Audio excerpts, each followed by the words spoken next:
Hello, everybody. Welcome to the Center Hub Live Community Mock Draft. We got the CNC crew here. My name's Corbin. Got my bro, as always, Conrad. If you listen to any basketball podcast, you know us well. Conrad, man, I'm pumped for this. This is exciting. How you doing, my friend? I'm doing excellent. The NBA draft is like what 3 days away, 4 days away, right? Basically, right. How you think about it. But yeah, all the rumors, all the intel, right? Whether that's like actually source, smoke screens, I don't know, right? Everything's falling in. I think at this point, every team is kind of like pretty much finalizing their draft boards. A lot of players are getting in their last minute workouts with teams that may have tried to sneak them in under the radar. Looking at you, Warriors, you know. So yeah, no, it's really exciting. But as for this community mock draft, this is our second annual community mock draft. Last year, Corbin and I actually participated, but we were general managers. We were representing teams.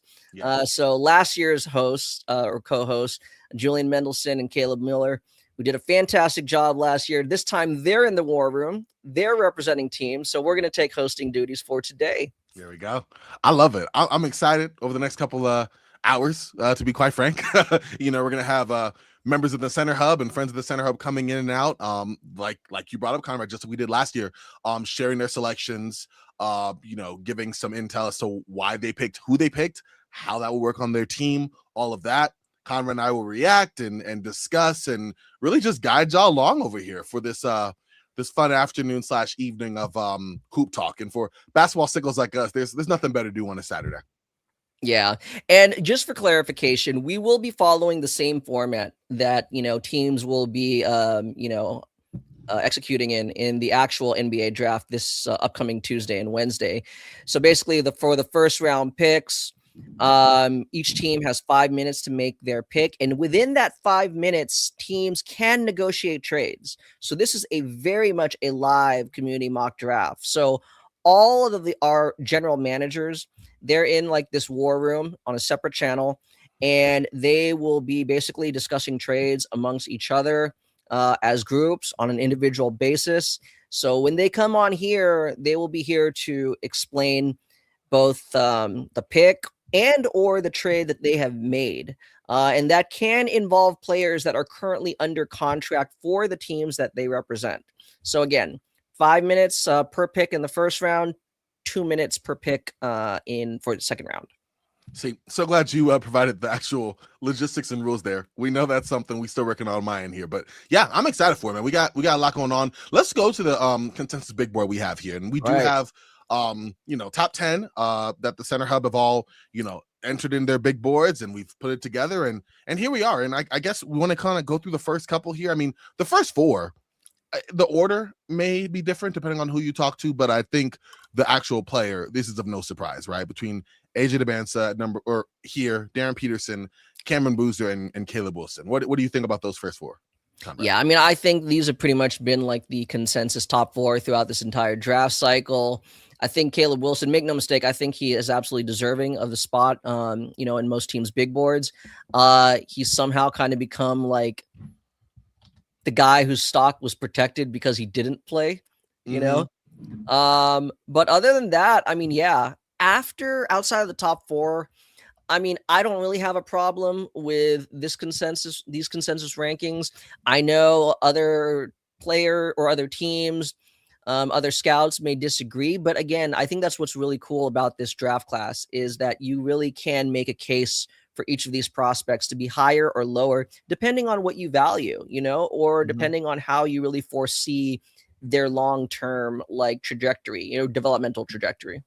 Oh, 100%. That's, like you said, what's going to make this so interesting and what's going to make this exercise so much fun. And speaking of the number one pick, we have word that is now in. Let's get that little jingle coming up, I think. But Adam Silver, there you go. I was like, it's coming. I know it is. No, but speaking of, let's bring it. Let's get started. Number one pick coming up to the board here, and we are bringing in the man of the hour, Julian Mendelson, who is dressed to impress over here. Julian, how are you doing, sir? Feeling pretty good. We made our pick. Feel very confident in our pick. All right, you are the big man guru. So, I mean, I have thoughts on who you might be selecting, but I could be wrong. Would you like to share with the class who you took with the first overall pick for your team? Yeah, with the number 1 pick in the NBA draft, the Washington Wizards selected AJ DeBonsa from BYU. All right. There we go. Okay. I mean, yeah, we knew it was probably going to be one of the quote unquote big 3. But Julian, what was it about AJ that basically made it a lock for him to be the number 1 selection? I mean, I will say, I don't think it's a lock. I genuinely could see any of these 3 guys going in the top at number 1 on Tuesday night. But for me, I know he's got his flaws. I still am wary of AJ DeBonsa's willingness to get to the rim, even though I think that he can when he wants to. I'm very wary of his defensive tendencies. I know they're bad. That man loves to jump, really loves to jump. Some would say he's like a fish on a line the way he bites at pump fakes. But I will say, this does mean 2 things for Washington. For me personally, don't be surprised if I may come back on here later in the lottery and trade Bilal Coulibaly. Okay. I don't think him and AJ are particularly compatible together. And I kind of am hoping to get another guard piece for the Wizards. But I think AJ is the kind of player that you really can build around offensively. I think I kind of look at Paolo as kind of like a bit of if AJ can do that, right? I know it's not perfect. I know there's issues in Orlando right now as we speak, but I think for Washington, as the number 1 pick, I think he's pretty safe overall as a really, really high end 3. And I'm very wary of Peterson's injuries. I'm very wary of Boozer positionally. I don't really know if he's a 4 or a 5 or a 3. Mm-hmm. So I think AJ's I think he's the best player in this class overall. Okay. So I went with him. Let me ask you, was there any possibilities of potentially trading out of this pick or trading down? I offered it, no biters. Wow. Do you think that says something about AJ? No, you know what it is? I think that people are so content with this top 3 that they're not really willing to, and it seems like the guy at 3 was very willing to just be whichever one of these 3 falls to me, I'm going to take happily. Mm-hmm. And I think that's probably going to be the consensus. So I don't know who, Zach's going to take it 2 and Cody's going to take it 3. Mm-hmm. Yeah, I know Zach just announced the pick here. Yeah. But okay. I am going to be trying to get back into the first round with the Washington Wizards. We look forward to catching up with you then. I was gonna say let's not be a stranger moment. We'll see you again soon. Yes. All right. Get to work. All right, man. All right. As we heard from that timely little ding there, the second pick is in. It appears. Real quick. Okay. No, I'm saying so the second pick is in for Utah. So far nobody is everybody's holding firm to their selections. So yeah. Whew, okay. Well, let's bring in the Utah representative, the GM here for Utah. Let's bring in Zach. Hello, sir. How are you today? I'm doing great. I'm excited to be a part of this awesome community mock draft. Very pumped to have you on, man. Very pumped to have you on. Would you like to share with them? We're excited to hear. Who did you ultimately select number 2 overall for the Utah Jazz? Yeah, Danny, tell us. I was expecting to fall this way with the Utah Jazz. Number 2, we're going to take Darren Peterson, who we think is the best player on the board, but also the best fit of the remaining top draft picks. Just a really well-rounded guard that had a weird season at Kansas. Real potential to be an awesome 3-level scorer, as a big-time shot maker, and then has the ability to get to the basket. Really weird season at Kansas, some weird drama stuff with not as much transparency as we could have, wanted on some of the injuries he was going through, and then just trying to work him in out of the lineup was really weird. But what we saw this season was just this prolific off-ball scorer. And I think in a Utah system that has multiple other big-time offensive players, that works really well. But they could also use more ball handling as well, which he will do. I think we saw a lot more of the ball screen passing and just like the playmaking overall in high school and how good he was in that.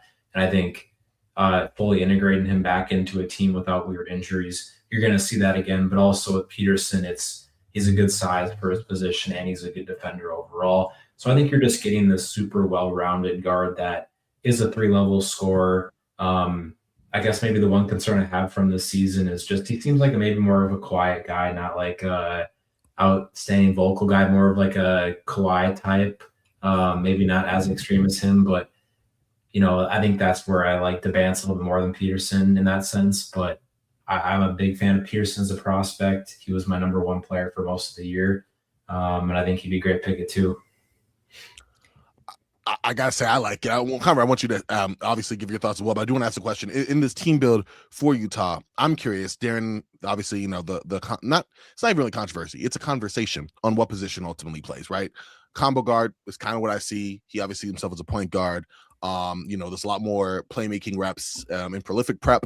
There's a glaring kind of lack of that in Kansas. Where do you see Darren Peterson in your team build? You have Keontae George there. Are you trying to do like a dual guard system? Do you have, Darren as a 2 that can handle the ball on the second side? I kind of want to get your thoughts on that. I mean, I want him on ball more than Keontae George, so I guess he'd be more of the on-ball point guard. But, that's kind of where his versatility comes in. Like, early on in his career, I'm sure he can play off ball more than on ball at spots just because of how unbelievable he is in that type of role as well. But I prefer him on ball more. I mean, we saw it at points this season, how twitchy and explosive and how crafty he can be with the ball, even though he wasn't like 100%, it felt like at really any point this season. I just think he's got way more on-ball juice than a guy like Keontae George. So I guess for that specific team build, I would like that. But it's not like he's never going to be like an 8-9 assists per game guy. I think he's more of like what Shea can be as a playmaker is kind of the idea. Just like this, not like a point guard, but he's a combo guard who's your lead ball handler, I guess. Definitely understand that for sure. Terrific. No, I mean, in that lens, then I guess it's fair to say that you don't find his skill set to be necessarily redundant to Keontae George's. I mean, maybe it can be a little bit, but honestly, Keontae George is an awesome basketball player, but I prefer Pearson over Boozer. I guess that at this point, that's who it's between. And that front court's pretty stacked already with Jackson and Walker Kessler. So I wonder if you could make those 3 work. But Keontae George, probably like as good as he is, he's probably not the guy that I would pass up on Peterson to take because of a potential fit issue. But I also could say like the same thing about Boozer. How does that really work next to Jackson? And Kessler is about to get however much money he's asking for, and they spent so many picks on Jackson. So I think both of them kind of could have something like that, but I think Peterson's the better fit. Terrific. I like it. We're gonna look forward to seeing, whether you make any moves coming up, and definitely excited for your newest edition. So thank you so much, Zach, for your time, and look forward to maybe seeing you again in the show. Thank you. See you guys. All right, take care, man. And just like that, we get the 3rd overall pick coming in. I do want to get your thoughts, Conrad, on like how we feel about the board falling in place right now. But this is as expected. We do have 2 of the guys left here that I think will go in short order, in Cam Boozer and Caleb Wilson. But then it's gonna get real fun. I'm really excited to see what it looks like. So we'll definitely check back in on this. No, definitely relative to our consensus board, right? It's chalk. It's early. Yeah. I mean, I think this is kind of what we expected. Oh yeah. Right. Yeah. We're like, wait, do I hear Yaxel London more? No, I'm just kidding. All right, let's get our 3rd GM here for the Memphis Grizzlies. We're bringing in Cody. Cody, man, it's been a minute. How you doing? I'm doing good. How are you guys? Excellent. That's right. Cody Ramsey, Game Break Now scouting. Yep. Knows the ball. He's a knower of ball.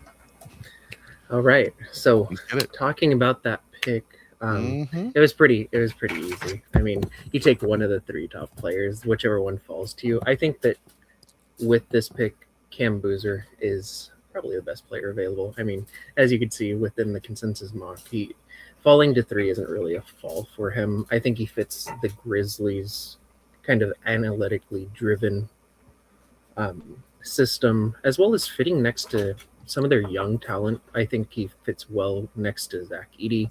He's going to have somebody playing that, weak side help. He's going to be able to contribute with weak side help protection. Offensively, keeps the flow within the offense. People worry about Zach Edey and Boozer occupying the same space. I don't think so. I think that we saw a very different version of Boozer, and he's only going to get better. So I think him next to Coward, whatever they end up doing with John Morant, we will go ahead and see later on with the 16th pick. So this one was pretty easy, just picking the best player available. So if you were to again, right, these answers will eventually, or these questions will eventually be answered when we see them on court together. But if you're making this selection, right, do you kind of foresee then a Boozer Edey front court that essentially kind of establishes an identity where they really are kind of an inside out? I don't want to say like kind of recreating the grit and grind Grizzlies, but I mean, is this more of like a half court executing team? That's something that I hope to take advantage of with, pick 16 and 32 is provide some floor spacing around these trees that are inside. They'll be able to really help with, winning the rebound battle. I mean, ball possession in the NBA currently is the most precious attribute you can have. You can really control the tempo. And I don't know if John Morant necessarily fits that mold. Maybe somebody that's a little bit more of a floor general. But spacing is going to be very, very... I don't want to forecast my moves going forward, but that's definitely going to be something that the spacing needs to be ironed out slightly. Okay. Got to keep them guessing. Can't let them know your next move. Kind of asked, both Julian and Zach, who selected before you, was there any possibility of thinking like maybe like trading up or even trading down? No chance. No chance. That was my next question. I'm standing pat. I mean, when you get something that's something like this draft that's so top heavy, with you're getting a very good player. If you want to extend it out to top 4, even Caleb Wilson is a sleeper. He's got crazy potential. But top 3, you're solidifying somebody that's going to be here second, third contract, hopefully, and you're looking at a franchise player. So standing pat is always the move, and taking best player available is kind of my strategy in this situation. I like it. We're definitely never going to see you again this first round, Cody. So looking forward to that, my friend. Thank you again. And we'll have you on here in a few. Congratulations. Thank you. All right. So Conrad, we got the top 3 and it's as expected. And I think, the 4th pick is coming in. Any quick thoughts on Cam's fit in Memphis? And my question for you, I mean, we kind of heard from Cody. Do you think he's the 4, right? Like, do you see him as a 3-4? Do you see him as a 4-5? Where do you see him? I think he's got to be a 4. Yeah. I mean, sure, he could score occasionally from the perimeter, like a little pick and pop situation, but like I don't think Cam is fit to be like a full-time wing. Absolutely. No. I agree. Yeah. I'm very intrigued though, especially with his, number 1 scoring like kind of means being kind of in the post up and looking at what that looks like, alongside like you said, the situation there with the bigs. It'll be very interesting. But Cam's a baller, he's a winner. It'll work out either way. I'm just excited to see how it looks. But before we bring in Finn here, I think this is potentially where we can like deviate from the, not just because like it's Finn. I think because I think you can make a case for someone other than Caleb Wilson at 4. I'm not saying I believe that. I think you can. Oh, I've done it rather unsuccessfully, but I have done it myself. There you go. We've talked before. So no, I'm with you. I think it can be done. If it's going to be done here, Finn either way will make an excellent pick, but I'm with you. This could be. You talked yourself out of your own compelling argument. I totally did. I was like, I'd like to put 4th, and then I walked it back. But we know one person who will not do that. and that is our man Finn. Great to have you on, man. How are you doing? Been a minute. It's been a minute. Yeah, I'm doing great. How are you guys doing? Excited. There's the music. Now I'm doing great. Now I'm here. You know, I'm locked in. Awesome. But Very good. let's get. I mean, we were just talking about the Chicago Bulls and that fourth pick, as you heard. Like, this could be interesting. We are very intrigued to hear where you decided to go with this one. So, what did you pick for that fourth selection? I chose Caleb Wilson. There we go. Okay. That was pretty simple for you, I imagine. Yes, very. I have him higher than this on my personal board. I have him Okay. within the top 3 group for sure. So if I would have been higher, probably would have thrown a linchpin in the draft. But Just yeah, a touch, yeah. Man, before you even go, we're gonna obviously go into Wilson's fit with Chicago, but I'm gonna bite. Who would have who in that top 3 would have been fourth in yours board? Darren. Darren. Okay, that's fair. There's a lot that makes total sense. Very curious about that. Okay, cool. Well, if you like, I mean, we're definitely intrigued. What do you think? Obviously, you know, Caleb Wilson brings to Chicago athleticism, that drive, but why do you think he is just that perfect fit for them? As I'm writing my notes, I've actually gotten into talking about how I think Caleb is a better offensive prospect potentially than a defensive one. I think his playmaking is incredible. His driving this year, the turnover aversion as well is super, super high level. I like the touch projection considering how well-rounded his field profile is, considering, you know, the steals, the offensive rebounds, obviously the assisted turnover. Just the amount of responsibility he had this year at North Carolina was stark from where his AAU priors were, and he's been an incredible passer since he was like 16 years old. So I'm really happy to get him at 4, and I definitely have him within the top 3 of this draft. I like that for sure. Was there any consideration of maybe trading down or maybe even trading up? Yeah, I would have liked to, but you know, I think unless I'm going to get like the number 1 overall pick, I would have liked to trade up for 3 for Cam Boozer. That is my number 1 prospect, but I think the capital that you'd have to give up for that is a little much for a team that's in Chicago's position. And you know, I think so highly of Caleb, I wouldn't have moved down from this spot. I mean, obviously the Bulls, right? They hired a new front office, new coaching staff. So, I mean, with that, you could say like it's essentially, you could say it's like a reset. I think that's fair. Because of that, does that kind of like make you feel a little bit more comfortable bringing in a guy who you just said, right, kind of projects as a more dynamic offensive option as opposed to just a defensive ace, right? Like, does that kind of mitigate any concerns about like the spacing issues with the roster as it's currently constructed? You know, they have so much cap space this offseason. I think that'd be something that you look at later on in the offseason.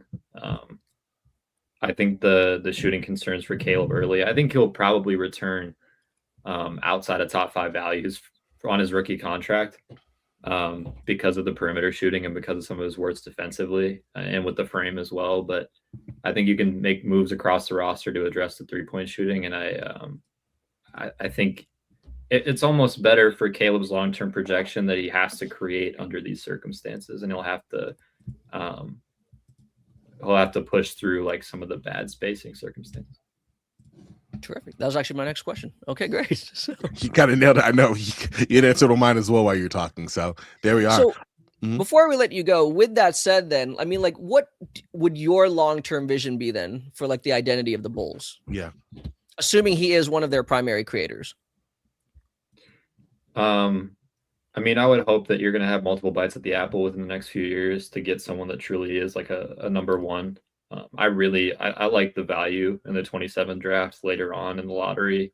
Obviously things will shift and there will be guys like rise up boards, but I think as I see the 27 draft and the 28 draft, I think there's a good crop of guards that I'd be interested in. And I think I don't necessarily think of like Modis or Jalen Smith as like long-term pieces. I think this will be more of a slow build, and this will all be geared towards getting Caleb to his top end outcome.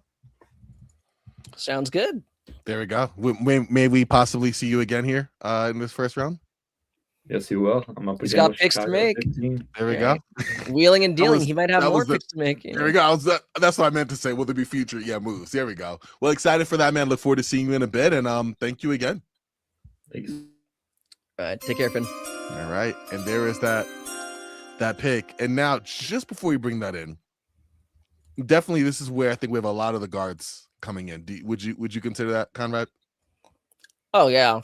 And I mean, we've talked about this, right? Like so much, right? Oh, like, yeah. we love this guard class. Love it. And Yeah. this is again, right, where you can have them in any order you want. You know what I'm saying? Wait, I'm like looking at our consensus. I'm like, this is our consensus. Anyway. All right. Definitely some deviations from what I have, but I'm excited to hear what John has to say here with this fifth pick. John Simpson, how are you, sir? Doing well. How are you guys? Swimming, man. Excellent, right? Yep. It's Tuesday is the culmination of like all the work we've been doing, right? For like the last more than the last calendar year, really. I mean, these prospects aren't all one and done, so No, I thought we've been talking about this class for years anyway. that's right. Shout out to the one and done.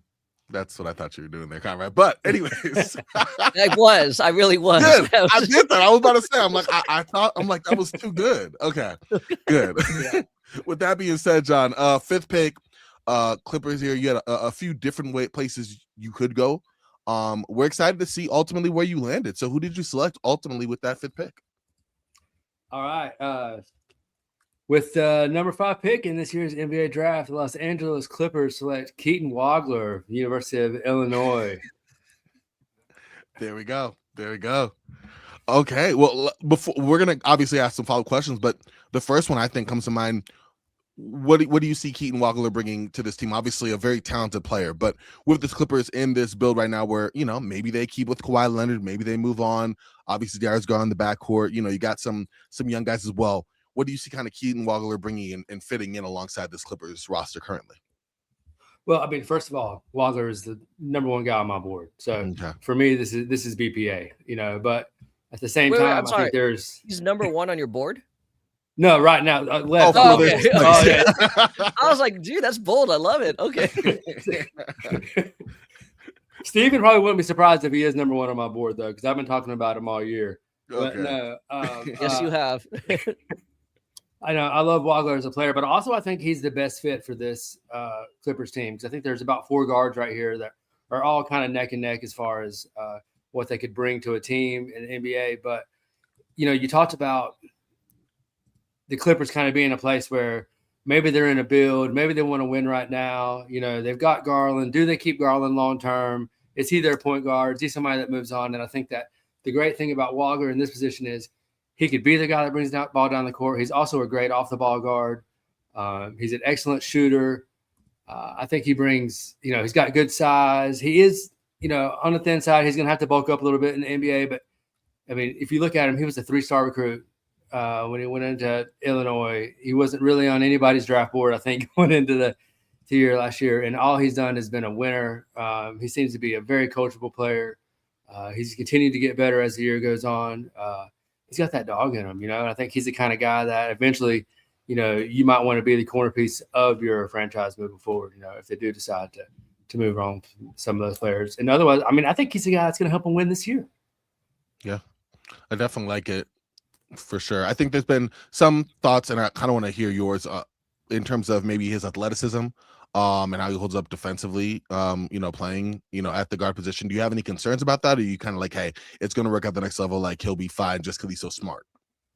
I think that the smartness is going to make up for a lot of the athleticism things. I mean, we just saw a guy, Jalen Brunson, take the Knicks to the NBA championship, and I think that he's a guy that when you look at, his draft profile, people had a lot of questions about and red flags, but you can't, I mean, when you have a guy that he's a champ, right? Like, yeah. I think Keaton Wagler is a champion type player. So that's what I like for him, for this team. And then, you hear about the athleticism, but I think he's a guy that's going to be able to drive and make plays around the rim. He just didn't have to, because look at the team he played on last year. He played on half court squad with 4 7-footers almost. Like, totally he played the game he had to play last year. I think there's a lot more to him that can be developed at the NBA level. Is he a point guard or a shooting guard? I think he's a point guard. I think ultimately he's a point guard, but I think that he can play as a shooting guard. I feel like in order for him to be most impactful, it is at the point guard position. But I like him better as a shooting guard. I think more just because of his profile, like his physical profile. But yeah, that'll be interesting. So you did mention earlier, you do think that he can be a centerpiece. So I mean, like, this is a pick regardless of whether or not Darius Garland is ultimately on this team. Yeah, exactly. I think he plays well. I think he plays well off of Garland. I think he's, on his own. I think he could be a point guard in the NBA. All right, terrific. All right. Well, thank you so much, John. I guess we'll see you up again. Soon. Yeah, you'll see me later. Maybe soon, depending if you make some trades up or down. Let's see, maybe sooner. I'm about to say, I mean, Darius Garland might have to go if you already got a point. No, I'm playing. I know. Thanks a lot, John. Really appreciate you. All right. All right. And there's I mean, we saw obviously Waggles off the board, Brooklyn up next. They drafted like 50-11, playmakers last cycle in the draft. But who knows where they'll go this time? We got Wilco at the helm of them now, and they need to compensate and draft like 5 centers. Yeah, and then it'll all average out. Exactly. Yeah. No. But Wilco, sir, how are you? I'm good, man. How are you guys doing? Awesome. Better now, man. You're here, dude. It's the man, dude. It's the guy, Yeah. with like the best draft videos, Exactly. Yeah, man. I mean, now that I'm here, I guess, we've peaked. But no, I'm just playing. My pick, yeah. I mean, I think I've got a pretty good pick here. So we're pumped. Yeah. Hold us in suspense no longer. Please let us know who'd you select overall. With the 6th pick in the 2026 NBA draft, the Brooklyn Nets select Michael Brown Jr. from Louisville. I think, he's that's my guy. Number one point guard prospect in this class. I don't think that the Nets have solved that position going forward, even though they picked a lot of ball handlers last year. I think that, probably Yegor Diomin had the most encouraging season out of any of the Nets rookies, and he would be able to play off the ball next to Michael Brown. He would be able to add some, secondary or tertiary ball handling alongside him as well, or, maybe lead a backup unit in the future. Not really concerned about, Nolan Traore or Ben Saraff or Danny Wolf, any of those guys. Really like Brown. I think that him under Jordi Fernandez could really be, a very good combination. He's going to encourage him to shoot a ton of threes and be unselfish while at the same time sort of maintaining a bit of rigidity and structure around Brown, which I think, he kind of needs at times since his game is a little wild. But yeah, I really, really love MBJ. As I said, he would be my number one prospect as a point guard in this class. And I think that the Nets at 6, even though I was very open to moving the pick, I'm also very happy with this outcome. Terrific. With Mikel Brown, was there any consideration of going with any other point guards? I know you said that was ultimately the top point guard on your board, but given all the players that they had drafted last year, was there any consideration of maybe a different point guard might fit those guys and help maximize their skill sets? Not really, not for me. I thought when it was the Nets and they had this 6th pick, I thought it was, for me, pretty clearly Michael Brown, just because I feel like the Nets at this point, they need anyone who can sort of explode and blow up and blossom into an all-star, unless they can actually, get an all-star in the trade market. They're not going to get an all-star in free agency right now, I don't think. So it either has to come, inside the NBA already or through the draft. I think that Michael Brown has probably the best chance of anyone under Jordy to really blossom into that. And, Keaton Wagler probably would have a chance as well, but he was off the board too. So once that happened, I was pretty, set on Michael Brown. I want to ask you just one question here, Wilco, before we sign off on this end. With Michael Brown, obviously the passing, you have the handle, you have the shooting. What's like the single biggest attribute for you of his game that you think will just work so well with Brooklyn? Definitely the 3-point shooting. I think I had a video on him recently, but I think he's shooting, over 14 threes per 100 possessions. So really high volume. He stayed efficient throughout the season. And if anything, he sort of started the year off on a slump from deep. So, I'm a big time believer in Michael Brown's shooting, and I think that would be, his superpower, as Jordy Fernandez likes to say. I love it. Well, we're definitely excited about the potential fit there. We thank you, Wilco, for the time over here. We look forward to seeing you hopefully again down the line.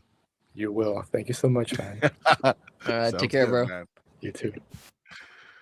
There it is. That's the PG that obviously, Conrad, I've been singing Michael Brown's praises the most of this year. I like that Brooklyn pick. I mean, every pick that's been made so far works really well for the team that selected them. Like, you can see each and every one. I think that's what's so fun about this class. But I really like Michael Brown, like Wilco said, the ability to shoot the ball both on and off ball, I think will provide so much utility for a Brooklyn Nets team that kind of desperately needs the spacing, you know what I mean, for some of their guys. Yeah, no, I definitely agree. I like it. Totally makes sense to me. But yeah, again, plethora of options. So it's mix and match time. It's like about to say McDonald's. Jesus, that's where my brain now. I'm hungry. Anyways, let's they gotta mix and match. All right, anyway, moving on. Let's go to not a biggie bag. Come on now, we talk about I guess I record I'm hungry a lot. Anyway, let's talk about the 7th overall pick. I think the pick might and there it is. We got the music in. We got the Sacramento Kings. Oh, my Sacramento Kings. My favorite love-hate watch last year. So many guys that I loved watching if it was 2016, but alas, it was 2026. And, they finished about how you'd expect 2016 All-Star team 10 years later to finish. With that being said, they have the 7th pick. We have our GM for that team in the building. That is the great Ersin Demir. Of all right, yep, Edemir NBA Substack, my friend. I just had him on the Indie Basketball Podcast last week, so we did this exact same mock, and you have the Kings at 7, so I think I know. Yeah, but I'm very interested to see what Conrad's thoughts here. But please, I listened to the episode, so I know who the pick's going to be. But yeah, well then there we go. But I'm excited. I want to hear it again. So. Exactly. Set the stage for us, friend. What were you thinking going into selection, and who'd you ultimately select for the Sacramento Kings? Well, guys, first of all, shout out to you both. Shout out to the Center Up. Thanks for having me on today for this mock draft. Thank you. And without further ado, I'm picking Kingston Flemings for the Sacramento Kings at 7. There we go. I like it. I like it. I liked it when I heard it the other day on Indie Basketball. I still like it now. It's a solid pick. Kingston, Ersin, I mean, obviously there's so much to like about Kingston's game, but what do you like specifically about what he brings or what he will bring to the Sacramento Kings team?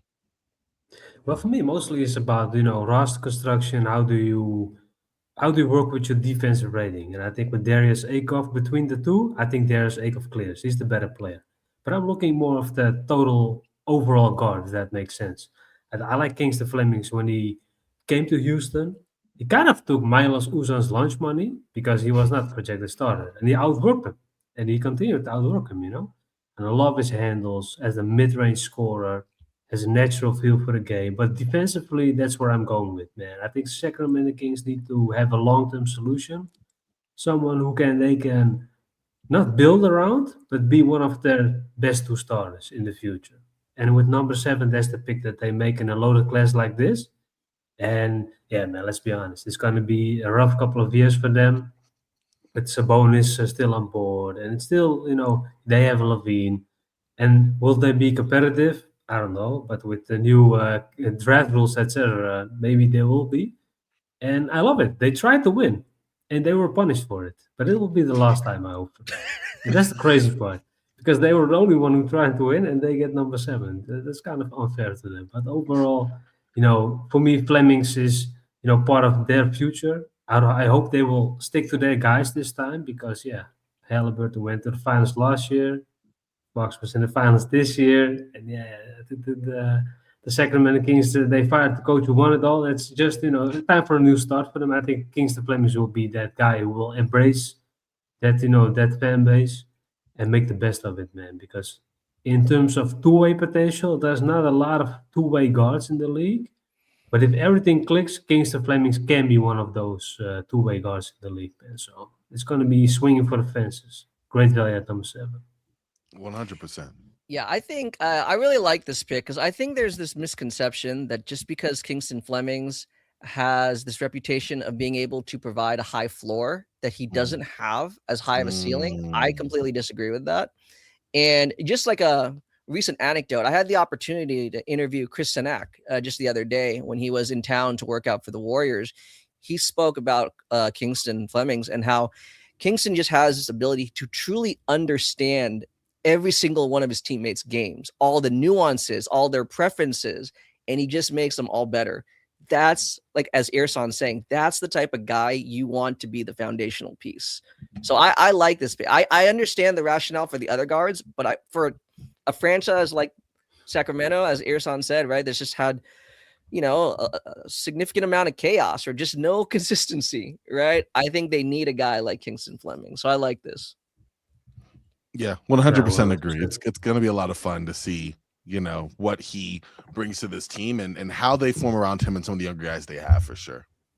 But Irsan, we appreciate you coming on. I know we'll have you again on here on this show. Looking forward to seeing, what future picks you make here and if maybe you decide to shake it up a little bit. Yeah, me too, guys. Talk to you guys in a bit. Yes, right, definitely, man. Good luck. Thank you.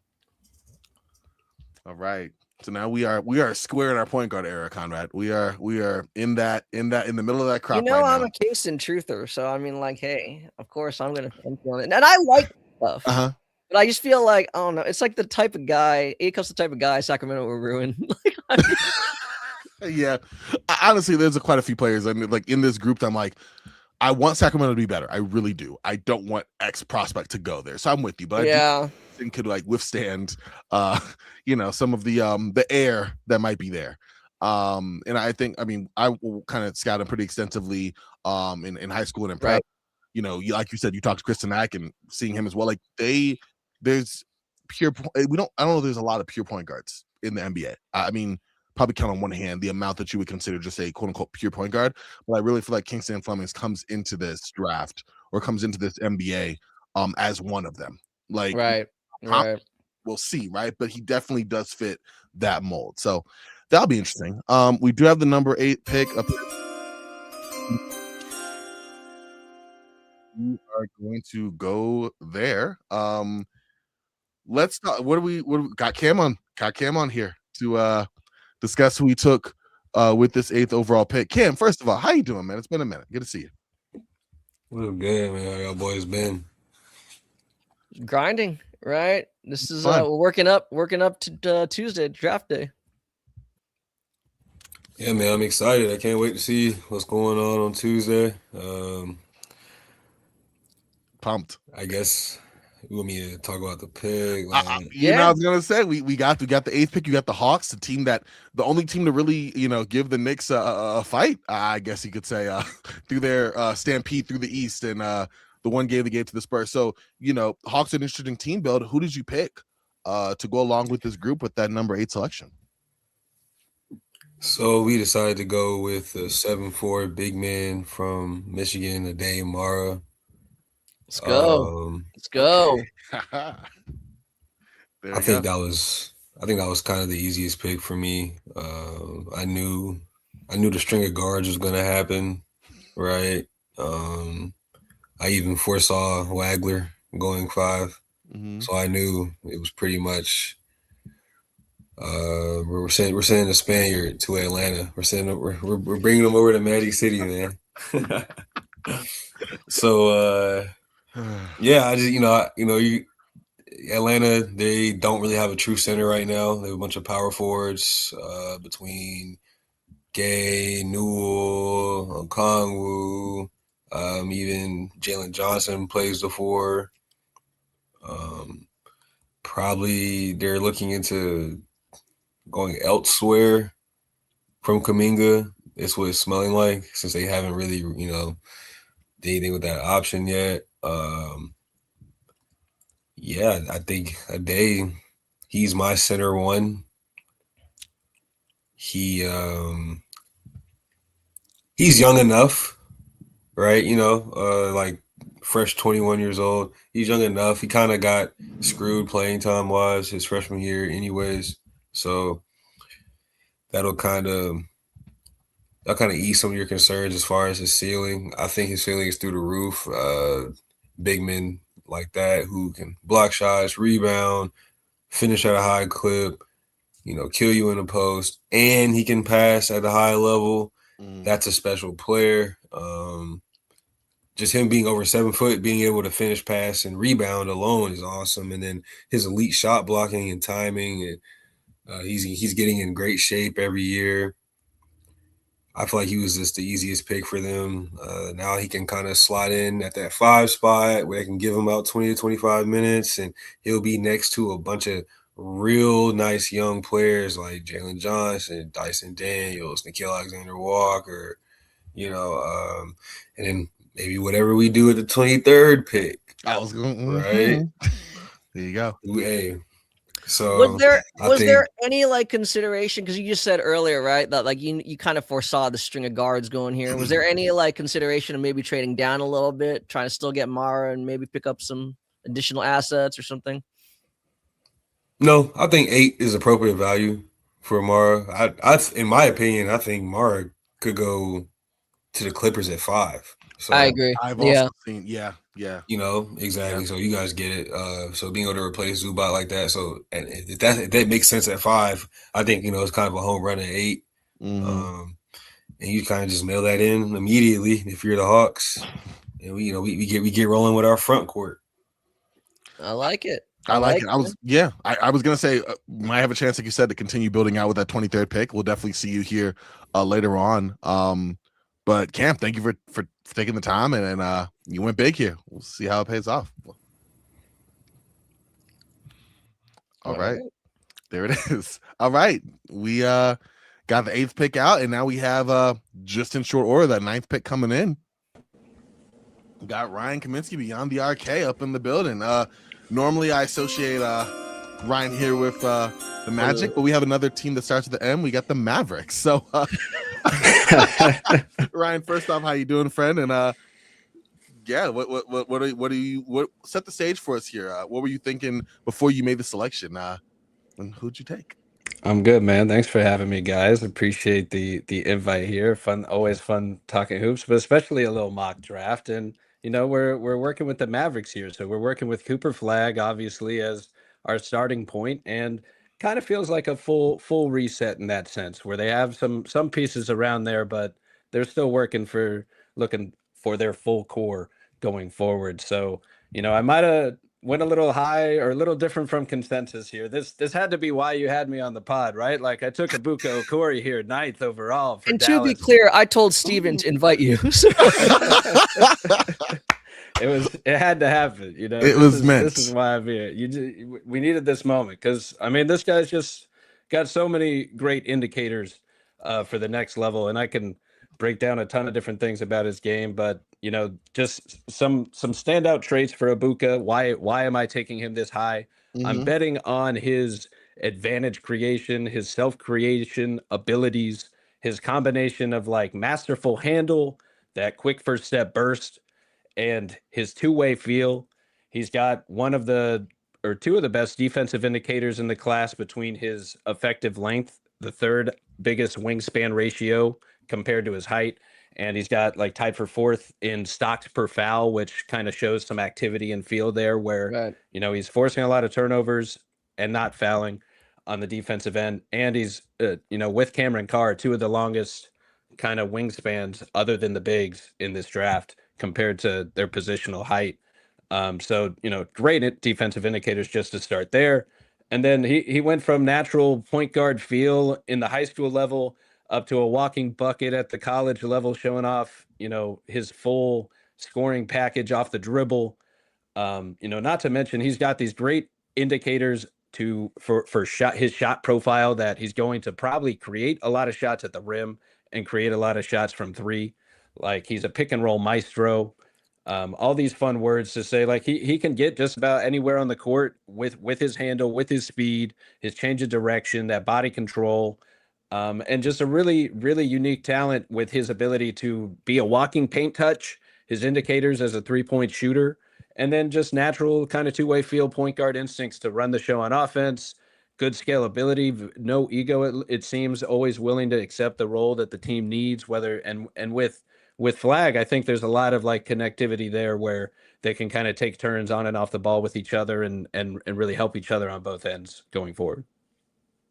See, this is why I asked Ryan to be on here, because I knew he'd provide a very thorough scouting report and also a lot of thoughtful, assessment of how he would work with alongside Cooper Flag and the Mavs. Ryan, let me ask you, I think a lot of us kind of assumed this is like the range where there's going to be like a run of guards. Where does Ibuka kind of stand, like in your guard or point guard rankings?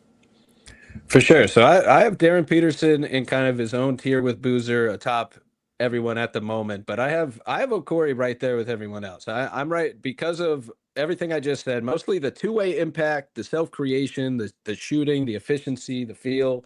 Like I have Okori, in that top 5. I'm still finalizing the big board, but in terms of the guards, I have him like right behind Peterson, and Flemings and Phylon kind of in that top group for me personally, because of the defensive indicators, mostly for Okori, and then Flemings as well, and Phylon for their instincts, I would say.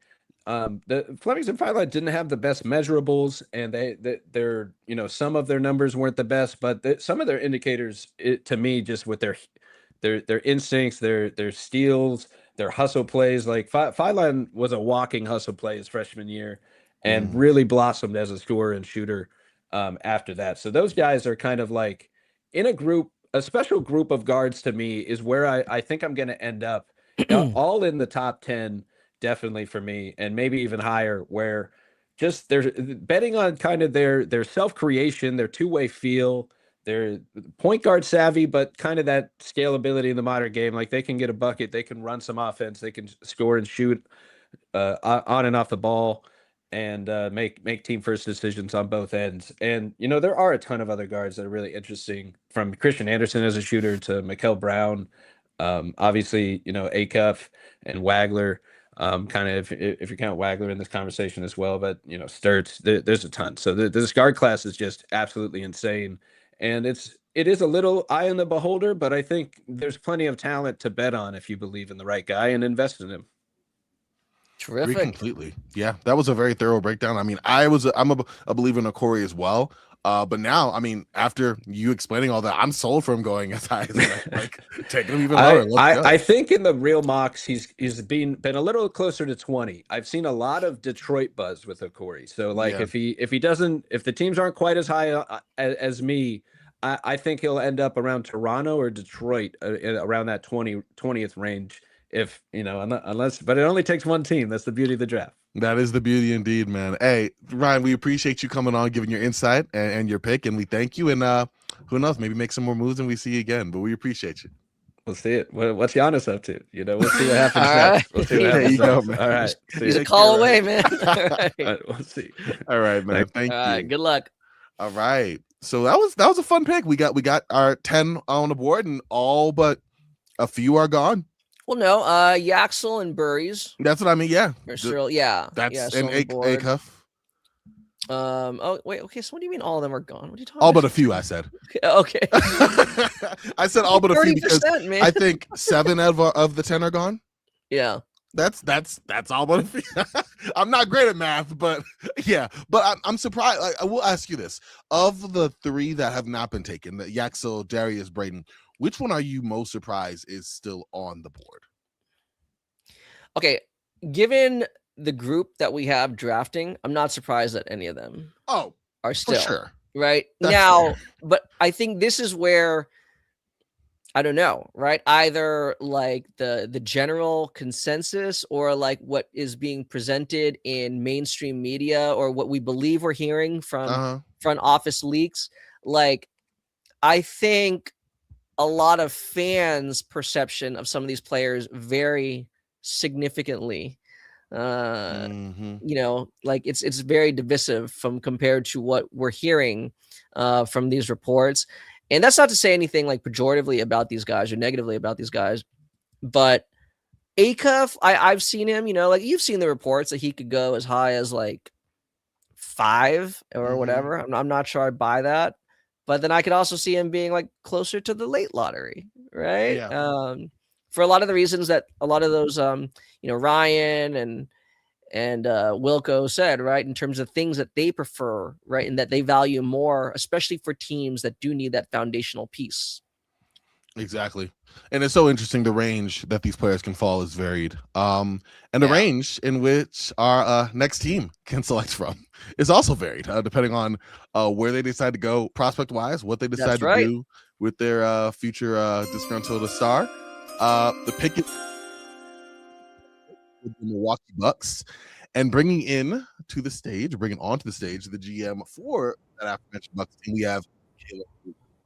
What's up, guys? What's going on, man? How we doing? Doing great. Excited. Glad to hear it. I mean, I'm doing all right too. I was gonna ask you that. Doing great. Anyways, I got Giannis. He's still on the roster, obviously. Okay. I've been shopping him pretty heavily, trying to move up. But I mean, the guy that I was trying to move up for fell to me at number 10. Okay, well, don't leave us in suspense. We're excited to hear it. Who'd you select the 10th overall pick? The Milwaukee Bucks are taking Darius Acuff. Okay. There we go. All right.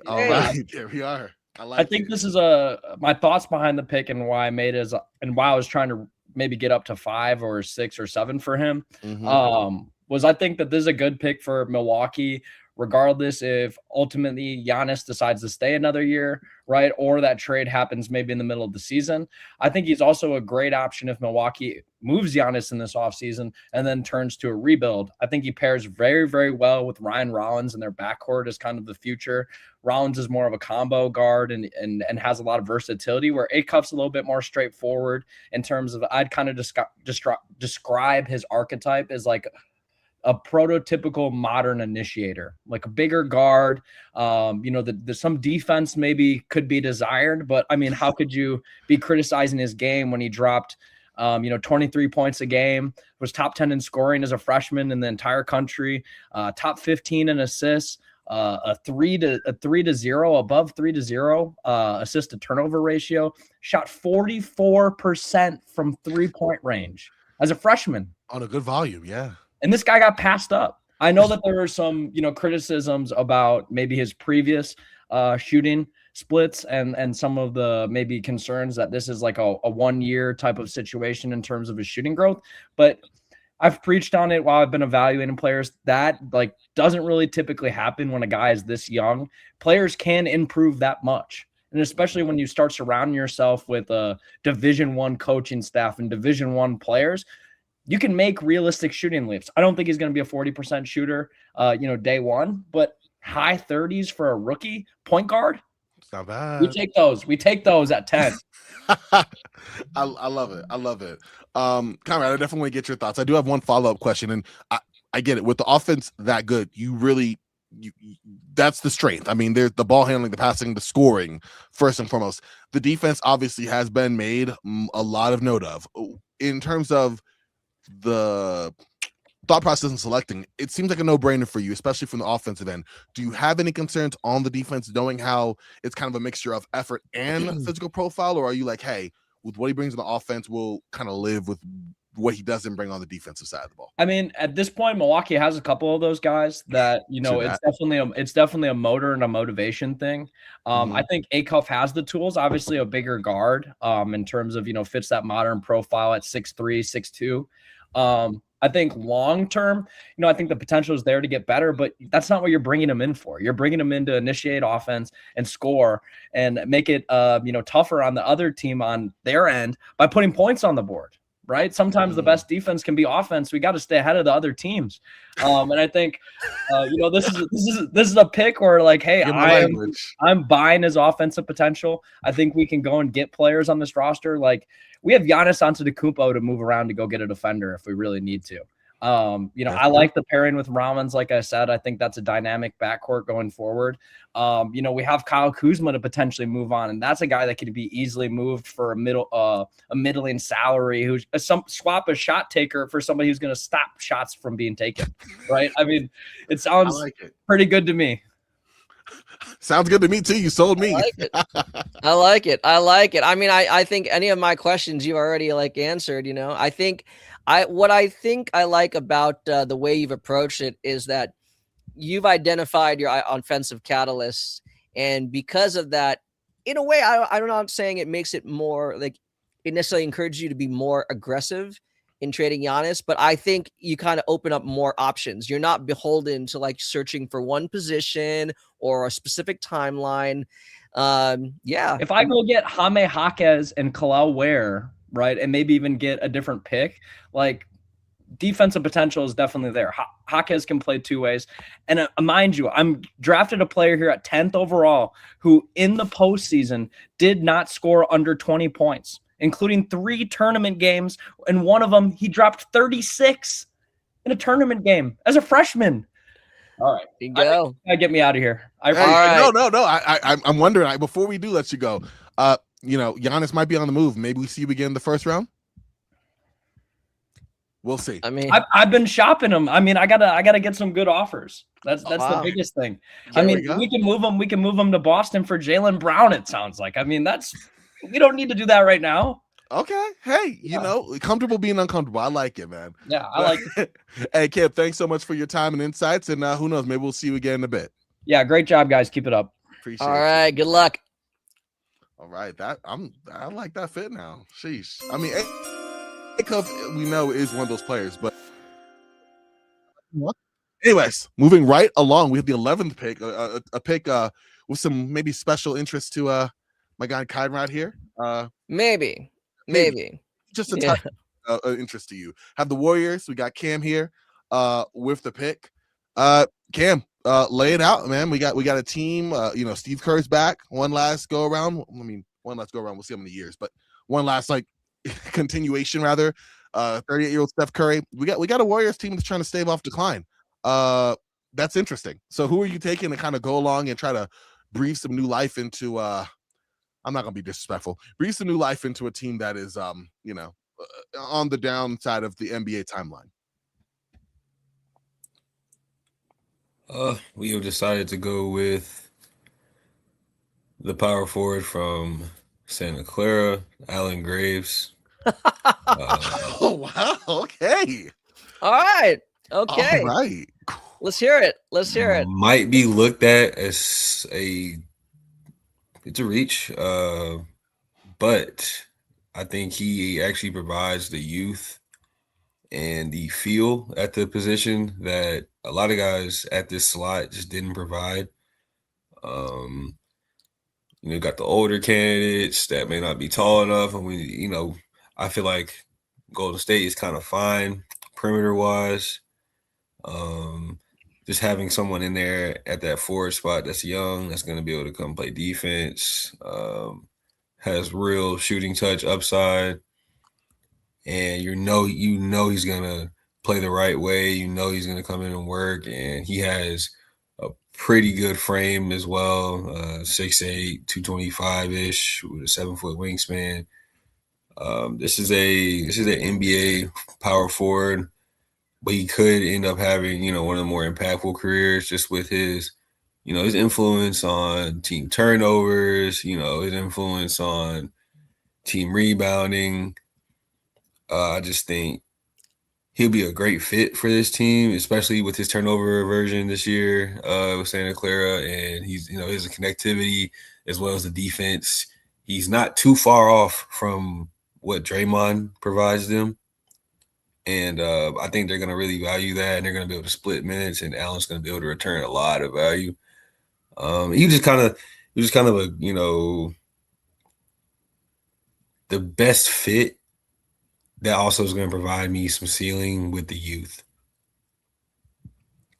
See, I'm going to say what I like about this pick is that I think it's probably more representative of what the actual Warriors front office would be thinking, as opposed to what a lot of these writers and mainstream media think they should be doing. I agree with Cam. We don't need to name names, but I think a lot of those quote unquote older forward options are not as appealing. I think they have shown, I think part of Steve Kerr coming back is that they've shown a collective willingness that they want to have a more long-term outlook. And I don't think it's necessarily having a cake and eating it too. I think, again, it's this logical fallacy that just because you have this player who has perceived upside, it doesn't mean he can't contribute now. And I think Graves is a good example of a player who can come in day one, contribute as he continues building his all-around game. I would say, though, I know the Warriors have been trying to explore the possibility of acquiring another first-round pick. So whether that means just, trading future capital to get another first-rounder or trying to trade down. But I feel like Graves is the type of guy they would try to trade back into the first round. I don't know if they would necessarily get him just outright at 11, but I definitely feel like he's the type of guy that they would be looking at. What I mean, I'm kind of sold on it. Obviously, Graves is a guy that's been in the first round for sure. Like you said, maybe a little bit of reach, but the way you described it, not really as much, right? Was there any other players you were considering at this range? I mean, when you came obviously early for your earlier team, it was very much a no-brainer. Was this more okay? Let's give it a little more thought. Like, I might go here. I have like a range of players I want to pick, or was Graves like just the natural fit for you for the Warriors? He was definitely top of the list candidate. But yeah, I considered the two Michigan forwards, right? Yeah, I was thinking that. Yeah, considered the big boy from Washington. Okay, there's some Big Ten. There's some Big Ten. We look at that Big Ten, man. you got some tailor-made fits for Golden State down there. Yeah, you feel me? So we were looking at him pretty hard, but I think he just gave that good blend of upside. But he also fits what they like now, just because they just can't, mocking a low field player to the Warriors just makes absolutely no sense. Those guys, they do go there for some reason. They're not going to play. That's just not how Kerr operates. So I think this is like the best opportunity for a young guy, but he'll be able to play early because he'll fit what they like to do. Graves stays in the Bay. I love it. All right. Yep. All right, Cam. Well, we appreciate the time as always. I'm sure we'll see you again here a bit down the line, man. All right. All right. All right, good luck. Yes, that's cool. I mean, whatever. It's a mock draft, right? I'm not gonna stress out if a certain Michigan forward who thinks he's a wing was selected, but I mean, I don't know. I'm skeptical of. I like your thought process, though. But the reasoning was very sound, right? Like you kind of have you could see the vision. Yeah. Again, he's the type of guy I think. Again, I don't know about 11, but I get it for the sake of this exercise. Okay, so there we go. We got the pick. The 12th pick is up and in. We got our guy. We got him back. How's it going, Zach? It's going good. I was hoping, before we started this draft, that I was going to be able to trade up to 6, but my guy was taken at 5. I was going to put a massive offer into the Thunder, but the other guy that I wanted not fell to 12, but this is what I was expecting. I'm taking Morez Johnson from Michigan for a lot of reasons. I mean, if I'm the Thunder, I'm thinking about guys that work in playoff settings. I think Morez Johnson gives you the ability to run a lot of versatile lineups defensively with his switchability. I think he's a super tough dude. I think he gives you another look compared to Chet Holmgren. I think you need to have bigs that give each other, different looks. Chet's going to space out the court more. Morez is much more of a play finisher. But yeah, I mean, I'm not there's some good play creators still on the board. But I feel comfortable with Shea, AJ Mitchell, Jalen Williams kind of carrying the load if those guys can stay healthy and Morez can just finish plays for them, but just add to what's been the best defense in the NBA. And then they have this, Hartenstein stuff where they could let him go soon. So they kind of maybe need more depth We'll see what happens with Sorber, who I was really high on last year, but he's had some major injuries over the last few years. So I'm going to take out Morez Johnson, who can play multiple positions. I like this pick. I think. Let me ask you real quick, right? So obviously, Ademara was selected a little bit earlier. To what? He was selected 8th, right? Yeah, 8th to the Hawks. So now you've taken Morez off the board. Why Morez over Yaxel? I guess my idea there is, I don't know how much Yaxel's like. I'm not as worried about the Yaxel's age as most people. I think he turns 24 or whatever. But Morez is just younger. I think he's more of a versatile defensive player, which is kind of the big thing for me here. But yeah, Yaxel definitely has more feel. I think he can play with the ball in his hands more. But I guess when I look at the Thunder, I don't really think they need that as much as just more long-term defensive switchability and stuff that works in the playoffs. What can work against the Spurs and Wemby, and I just think if you can have a lineup that's super switchable, that makes your defense even more dangerous. Terrific. Yeah, I got one last little question here. The shooting numbers obviously look great. I mean, maybe it wasn't as high volume as you'd like, but the indicators, at least from the free throw line from 3, were solid for Johnson. Do you think of him at the next level being a pretty serviceable, maybe stretch big?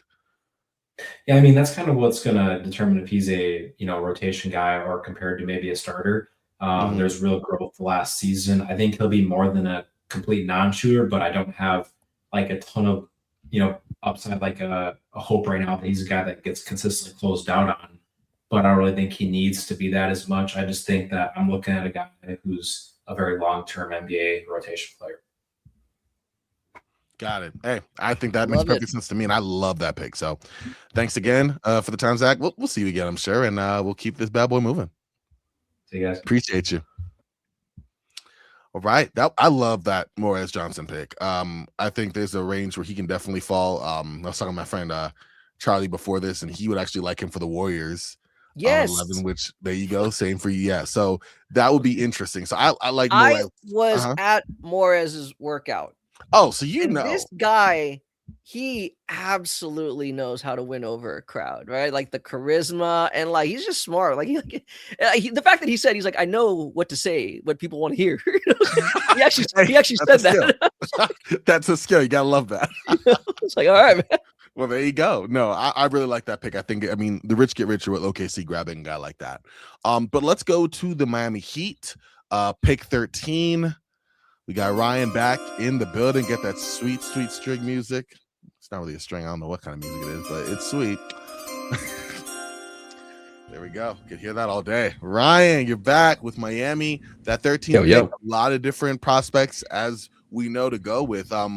Ultimately, kind of set the stage here, because Miami is one of the teams that, don't know if you're doing that, but they're in that conversation, for Giannis, right?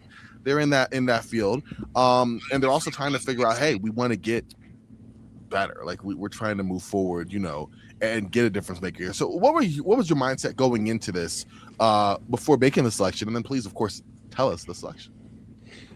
Hey, we've been trying, man. We've been in the back room, in the war room, trying to get the Greek Freak down here in Miami, and there's a ticking clock with the draft pick, and it didn't happen by the time we got here. So it happens. You never know. Maybe down the road a little bit. Maybe this means Giannis is around for a little bit. But with that being said, Miami's got to kind of straddle that line of, if we get Giannis, we're going all in with Bam, and otherwise we're still trying to win now and find good players. So to me, I love this fit. I love this pick. He's in kind of his own tier still for me. I mentioned him earlier. LeBaron Philon to the Miami Heat. Welcome to the Heat culture. Just he fits right into me. Like I touched on some of it earlier with the guards, but he's shown kind of a little bit of everything throughout his college sample to me, with the freshman year showing his deflections, his hustle nature, his hustle plays, the instincts, forcing turnovers. Like anytime you threw the team on, he was just making a winning play for his team.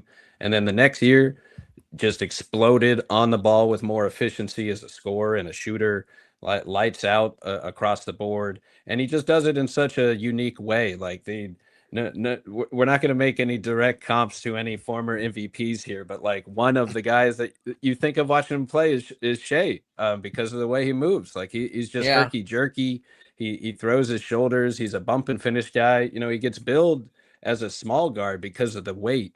But like he plays very tough and bump and finish, hunting contact the way his style goes, which I think is going to be really effective for him to draw fouls at the next level. He's already very good at shots the defenses don't, or kind of like want you to take already. That's his specialty with floaters and just random pull-ups at any angle in the mid-range. And he's really rounded out his efficient shot making. Part of that, some credit to NATO, to Alabama's system. Like they're all in on the analytics and shot profile, like taking efficient shots.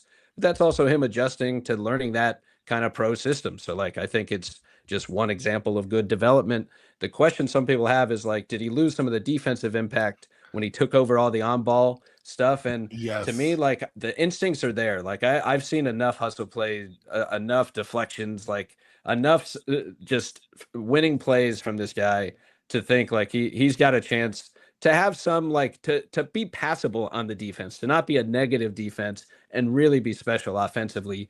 And you never know if those instincts translate to even be a plus defender in the right system. And I think the Heat specifically, kind of like going to the Thunder or something, like that's a great system to supplement him with, flanking him with defense with Davion Mitchell and Wiggins and Bam behind him. You get the handoffs going, some maybe handoff playmaking chemistry between Bam and LeBaron as an offensive play set going forward.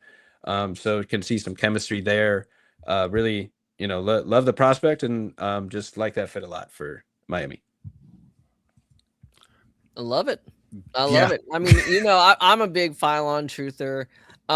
You know, Ryan, I actually got to sit in on Phylon's workout with the Warriors, and he actually did mention the weight thing, you know, and he says he thinks this is, again, another misconception. Like he's lanky, he's not small, which is true. His height is not a concern. He mentioned that he is at around 180 plus right now. I'm not sure about that. He also claimed that he was 185 during the season with Alabama. Definitely think that's a lie. But I do believe him with regard to how like detailed he was about his nutrition and his training regimen. I do believe he can get over 180, but at least in the short term, do you think that might kind of compromise his ability to do what he does best if he's adding weight, like you know, in such a small time frame? You know, weight is tricky in basketball because like some guys lose some of their fluidity by adding that weight and too much strength. Right. And you know, like it's tricky. Like he's effective now. It's kind of like Keaton Wagler gets billed as not a great athlete when he's got incredible deceleration and body control. He's just not flying through the rim with dunks. Like I think he's good at other things, but you know, finding that he has to grow into his NBA body. I never think a guy is like finished at 18 or 19 or 20. Like they're gonna have to try some things to kind of find their right role, unless they just walk in as a star.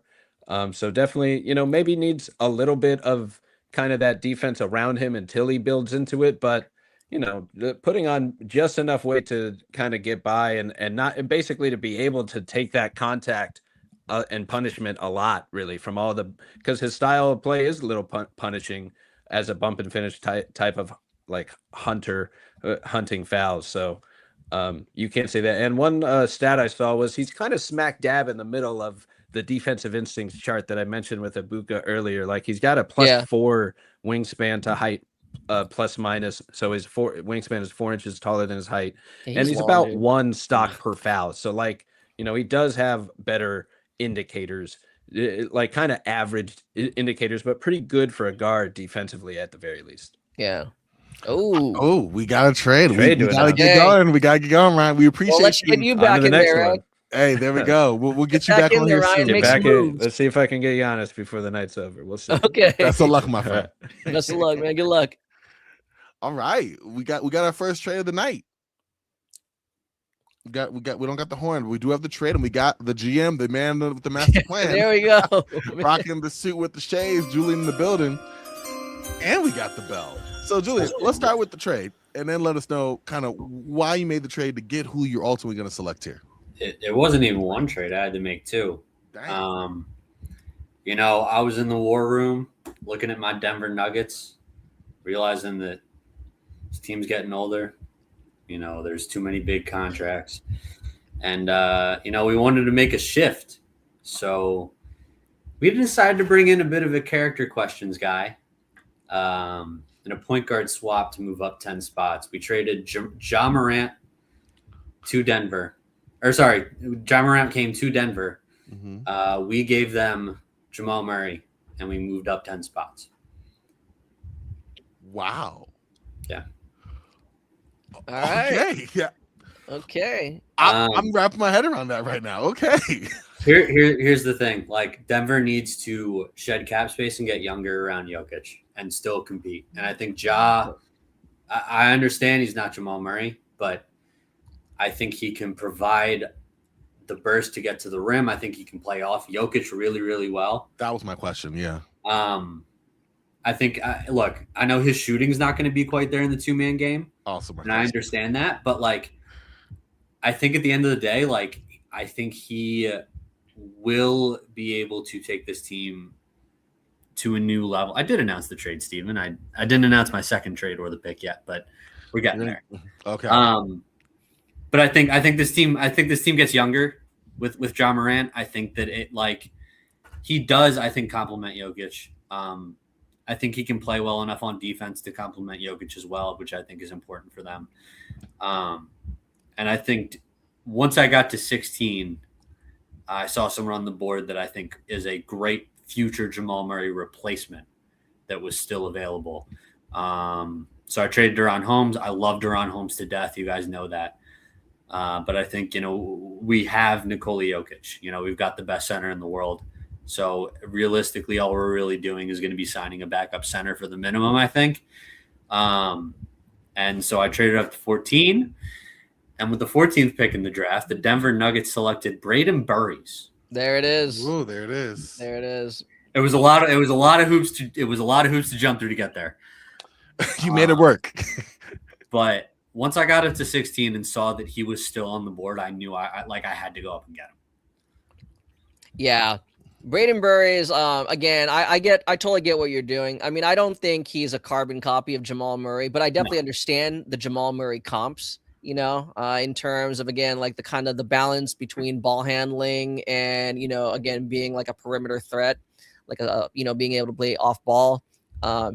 Yeah. I mean, I interviewed Burries just the other day. I mean, Julian knows this. I mean, like the guy is extremely impressive. Very meticulous, in terms of how he goes about like his preparations and his process. I think in terms of both as a culture fit, and on court, as you were saying, I think it totally makes sense why he would fit in with Denver. Was there any other potential like options that was appealing to you here? Or you don't have to say if that potentially affects you. No, it doesn't. I think Denver, we're probably not going to have another pick in this draft, and that's okay. We got our guy. Let me look at my board for a second real quick here.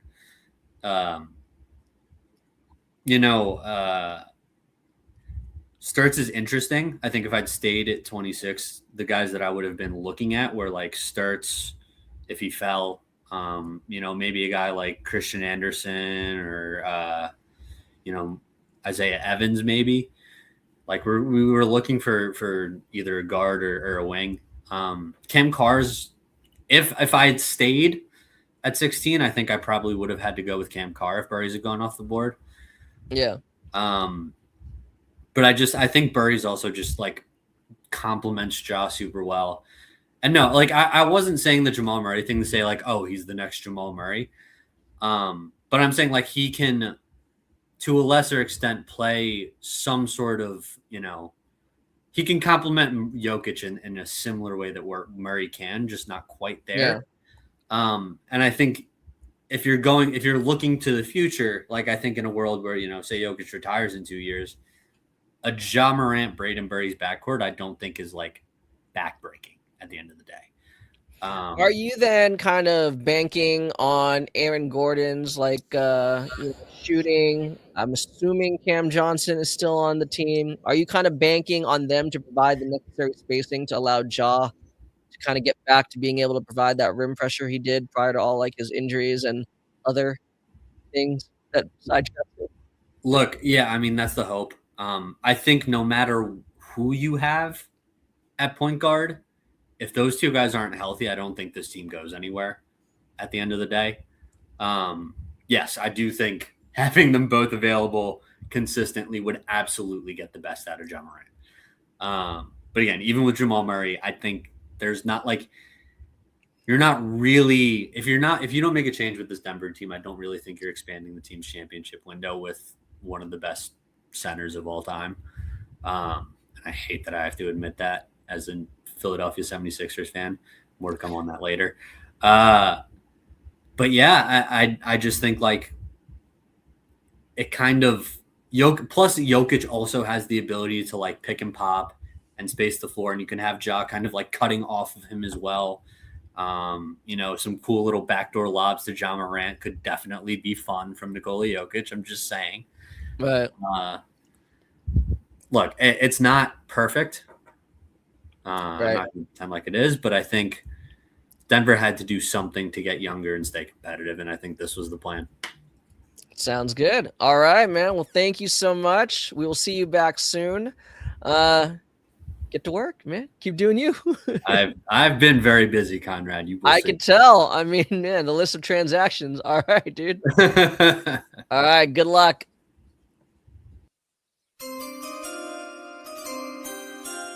Look at that smooth transition. Coming up, we have Chicago Bulls with the 15th overall pick. And that's right. We got our guy Finn back. Who is, yeah, man, he's picking up where he left off, building off that fourth pick. Man. You know, Good to see you back, man. Who'd you select to continue on with that 15th pick, building the foundation you're forming with Caleb Wilson at 4? I've selected Yaxel Lindenberg with my 15th. Okay. Intriguing forward, intriguing player. Obviously, a lot of stuff with Yaxel, champion, the age, all of that. What do you like about what he brings for the Chicago Bulls team? There aren't many threes playing in the NBA that have a 7'3" wingspan. And he is the only player of this ilk to be 6'9" with a good frame, have real PNR volume. The shooting improvements this year have been incredible. I think having someone kind of similar to Jalen Smith in that every lineup pair that Jalen has is very positive, right? You can see a lot of different lineups that he can fit into. In the same way, I think Yaxel offers that same opportunity, right? So having someone who's obviously super high feel at his position, can slide up or down the positional spectrum, while also like not giving any concessions on the defensive end. I think that'd be an ideal fit next to Caleb. And I also like you have questions about Caleb defensively, positionally. Having someone like Yaxel, who's obviously very experienced, will help with that a lot, I think. I do want to ask one question. You definitely, you kind of said it. You see Yaxel playing the 3 with the Bulls? Yes, I do. Yeah. Okay. Is there any thoughts on the shooting? You think that's? I mean, it's definitely gotten better. You think that's all the way there for that position? I definitely saw him kind of swinging between both, but I just was curious on what you thought. I think it's there. I think having someone, I mean, you saw him shoot it later in the season. He was up like over 40%, like the second half of the year. Yeah. Obviously, like the overall percentage was pretty poor. I think he shot 28% from 3 half of his games. But I think the late season improvement, like combined with the context of like playing a different role, obviously like having a ton of different play type usage, I think it makes sense that he might have struggled early. And I think having someone like, I struggle with Caleb a bit on defense, especially because he doesn't have the outlier length, not the outlier like weight either. Having Yaxel there to like play the 3 and like switch between those two positions, I think that makes a lot of sense. I like it. Definitely. Excellent. Well, there we go. I think you have a tantalizing forward tandem there between Wilson and Lundeberg, and continue to see kind of how Chicago looks and as you continue to build this team out. So looking forward to having you back on again here, man. Thank you, guys. Appreciate All right, good luck, man.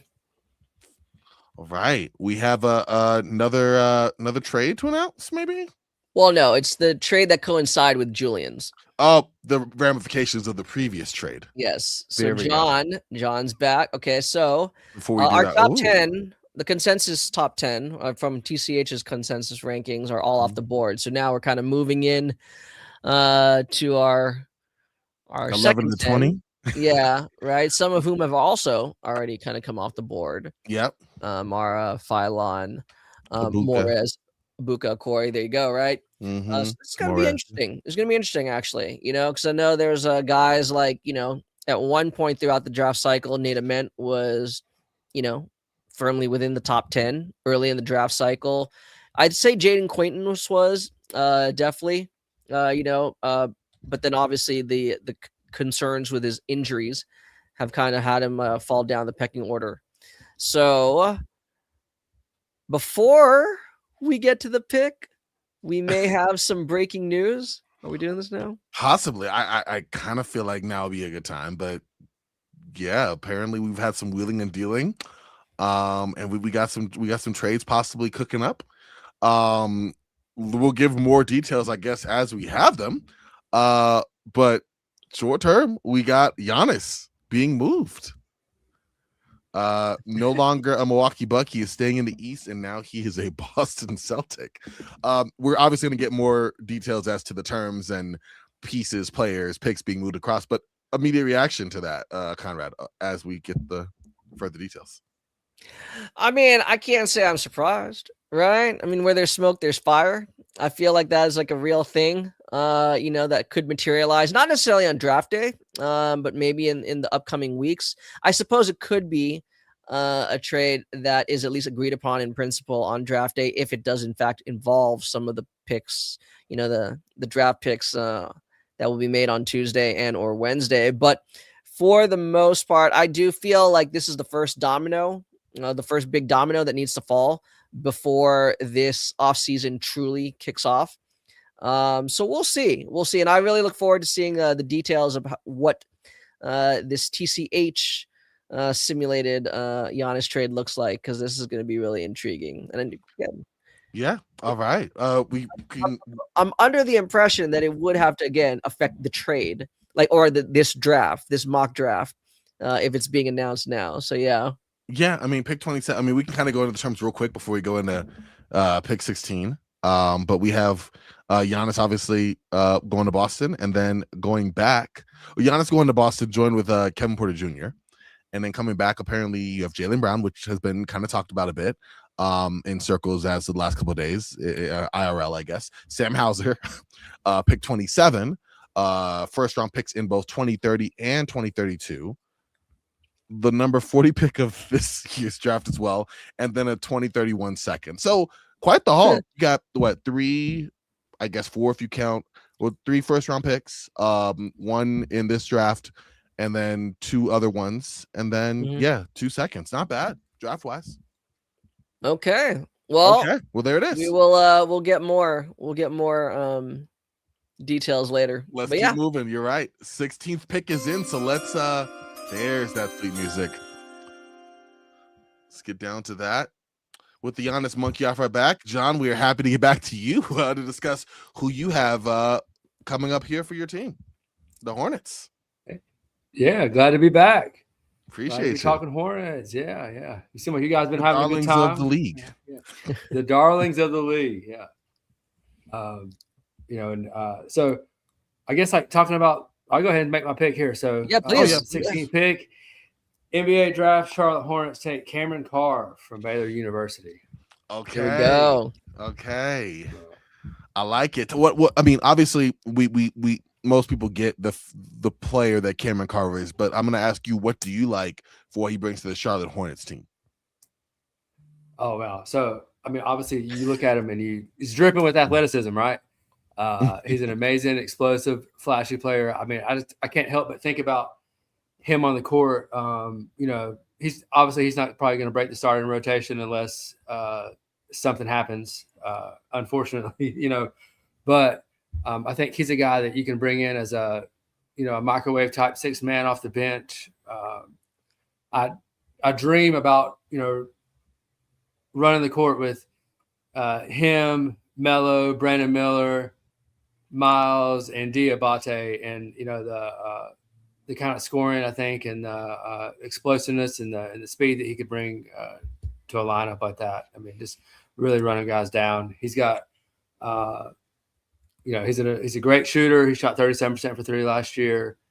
And then he's a guy that can finish at the basket, which I think is something that they actually need from their guards, especially considering the fact that the guy that they have to do that now, I mean, if you look at kind of the impact that Kobe White made this season, you've been hearing a lot about, I know we want to bring back Kobe, but there's a good chance that we might not. Oh, wow. I think just because it seems like there's teams that are offering a lot of money, they're going to offer a lot of money in the offseason. And if you can get a guy like Cam in there, I think that you might be more okay with that. Obviously, I mean, going back to the trade, so, full transparency, at 14, I was hoping that Merez Johnson was going to fall to us here. That'd have been a nice fit for sure. Yeah.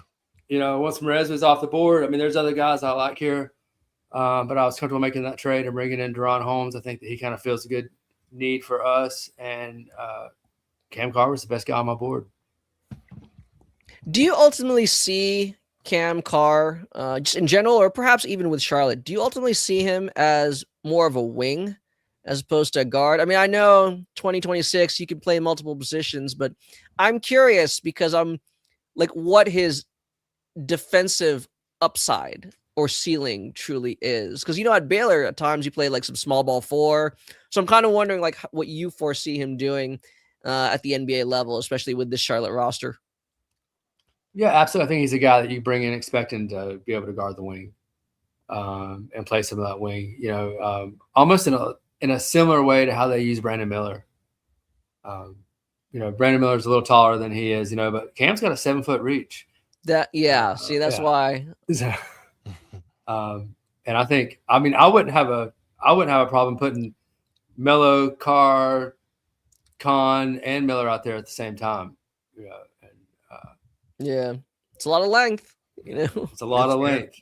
What after you made the trade for Holmes, were you basically okay? Like, it wasn't really looking for a big per se as BPA, because obviously they have Ryan Cockblanner, Musa Diabate, and now Deron Holmes. So was it more okay? Now we can just get whoever we like, or were you still considering maybe another big to kind of round out some of the guys you have cemented in Charlotte? And here's the thing: so we got 18 also, and I think that at this point, there's still 3 or 4 bigs that we could be interested in. Very true. Charlotte. Very true. All right. There Sounds you go, good. man. Well, we'll see you very soon then. All right. All right. Good luck. All right. In the meantime, we have another trade. Conrad, do you want to tackle this one? Yes. So it turns out that the Washington Wizards, have acquired pick number 17 from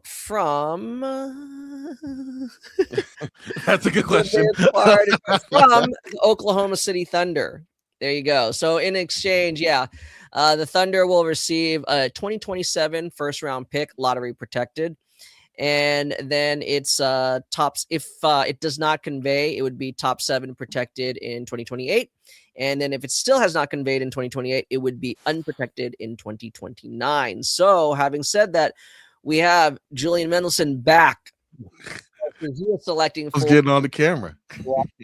Yes, man. Oh, no, just kidding. Not yet. All Yeah. right. That's interesting. Let's take a look back then. He started off with AJ DeBansa and number one, which totally makes sense. He did mention, though, that, he's not really convinced that Koulibaly is necessarily a foundational piece. Which, if we're talking about in real life, Koulibaly, I think, is a guy that we like.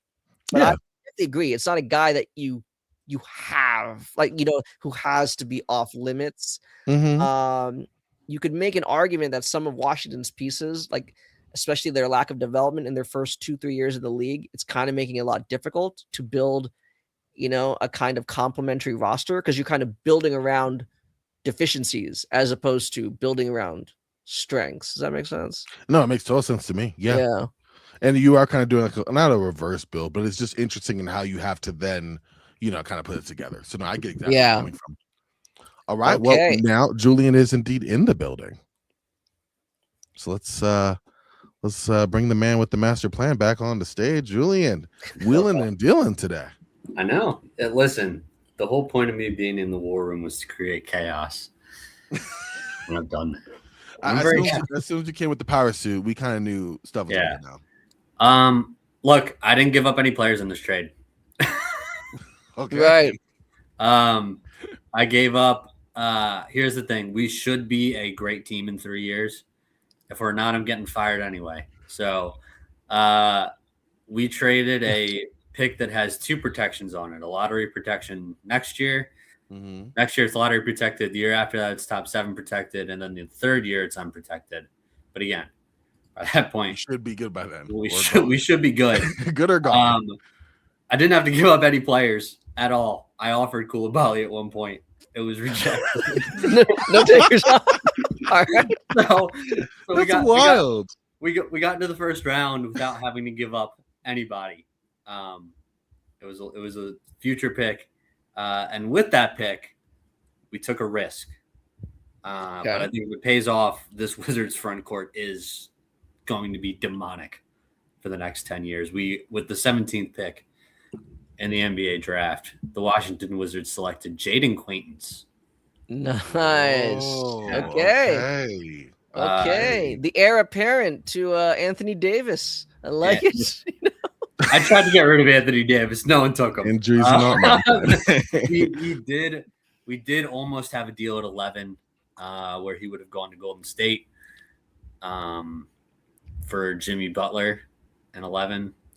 The Warriors pulled out last minute, unfortunately, which is a bit of a bummer.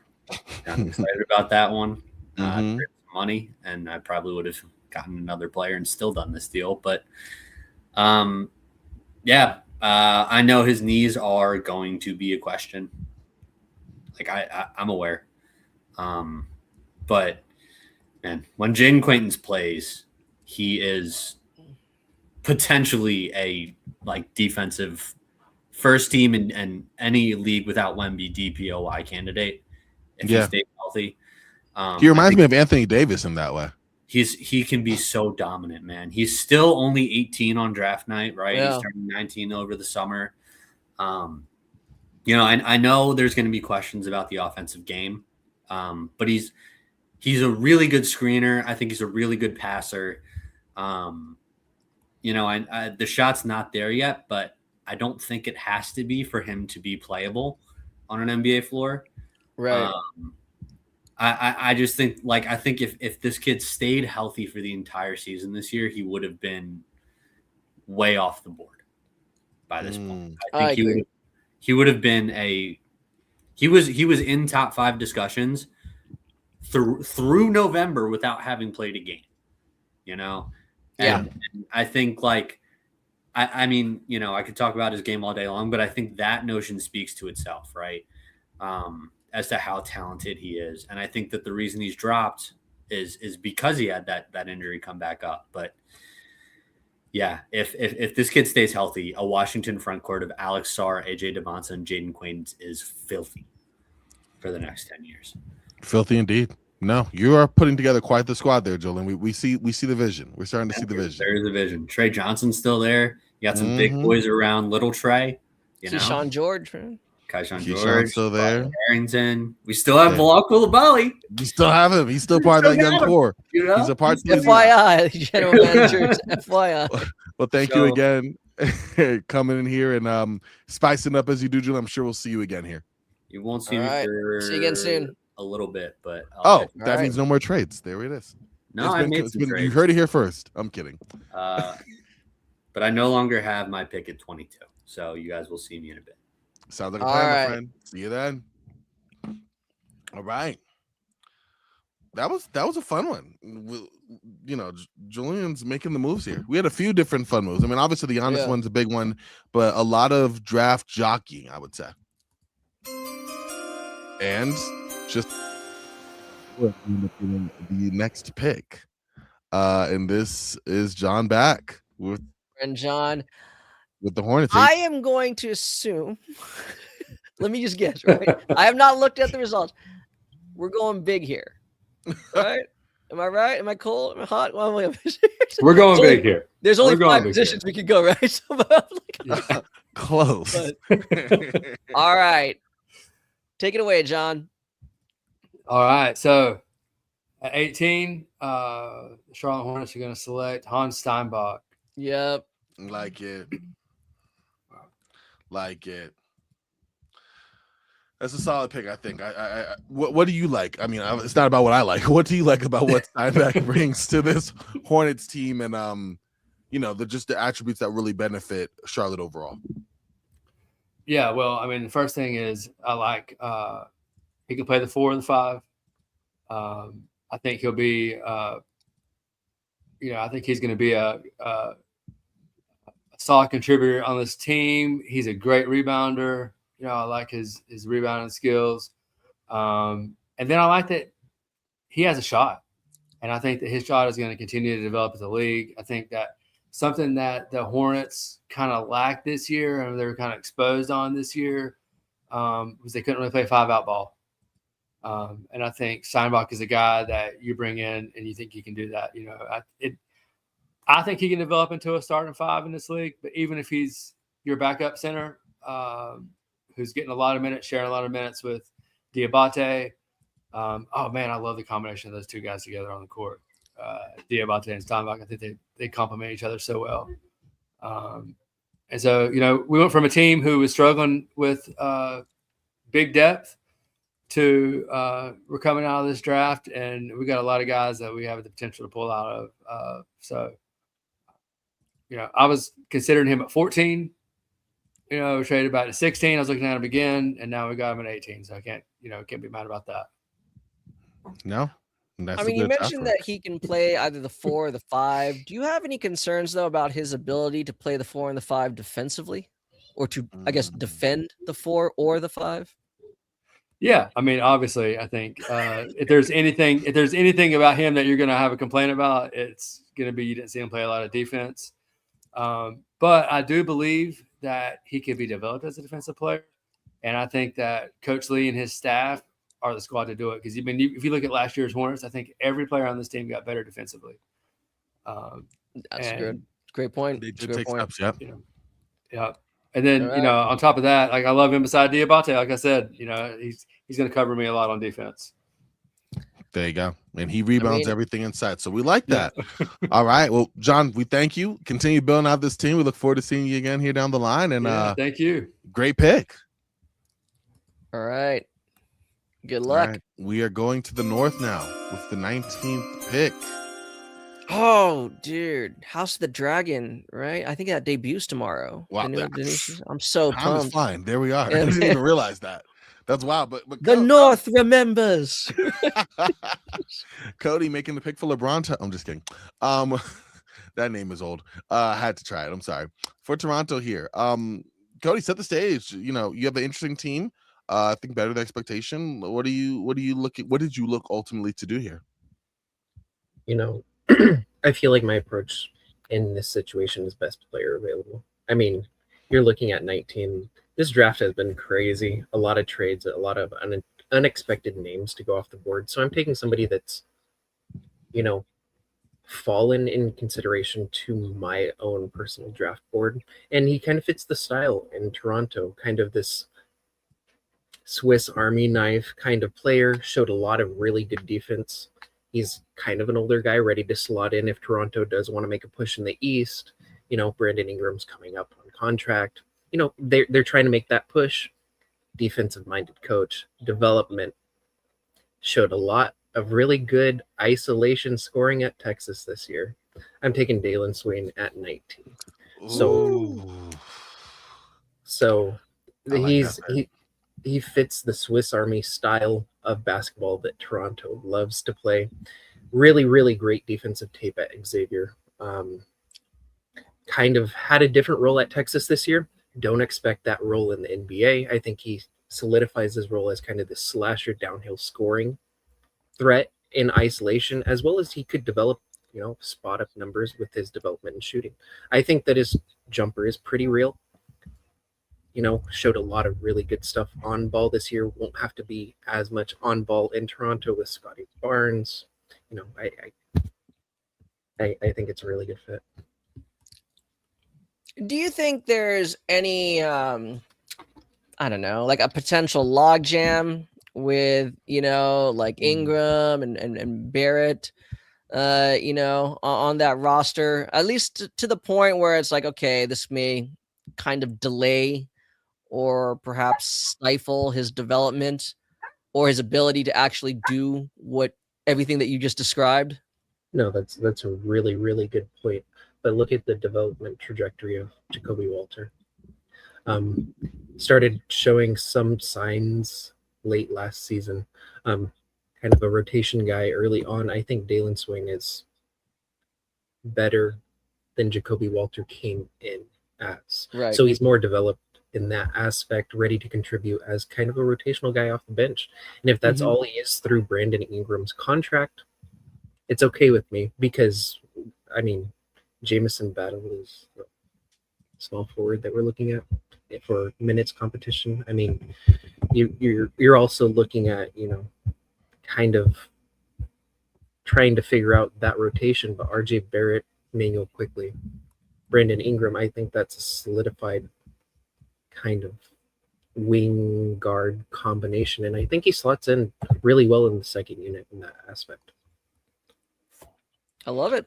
I like it. You said the jump shot has improved, but it definitely is kind of the swing skill for him. On a Toronto team that, shooting's not welcome there. I imagine you're higher on that. Or do you think right now there's other skills he brings that, yes, it's still a swing skill, but it's maybe not the biggest one for you? How do you take context or stock of that jump shot? That was something I really considered with Christian Anderson on the board still.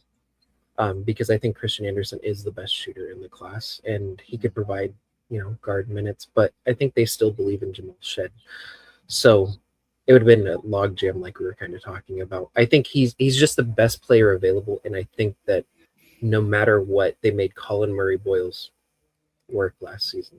They made Scotty Barnes work. Neither one are shooting aspects, but they still win games with a top 5 defense. So we're trying to really round out our strong points while kind of disregarding our weak points, kind of trying to figure out the East. I know the East really isn't that strong. So maybe they could be in contention in more ways than one next season. All right. There we go. We love it, man. Well, thank you so much. We appreciate the time and love the pick. All right. Well, pick 20 is already in. Got the Spurs up. Caleb at the helm. Let's get it going. Caleb, you back again, man. How's it going? What are you gonna do here? How are you getting the Spurs back to the NBA Finals? We've been doing a lot. I mean, obviously the Spurs were just in the NBA Finals. I think anybody who watched, every minute of that series like I did saw one thing kind of glaring with this roster that was an issue, which was big time shot making down the stretch. I think that there was a lot of inconsistencies in the offense. And I'm going to talk about a trade I just made in conjunction with this pick because I think they go together in terms of kind of painting the future that I have. I just traded for Kyrie Irving. Okay. I just traded De'Aaron Fox and the 35th pick and a first in 2029 for Kyrie Irving. I think that changes a lot in terms of the Spurs. I think the move here is, hey, now we need to go find guys who can guard players in the playoffs. And that's who I drafted. I drafted Koa Pete here at 20. I think that's a great move. I think he got a little bit knocked there for the really, really lackadaisical performance in the Final Four against Michigan. He missed 12 layups. I'll just call it what it is. He missed like 12 layups in that game. And it cost him in his draft stock. I mean, he went from being a guy who's in the lottery conversation because of his size and versatility to now being a guy who's a late round pick. I just don't get it. I love his game a lot. At 6'10", he can initiate a little bit, get past guys with the dribble. But then system-wise, just played under a great coach, showed that he can contribute consistently, averaged, I talked about with Acuff. He was not awful. He still scored over 10, didn't turn the ball over. I think it's a good safe pick here to bring off the bench, especially considering we just kind of cleared up the logjam that we had at guard in terms of our future plans. I mean, obviously we're bringing Kyrie Irving in, but imagine Victor Wembanyama, Dylan Harper, and Stephon Castle getting to work with Kyrie Irving this offseason, what that's going to do to this franchise. I mean, I just love it. I love it. There you go. I see you're very effusive about it, and I'm with it. I think that's a massive. That's definitely an upgrade. Definitely. I mean, you know, the Spurs, I love the Spurs roster that just went to the NBA Finals. I love Julian Champagnie. I don't like Julian Champagnie having to be a starting power forward and only play power forward. So I'm with Caleb. I do think that, crazy enough, that the Spurs do need more length. They do need more size in the front court, despite having Victor Wembanyama. Yeah, I mean, I think obviously there's some front court depth. Wait till you guys see how many star veteran players have moved in this. It's been unreal. I'll just see. Yeah. I mean, I'll spoil it. I spoil it. I made another big trade that you guys will hear about later. Okay. Oh, Hold wow. that Excited then. Let's keep the viewers. Yeah, we got to keep this moving though. This is a pretty easy, safe pick. Like I think, like Conrad said, we need a little bit more front court depth.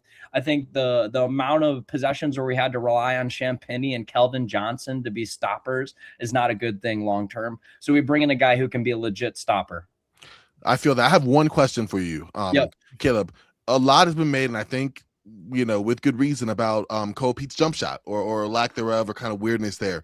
Are you concerned at any point about that? Because, you know, the spacing for you did bring it up. You do have Kyrie, but then it's kind of shrank maybe with Koa. What are your thoughts? He's not going to shoot a lot of jump shots. So I think when you talk about jump shot efficiency, like that conversation for me stays with guys who shoot a high volume of jumpers. You're not bringing him in to be a jump shooter. You're bringing him in to basically allow Victor Wembanyama on offense to play out of the high post more often. And now he's got a guy in the dunker spot who actually can finish over people and through people. And it's not Keldon Johnson.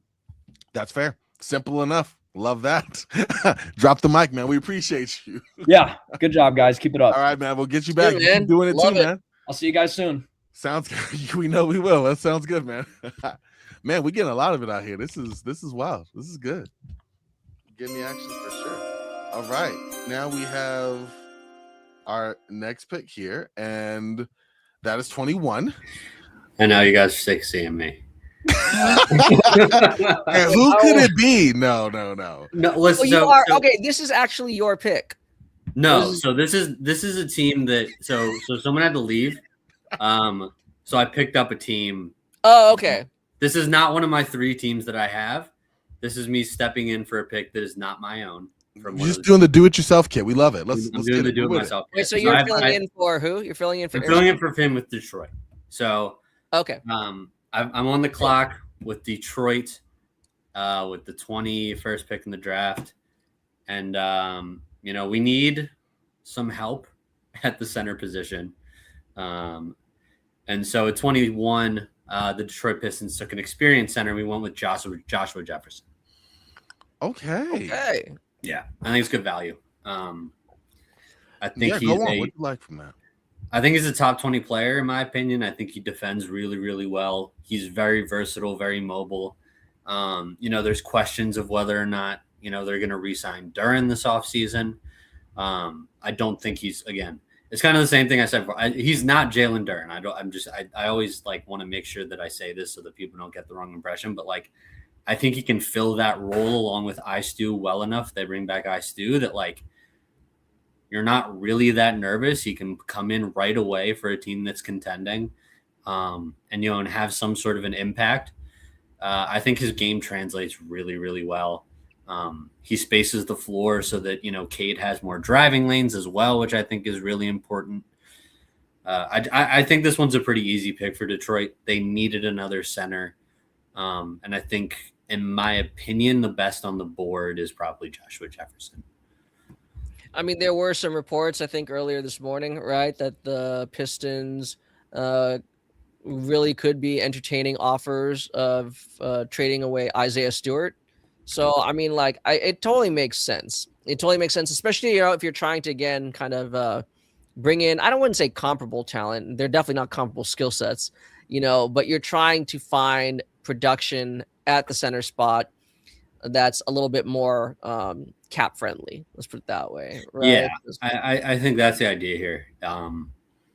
Because again, I don't think they can really afford to re-sign Duren. Unfortunately, or they will, and it's going to be a bit of a mess re-signing all the guys and debating whether you want to sign Osar and Holland. And I think it's good to just have a position where you take a guy who can come in, can give you some minutes, and play pretty well.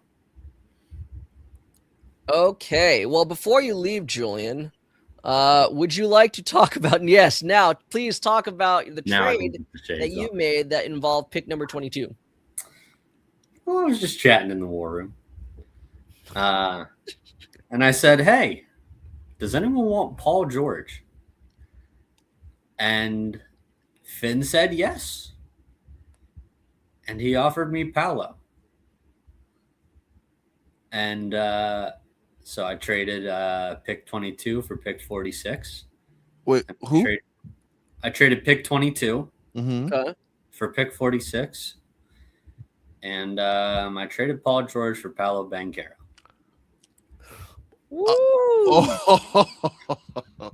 I was like, who? Paulo. Wow. So, okay, then from your perspective, from Philly's perspective, what is the rationale here? I mean, I don't think it takes too hard but yeah, please break it down. Look, man, I think he's excited about only having 2 years left of Paul George. That's a long time to be paying Paul George, in my opinion.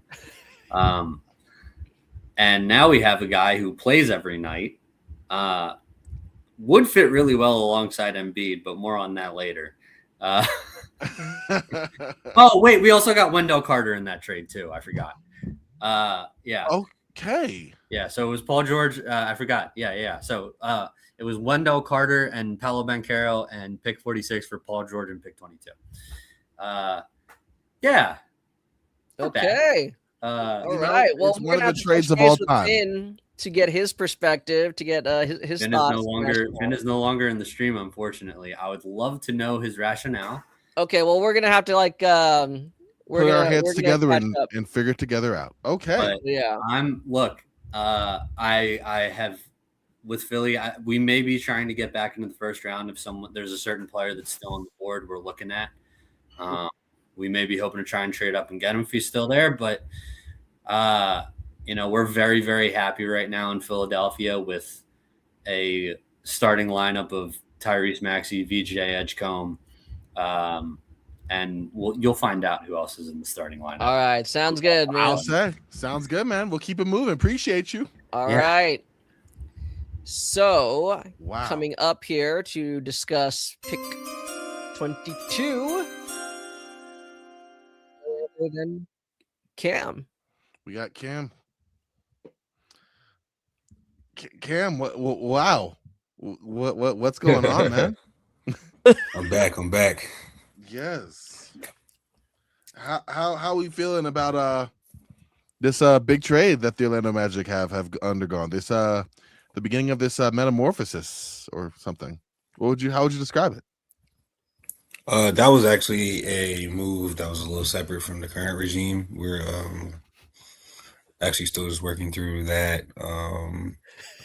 Got some very solid players, and we just need to keep building upon what we got, and we're just going to keep evaluating every year. I love it. Straight out.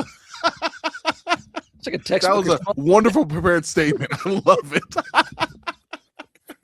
Well done. All right. Well, we're going to keep that moving. That was perfect. Who did you end up taking for number 22 for this Orlando Magic team? So for number 22, we end up taking the big boy out of Houston, Chris Sinak, 6'11" in shoes, 7'5" wingspan, barely over 19 years old, one of the best rebounders in the country. Also possesses special shooting touch.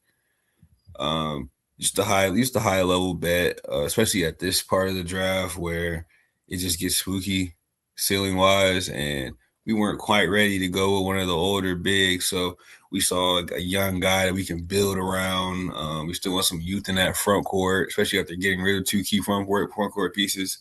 So I think Chris will be able to synergize perfectly with Gogo Batate, and he'll also be able to play next to Franz Wagner in the front court.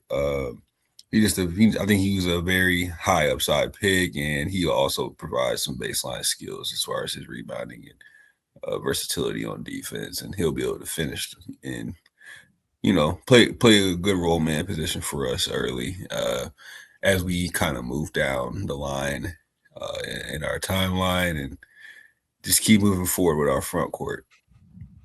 What remains of it? I love it. Yes. No, I'm playing. I will say that a heck of a rebound rate for Sanak in Houston, right? And the guy can definitely, play around the boards, the jump shot. There's some potential there. I like the selection for sure. All right. I love it. So you are actually going to stay on for pick 23, your other team that you're representing, right? The Atlanta Hawks. Yep. Who did you decide to take for the ATL, building on what you had earlier? And with the 23rd pick, the Atlanta Hawks decided to get the point guard from Texas Tech, Christian Anderson. I think just great value for him. Yeah. He has some defensive concerns once the athletes start, kind of hiking up level-wise, but I think he can play with anyone with his playmaking and his shooting. He also is a high-level scorer that can make an impact, with generating paint touches and scoring from the mid-range. I think his biggest skills though will be that high-level shooting, pull-up shooting, and that playmaking. He's going to keep your team turnovers down. He's also going to just share the ball extremely well. He's going to create a lot of easy looks for your bigs. I think he's going to be the perfect kind of player for the Hawks, whether they decide to start him or they want to go big and kind of have him come off the bench and still play a pivotal role, because he's still going to be seeing over 20 minutes a game. He's still going to be a pivotal role. It just whether he's going to get like that extra 5 to 6 because they want to go big. I think he gives them that versatility, though, and I think having that level of shooter and passer that's going to keep your team's turnovers down at least is just valuable, especially nowadays. Especially nowadays when you're running all these big, playmakers and they're kind of turnover prone. And then obviously we have Ade Mara as well, who's also known for his turnovers, even if his passing is very special. I think having that kind of just release valve in Christian Anderson and that safety blanket that he's going to provide with the shooting, because, Dyson Daniels isn't, much of a shooter. So that him just being able to complement our center, our wings, him being able to be out there with any kind of 2 through 5 is going to be extremely valuable for us. And then we don't really have a backup point guard at this moment, and we don't really even have a designated starting point guard either. So I think he's the great. I think he's very good value. We also workshopped another guy that I kind of wish I did take, Big Ten guy, but I didn't realize he wasn't taken yet. But we moved past. We still love Christian Anderson. We build with the roster we have moving forward. I love it, man. That probably does mirror reality at times, right? Actual, front offices. So madness in the war room, man. Madness. All right. Well, I'll let you return to that madness. Thank you, Cam. We'll probably see you soon. Appreciate you. All right. Defending champs. The champs are here. The champs are here. 24th pick. Got our friend Ersan Demir back up. Ersan, representing the New York Knicks. Who you got? Man.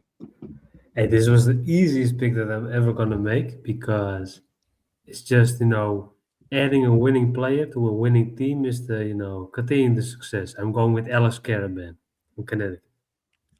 Oh, wow. There you go. Okay. All right. Well, I mean, obviously, Toolsy, guy, we've seen a lot of him in college. What do you like about what Caravan will bring to the New York Knicks? That's the consistency. He's impacting winning. He's shooting a feasible 3-point shot. And he's been in the final for 3 years of his 4 years in college. And he's from out the neighborhood. I'm not saying it's really close, but he's playing Madison Square Garden for so long, actually. That's true. And you have to keep adding wings, man, on these rookie skilled contracts. I don't feel comfortable picking a center because you're basically stuck to a center for 4 years. And for the Knicks, it's kind of expendable because they want to keep Mitch, and then this guy has to be second fiddle or replace Mitch. But honestly, I would continue to stack up guards. And he's played for Hurley for 4 years, man. He's prepared. I think he's one of the best team players, if that makes sense, in terms of embracing his role. He's had years where he had to carry the offense a little bit more, and he's had years where he could, step back and respect others in their role. And in the NBA, he's never going to be a star. That's going to be certain, but he's going to be a star role player, if that makes sense. And That getting makes a guy like him with a college pedigree at number 24, it's a win. Very easy pick for me to make. No, I like it. I mean, the champagne hadn't even cooled on the floor when James Dolan said the Knicks will not go into, the second apron. So, he made that very clear that, it's going to be on the GMs to try to find some talent at a reasonable value, that are going to help kind of fold into what the Knicks already have going on to try to defend their title. And I think in Caravan, you do have a good one. Was he somebody that was a BPA for you, or did you have him more in the second round, but was just like, hey, I could grab him here? It's close enough. I have them always around 30, 32, but not lower than that. And for me, it's best player available. For me, they went with Pacom Darrier a few years ago on the rookie scale deal. Wasn't, in terms of impact, best decision they made. So I'm leaning more toward best player available because that makes the most sense when you're defending a title instead of swinging for the fences while this team is already set around Brunson and just keeping him with more option on the wings. Improves that margin for Caravan, error in the playoffs. these last couple seasons at UConn, Caravan's kind of like defended 3 through 5. What do you think is his defensive outlook or his defensive upside, at the NBA level? For me, he fits very well to play with Anunoby. In terms of Anunoby is more that the physical wing who will defend the 3-4. For me, Caravan will mostly be defending a 2 and the 3. In terms of his body is more so built for wings, pure wings. And in the NBA, he's going to face a lot different of those instead of who he played in the Big East, etc. So for me, the sample size matters because he's been with so many winning teams, and he's had different roles throughout his career. And it's just pick and choose for the Knicks. They buy a role versatility. That's why I went with a player like him instead of the more flashier names, if that makes sense. Right. But it's feasible to extend their winning, seasons, contending seasons, and that's just really the emphasis of this pick. All right. Like it. Yeah. Sounds good. Man, thank you again. That's a well thought out pick. You obviously explained it well. Look forward to thank you. I think we'll probably see you soon. So, yeah, see you soon. All right. All right.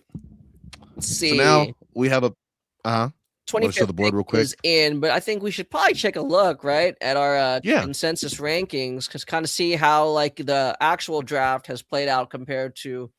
So I mean, we still have some pretty notable names on the board. There's actually some very notable names, right? In no particular order: Kareem Lopez, Malik Thomas, Sergio De La Rey, Zubi Ejiofor, Isaiah Evans. Which again, sometimes people I don't know if it's analysis or paralysis from analysis. In the sense that you see these names all the time. Bennett Sturts is also still on the board. I think we had him ranked a little bit higher. It speaks to the depth. It speaks to the depth of this class, Yeah. We're at 25. We're about to hit 25. And Nate, with the Lakers, my Lakers in the building. I'm very intrigued by where they go here. But like you said, a lot of good depth in this class, and we got a guy making the pick who I trust. Like everyone else that's come up here so far, Wilco in the building. Saw that cleanup there.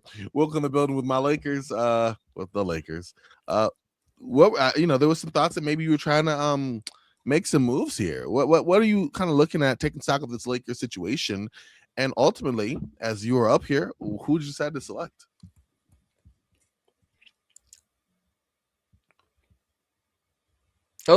I can't hear you. I thought it was me at the time. Oh, I think you're muted. That's what it is. Maybe. Let's see. Right now, are you able to hear me? Yep. Yeah, I think was having a little bit of a glitch there. But yeah, I mean, I just wanted to kind of gauge what people were willing to, give up, or I guess sort of, offer me in exchange for this guy. There we go. Okay. Oh, did we lose him? Choose. I hear him. I'm sorry, you were in and out. I say it one more time for us. I think I'm probably having some internet issues, guys. Okay, we can hear you now. Yeah, Zuby Ejiofor, just in case I glitch out again. I'm going. Ooh. Here. Okay. So, yeah, I just kind of wanted to gauge what people were willing to offer, or how interested people were in him. But I mean, I like the idea of a 4 or a 5 man for the Lakers here. I think Zuby can play both front court roles. Productive, in all his years in college, has good feel. Switchable on defense. I think, we'll be able to check guards, wings, and bigs alike. So, yeah, he's a nice pick next to Luka, I think. I like that you made a pick for a player that brings some defensive versatility. I think you're looking for a big, ideally we've seen the bigs that work best with Luka, right? They're able to defend the rim on one end and play above on the other as like a vertical spacer. I do have questions and I want to get your thoughts on if Zuby can bring the offensive side of the ball, at least for the screen and roll action. Because we know he's not a shooter, but on the defensive side, we do know he has the versatility to switch and is able to defend the rim. So the defensive side speaks for itself, and I think that's why you made that pick. Do you have any? Are you like, hey, whatever he brings on the offensive side is gravy? Where you kind of add on the offensive game for Zuby? Yeah, I mean, I think it's okay. Like in the NBA, he's not going to have to do as much as at St. John's. So if he mostly focuses on, rebounding and finishing plays and, like running hard in transition and things like that, I think that anything that comes after that is just an additive, really. Especially when he's surrounded like with Luka and Austin Reeves, he wouldn't really have to do too much, or I think, it would be in his team's interest to not have him do too much. Even though he certainly showed like this year, especially at St. John's, that if you overtask him, if you ask him to do a lot of things, he's got enough skills to do that. But that's just never really going to be his role in the NBA. So I buy him as more of like a play finisher, but who also has enough feel to make the right reads when he has to. I like it for sure. I would totally buy into him as like a high IQ energy big. Yeah. And I think that's huge value at this pick. So definitely. And I mean, I won't give, my strategy away, but there were definitely, some 4s and 5s who I was interested in trading for as the Lakers. But yeah, ultimately, can't really go wrong with Zuby here, I think. Sounds good. I'm with you on that. Well, thank you, I'll man, for making the pick and fighting the internet issues to come through with some great analysis. We appreciate it. Thank you, sir. All right. And sounds like we might be seeing Wilco again soon. We might be seeing him again soon. There we go. All right. 26th overall pick. We have Cody back, right? Representing the Memphis Grizzlies. This incredible rebuild here, or I don't know what they want to call it, but yeah. Cody, take it away. It's fantastic out here shipping off John Morant for Jamal Murray. That's a pretty cool. I mean, if you just think about it right now, you have Cam Boozer, Zach Edey, Cedric Howard, Jamal Murray, and let's build some pieces around him. So I went ahead with the 26th pick. I went ahead and took somebody that's sliding for some reason. Bennett Sturts. Get him a veteran. Let's stabilize this roster. So I took Bennett Sturts at 26.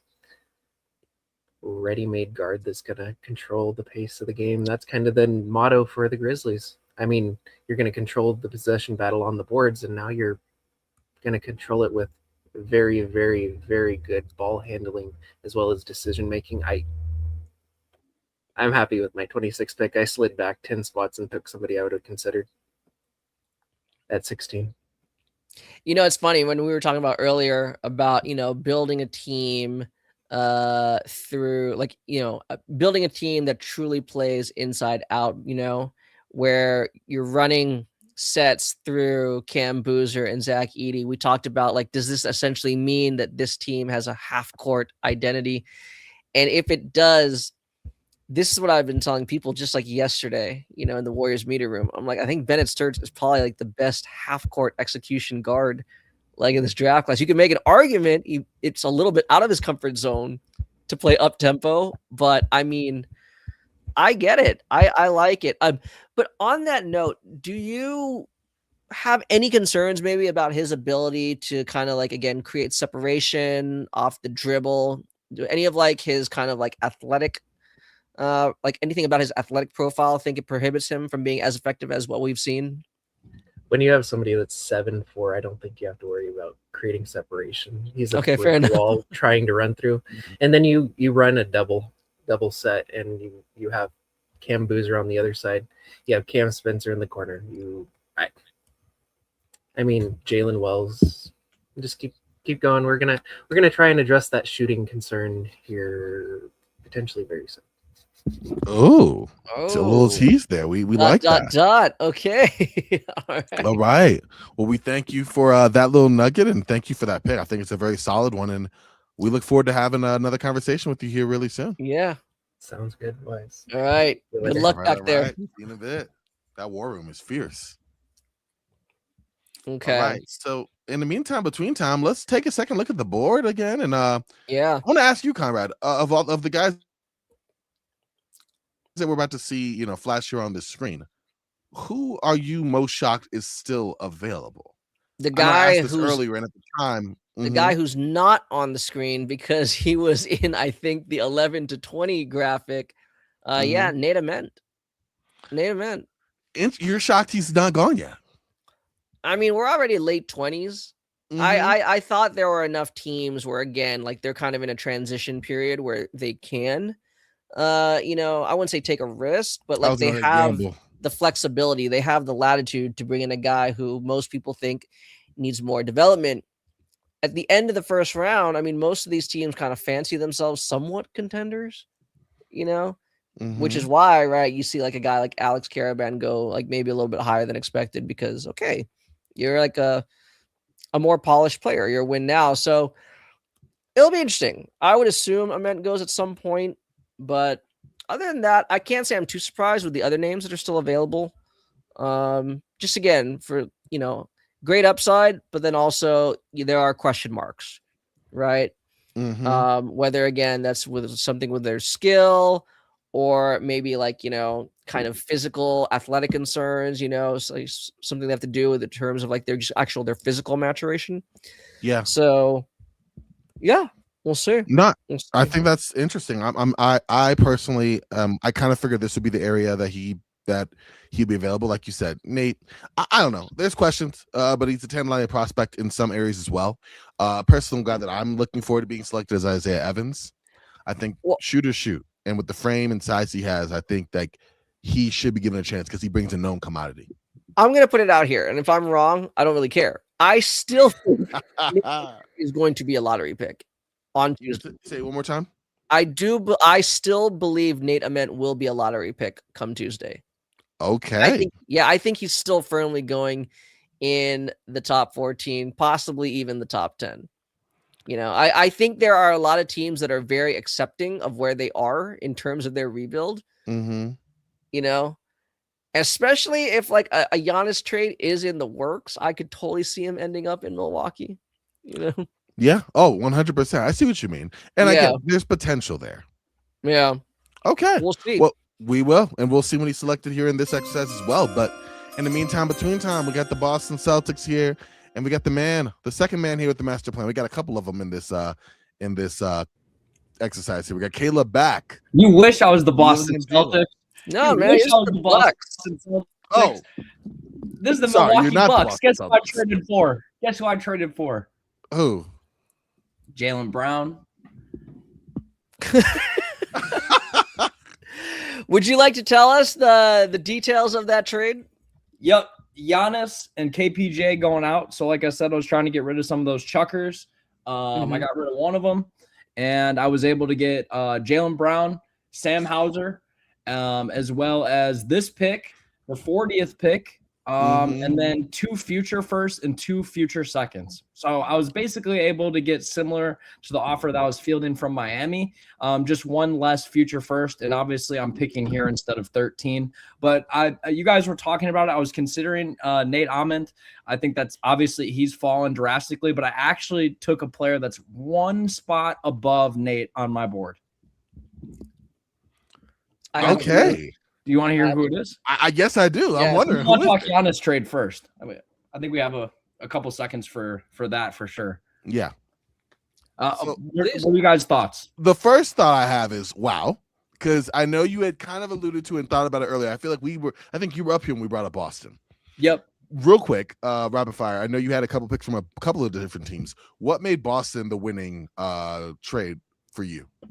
I think obviously the goal is eventually to reroute whatever main star or all-star caliber player we get. And I think just kind of viewing how people in our room viewed Tyler Hero, I saw that I wasn't really going to be able to take Tyler Hero and move him for anything. And I'd rather leave this draft with Jaylen Brown. I mean, I feel like that's a no-brainer. He's a really good player. Obviously, has had some interesting stuff going on off the court in terms of conversations about his relationship with the organization and Jason Tatum, etc., and comments he's made. But I think he'll be a great fit in Milwaukee. And like I said before, I went out and got a guy who can play defense. I mean, Jaylen Brown's a great defender and gets buckets. Right. So you did indeed.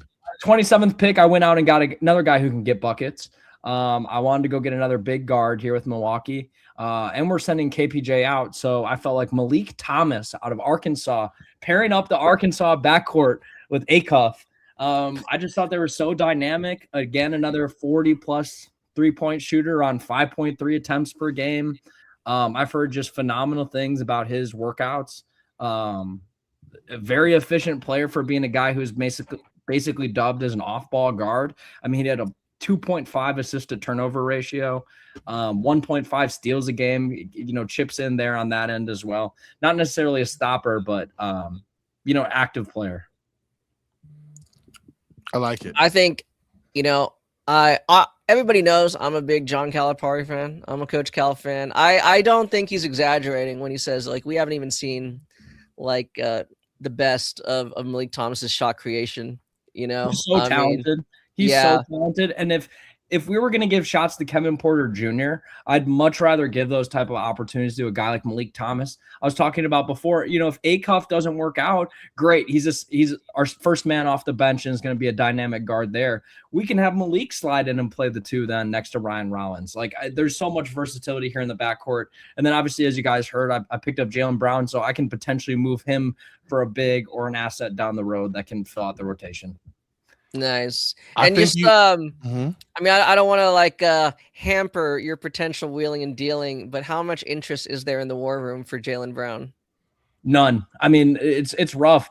Nobody's interested in Tyler Hero, but everybody's interested in trying to trade anything else. All these disgruntled and random assets are getting moved, but I had very few offers and interest in Giannis, which was surprising to me. I basically had him open for any offer. Didn't get any besides Miami. That was it. Wow. I had to make this deal happen. Like me, but I do agree with you. I think Jaylen Brown has the most perceived trade value across the league. Like, so I mean, like if this were to happen in real life, this were to come to fruition, I would totally understand it and likelihood support it, Yeah, I mean, if you're looking long term, yes, obviously we'd rather have Giannis's trade value, but if he doesn't want to be here, he doesn't want to be here. Like we have to move on at some point. And I think getting a guy who has an idea of the type of basketball he wants to play, has won a championship. So I mean, it's going to be easier to move him, and it's going to be easier to build around him as well if we have to do so for this year. But I know you guys got to move on. I felt like Malik was a great pick. I was thinking Nate, but I need sure shooting and scoring. No, I think you went with a proven player there, and you're doing a little GM masterclass here. So we appreciate you coming on again, man. All right. Good luck. We'll see you soon. All right. Pick 27. For that clock coming faster and faster on us. We're ready for it though. Pick 28, excuse me. Yep. Is in, and that's Zach. Yes, Zach's back. Our guy, Zach. Sorry. Had to do it. Who's you select here with this 28th pick, Fred? Yeah, so the Timberwolves are hopefully going to get their long-awaited point guard next to Anthony Edwards and Sergio De La Rey at pick 28. Yeah, I mean, the big thing with the Chris Finch era is he doesn't, play his rookies and young guys as much, but I think De La Rey has a good case to maybe get ahead of that curve early on, playing 3 or 4 years of pro basketball. He's played in, one of the best leagues in the world for, a while now at this point. I think he's a great fit next to a lot of these guys on offense, as well as this great, high level passer that's 6'6", high energy guy. He shot the ball really well this past season, but just somebody who is, got good positional size, competes on defense, and is going to be the playmaker next to the other top options that Minnesota has really needed. If you look at their on-off numbers, the team has really done well when Mike Conley's on the court. And it's not because Mike Conley's awesome anymore, but it's because he's a guy that can facilitate offense to some capacity still. Right. So get a guy like Sergio in that would do that would be great. Yeah, I like it. No, I think it's a solid pick. You explained it well. I think that's I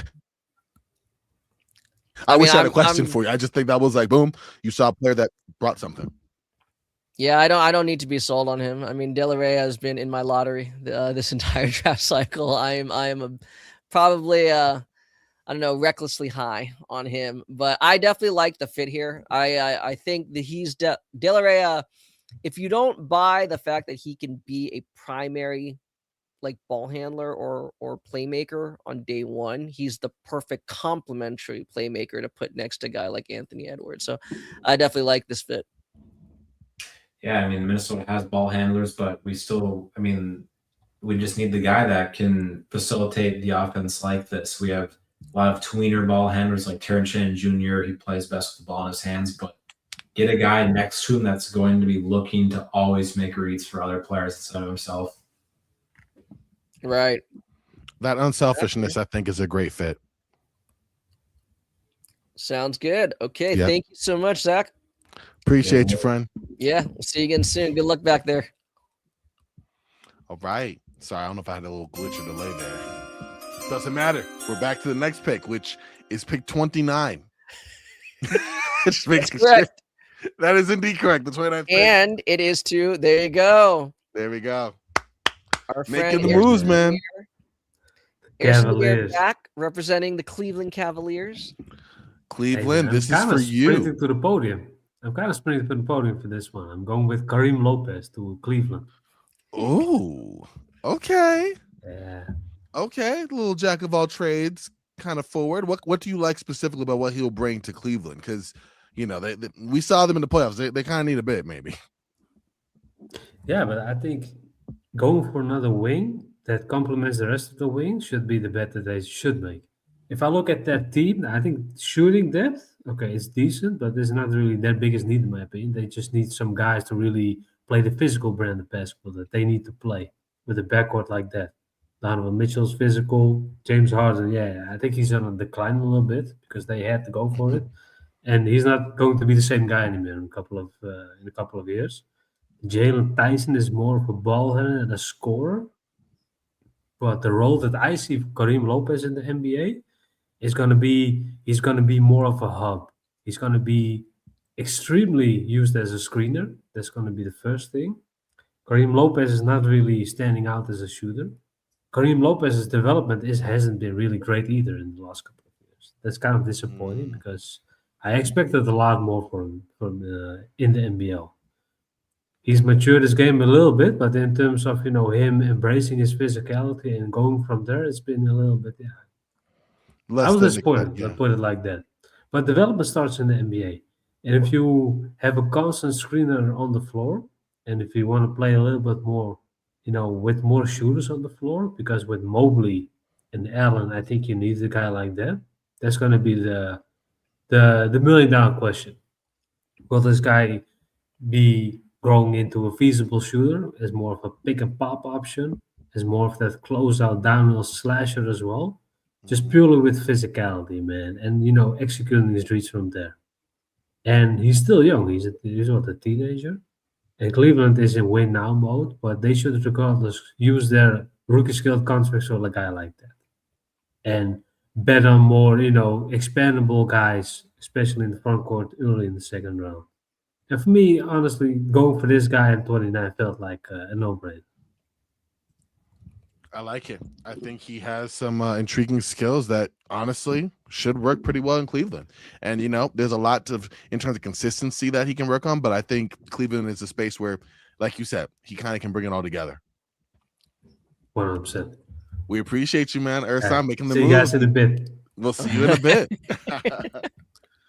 All right. So we got two of our top 30 still on the board, Conrad. We got Nate Ament and we got Isaiah Evans. Of those two, who do you think goes first? I know I imagine you're going to lean Ament, but I'm just curious if that's what you think now that we're going, almost done here.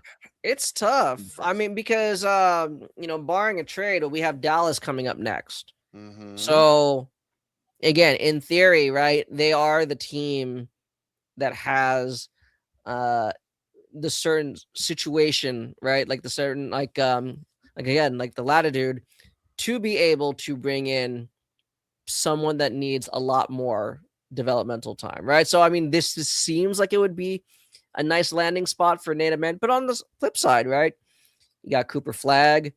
Who did they take earlier? Was it I know Ryan took let's see. Yeah, Buka, Corey. It would be cool to have a nice shooter alongside those guys. So I mean, if you wanted to bring in a movement shooter like Isaiah Evans, that would be awesome. Mm-hmm. So I don't know. It's tough to say because I think both of them are a fit in, again, where the Mavs are with regards to their team building. I think everything that the real life Mavs have done has signaled that they're okay taking a more patient approach. I think what Ryan has also done is, again, try to help boost that approach, right? So yeah. We'll see. We'll see where he goes with this. Speaking of, here we are. The 30th pick is in. There's that sweet, sweet music, and let's see that sweet, sweet GM Ryan.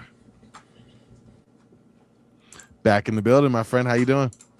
What's happening, guys? How we doing? Rounding out the first round here. It's been wild. Fun. We are. Wild. Couple trades. I don't know if you guys noticed. I didn't quite end up with Giannis, but every other superstar changed teams. So some things are happening. Oh man, exactly. Yep. You said also, it. let me get out in front. I was not involved in whatever this Paulo business is going on in this trade night. I have nothing to do with that. You keep my name, the aggregators. I was blindsided. It all happened behind me.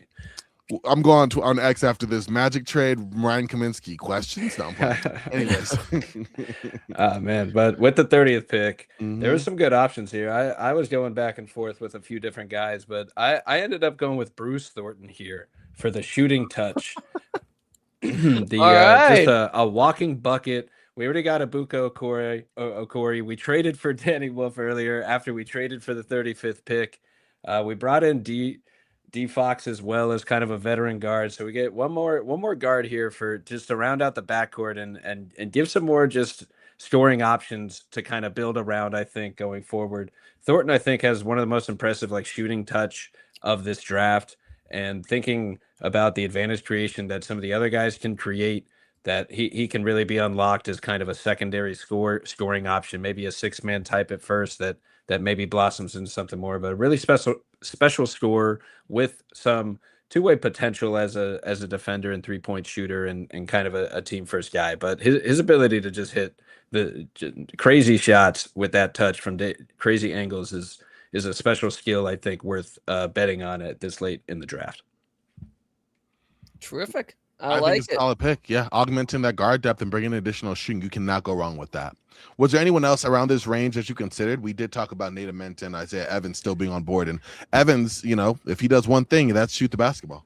No, absolutely. Ament's fallen a little bit. I thought about him here. Because of Wolf and Flag in the front court, I kind of thought it was a little crowded. Henry Visar was one other big man I thought about, but there also is Lively and Gafford. I'm like, the opportunity isn't great here.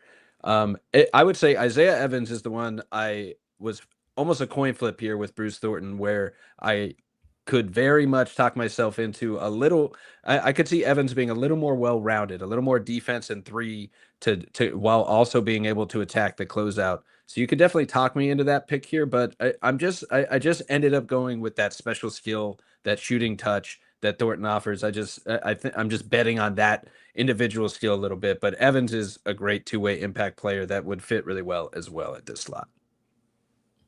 All right. I like it, man. We like it. We thank you again for coming on and sharing your insights, and we look forward to some more. You know it. Appreciate it, guys. Good luck, man. Take care. All right. We got some picks up in quick succession here. So without further ado, let's go to pick 31. Let's get that music on and let's bring in the Knicks again. And Ersan again. He said he'd see us soon. It was sooner than we thought. Here he is. Sooner than we thought, man. I was against to the podium. To complete the Connecticut duo going to New York, I'm going with Terrence Reed, man. I love it, dude. I love it, man. I was saving this pick for 24, actually, but then it was like, no, I should wait with the center. There's a few of them on the board. My heart said Zuby, but he was already taken, man. So Terrence Reed to complement this front court on a fairly cheap guaranteed deal early in the second round is the way to go, man. Mitchell Robinson's health has not been consistent for, I think, 5 years at least. Even when he entered the league, he was not really always healthy. Right. So having some more options, because keeping him this summer has to be the goal for the Knicks. Adding some more bodies. Physicality has determined that a big part of the playoffs, finals, in my opinion. Because in the minutes with Mitch on the court, when Wembanyama kind of was in hell against him. So he killed him on the offensive glass. And having another big body, someone who has some crisp footwork, makes some passes out of the post in Terrence Reed, who really started, as a highly touted guy in Michigan, playing behind Hunter Dickinson, taking over the team year 2. Year 3 in Connecticut, of course, he had guys in front of him. Year 4, it was his team. The trajectory of playing for 2 of these high major elite programs and continue to a winning environment with the Knicks, damn it, Terrence Reed is ready for that job. That's the guy for number 31 for me. There we go. Hey, I think it's a solid pick. I think you got the guy you wanted. You wanted to get him early, but you waited a bit and got him at better value. So I think there's nothing more to say to that except the Knicks might just be back for another year. We hope so. Second apron be darned. Exactly. We appreciate you, Ersan. Thank you. Again, see you guys in a bit. See you in a bit. You already know. He's already knows. He's already scheming. All right. He's already scheming. We love it. All right, 30-second pick is in. They're coming in hot and heavy. Ooh, shouldn't have said it. Anyway, we got Cody. We got Memphis. We got the pick. You jumped crazy. Let's move on. I'm so sorry. Yeah. Cody, it's like a combination of hunger and we got to these draft picks is making me frisky. Anyway, moving on. What do you have for the 30 All right. 30-second pick. I've taken Cam Boozer, Bennett Sturts, acquired Jamal Murray, and then somebody was sliding down the board. I would have taken him theoretically at 16 or 26 for sure. But I just kept him falling, and I don't know if anybody ever thought he was on the board. Nate Ament. He's at 32. What's the downside to this? Mm-hmm. Yeah. I'm just filling out depth at this point. The Grizzlies are. If they don't have an A+ grade for this, come on, Yahoo, give me that grade. I feel like he just kind of slots in the forward role. The rich just keep getting richer with the Grizzlies, and I feel like their development team, they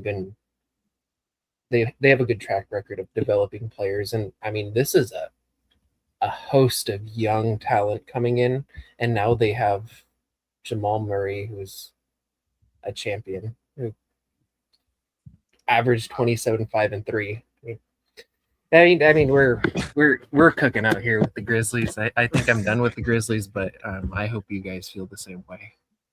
You're making it happen. I think you're building a solid team. Like you said, you're just putting depth in here. You can afford to take a swing on a guy like Nate, a guy that, Conrad and I talked about, surprised he didn't go maybe even 15 picks earlier, right? So getting him in this range, along with the young group you've got and an all-star, because he still is until, this time next year. Like, hey, I think you got yourself a really good squad, and yeah, credit to you for putting this team together. Yeah, I mean, I have been on the record that like I have a lot of pause when it comes to assessing where Nate Ament should kind of go on like draft boards. But in doing so, I feel like the discourse around him has become too much about what he doesn't do well, or as opposed to what he does do well. And he did defend at a high level consistently throughout this past season. So if you're telling me you're pairing him alongside Cam Boozer and Zach Edey, that's insane defensive like length and IQ across the front court, and to the wing. So, I mean, that's the type of situation where you would hope he would land, where his defensive aptitude can allow him to get the reps where he can continue developing on his offense. So I'm with Cody, Great Very job, rarely man. do I ever disagree with Cody, but I definitely like this one. I do like this one, so. Yet another reason not to. We appreciate you, man. All right. All right. So now moving along. Yep. If we got the glasses, you know what that means we got to talk about. I'm going to kill Cody. I really wanted Ament for the Sixers at 33. Yo, I really wanted him. Sniped one pick before you. That's wild. I was like, he's falling. He might. I was actually thinking about trading up a couple picks for him because I have another Sixers pick at 35. Maybe you could get him post trade. I mean, you had a chance. That's wild. But before we even cry over spilled milk, you got a big move you need to talk about. Well, what happened here? Well, we brought in a center, and we're spending a lot of money at the center. You don't already have a center? Well, we have Wendell Carter Jr. that we've just brought to the team. We've got an aging center that's going to play 15 games and hopefully a playoff series. Mm-hmm. So we're rebuilding, not rebuilding. Sorry, restocking. Okay. And Brooklyn was very generous in offering to accept Joel Embiid. All we had to do was get Michael Porter Jr. and some young guys, and the 33rd pick. We traded 46, and I think we got a future second in there. But now we have like a good starting five around Tyrese Maxey and VJ Edgecombe. I mean, tell me, you talk about getting younger. Our starting five is now Tyrese Maxey, VJ Edgecombe, Michael Porter Jr., Paolo Banchero, Wendell Carter. With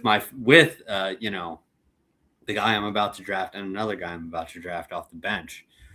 I can't spoil the 35 pick until I'm on a 35, but at 33, we're going to take Isaiah Evans. There you go, Slim. All right. In one fell swoop. Yeah. Both of our picks go. We love that. We love that. I love that pick. I love Isaiah Evans with Philadelphia. Yeah, it was evident in this next series. We desperately need shooting off the bench. I think we're going to bring Kelly Oubre back. I think we're going to bring Andre Drummond back, so we don't really need to go back up center here. But, this team desperately needs to fill out the bench with guys who can shoot the ball. And Isaiah Evans can defend, I think, at a higher level than people give him credit for. And he's a guy who can take over the game shooting. You cannot leave that dude open. Or he will hit one, and once he hits one, he hits like four. I think he's perfect in the Sixers team because he doesn't need the ball in his hands at all. He doesn't need to create, which is something he's not particularly good at, but we don't want him to do that. We want him to be on the perimeter and shoot threes. So I think he fits in really, really well with the Sixers squad. I'm very happy about the pick. We got rid of both of our big contract guys. I'm very happy about that as well. The Sixers retool, we are much younger. This Paolo trade would never happen in real life. I think the Embiid one might. Like, it wouldn't shock me if this was like a package that was happening for Embiid. But yeah, man. Very pissed off at Cody right now. Wait. Yeah, I mean, my thoughts. I've told Corbin this before several times on indie basketball. I mean, Isaiah Evans is the most slippery movement shooter. Yeah. In this draft class, you don't normally use that adjective with like a shooter, but he is. But I'm looking at the full details of this trade. You actually also got Drake Powell and Ben Suraf. I think are still, again, I still like the upside. I still like their player profile. Again, this is a good environment for them now to kind of work on their craft, you know. I'm feeling this. I mean, yeah, Nate Ament would have been cool, but I think, like you just said, I think Evans complements. He does. You know, Maxey and VJ a little bit better than Amin, but I definitely understand the Amin upside. So it's a great swing. Yeah. I was gonna say I feel the exact same way, Conrad. Like, I know we talked about Ament, but like for this, and you said it already, perfect. Evans has a little on-ball juice, doesn't even need to worry about that on this team right now. Right now, space on the floor, you know, being able to shoot, being able to provide some defensive aptitude, at least some upside on that end. Great pick. Before we move on, the trade also says you received Danny Wolf, but I flipped him. Okay, so where is he now? Dallas. Okay. He's in Dallas, and we got 35 in that trade.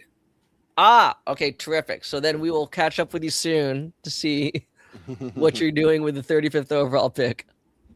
Yeah. All right, boys. There we All are. right. Very soon. There we go. Man, oh man. We are just getting them in. All right, 35th pick is here. And this would be 34. For Dallas. 34. I'm going you see how it says anyway. Back again. You know, and shout out to Julian, the deal maker, man. He's been killing it with all these trades, and I had to keep 34 for myself. So I was like, I'm gonna use this pick for, you know, one of the best defenders in this class, man. And for the Kings, the most vital part for this rebuild is getting the good top tier role stars, if that makes sense. Malik Brown is kind of the guy that Cooper Flagg was bailed out by when he was at Duke. And Cam Boozer has went through a lot as well, with, you know, Malik Brown bailing him out as well. In terms of this guy's being a garbage man, the elite at being a garbage man. For me in the NBA, Malik Brown's going to carve out the role. I'm not worried about the lack of offensive production because he's going to be a defender. And I like the duo with him and Dylan Carpo, man. You know, Malik Brown's agility, fluidity, while Dylan Carpo has more of that big body, man. So for the Sacramento Kings, is more so picking a lot of solid guys and then pairing them around with the guys that are going to build around. So for me, Malik Brown is the obvious pick for me. I might have reached for him at 34, but that was going to be this guy's a star in his role, and I'm taking it, man. I think you did right by that. Like, that's one of those things where if you have a guy that, like you said, can fill in, you know, do the little things. He said kind of like a my favorite nickname ever in the NBA is for Reggie Jackson, the big government, because he bails him out. Like, kind of feel like I get a little bit of that with Malik Brown, maybe in a different way than Reggie Jackson, you know, provided his heroics, but still just as valuable for a team. So definitely think that's a solid selection. No, I mean, I really like, I like Erson. I like your moves. I think they're consistent, again, with the whole theme of trying to really establish a foundation for this Kings team, you know, because, again, you want to just try to mitigate all the inconsistencies. So I really like this. I like what you said, right? Just a star in his role. So, yeah. There it is. Thanks, guys. And again, we'll see you in a bit. We know we will, man. We appreciate it. I love how he's like grinning more every time. All right. I love it. He knows. It sounds good, man. All right. I should be right back. Yeah, sounds good. I think we are now going to come in here with our we have another trade. We got the goggles on. Got Julian, the man with the plan. Man with the master plan back in the building. Want to enlighten us what's going on? As I mentioned before, I did trade Danny Wolf for pick 35. And I like Danny Wolf, but I get it. You did what you had to. I kind of wanted a little bit more value there. There were a couple of guys on the board I really wanted. One of them was Nate Ament. I was hoping to get Ament and Isaiah Evans on. That would have been a nice little 1-2. But I'll settle for mid-major. I think better Nate Ament. I'm going to take Baba Miller at 35. Ooh, okay. Not the right team, Steven. Philadelphia 76ers select Baba Miller. Yeah, but you know. Hey. But yeah, man, I think like at the end of the day, I think it's time to take a flyer on somebody that I think could really have a chance to star as a role player for this team as a toolsy wing. Mm-hmm. He's a development project for sure. You Yeah, know, I think it took him some time to develop in college. I think it'll take him some time to develop in the NBA. But I think there's a little bit of wing uncertainty in Philly right now after some of the moves that were made at the 3. So like, especially off the bench. So, you know, I'm happy to put some minutes in on a guy like Baba, who I think could ascend into something really, really good. I love his two-way ability. I think he can shoot better than he was able to before. You know, I think he's better off the dribble than he used to be. And if it doesn't work out, that's fine. You know, like it happens, but I think he's worth taking the flyer on here because I think he can be really, really good and will get some sort of run in the Sixers team. No, I think that's solid. I like it, and I agree. If the upside is there for him to make, you know, a potential bigger impact than expected, you gotta do what you gotta do there for sure. You mentioned how you had looked at, you had one demand, you had gotten Evans. Was there any other players you were considering for this selection, or was it kind of okay at this point? Baba's the guy. We were looking at Ernest Uday. Okay. That was the other player we were strongly considering at 35, but I think at the end of the day, I think we're just going to re-sign Drummond. Maybe spend a first on a big next year, and kind of just go that way for a year.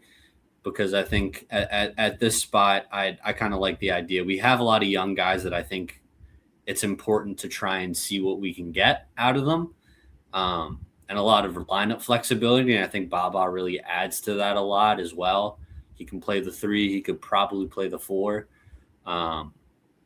So I'm excited, man. The Sixers team, this was our last pick. We're done. Okay. Me, Julian personally still has a couple pick left in the draft with my other teams, but I'm very happy with what Philadelphia has gotten themselves out of this draft class.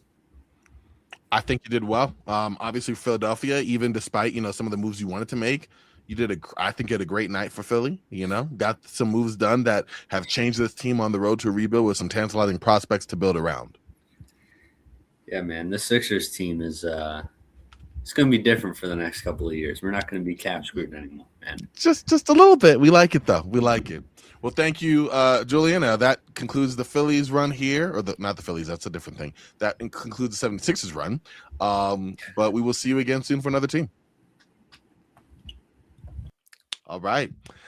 I was saying Phillies and trying to say Philadelphia, and I was like, oh yeah, the baseball team. I get what you're saying. Thank you. I know. I'm like, I know my sports, y'all. No.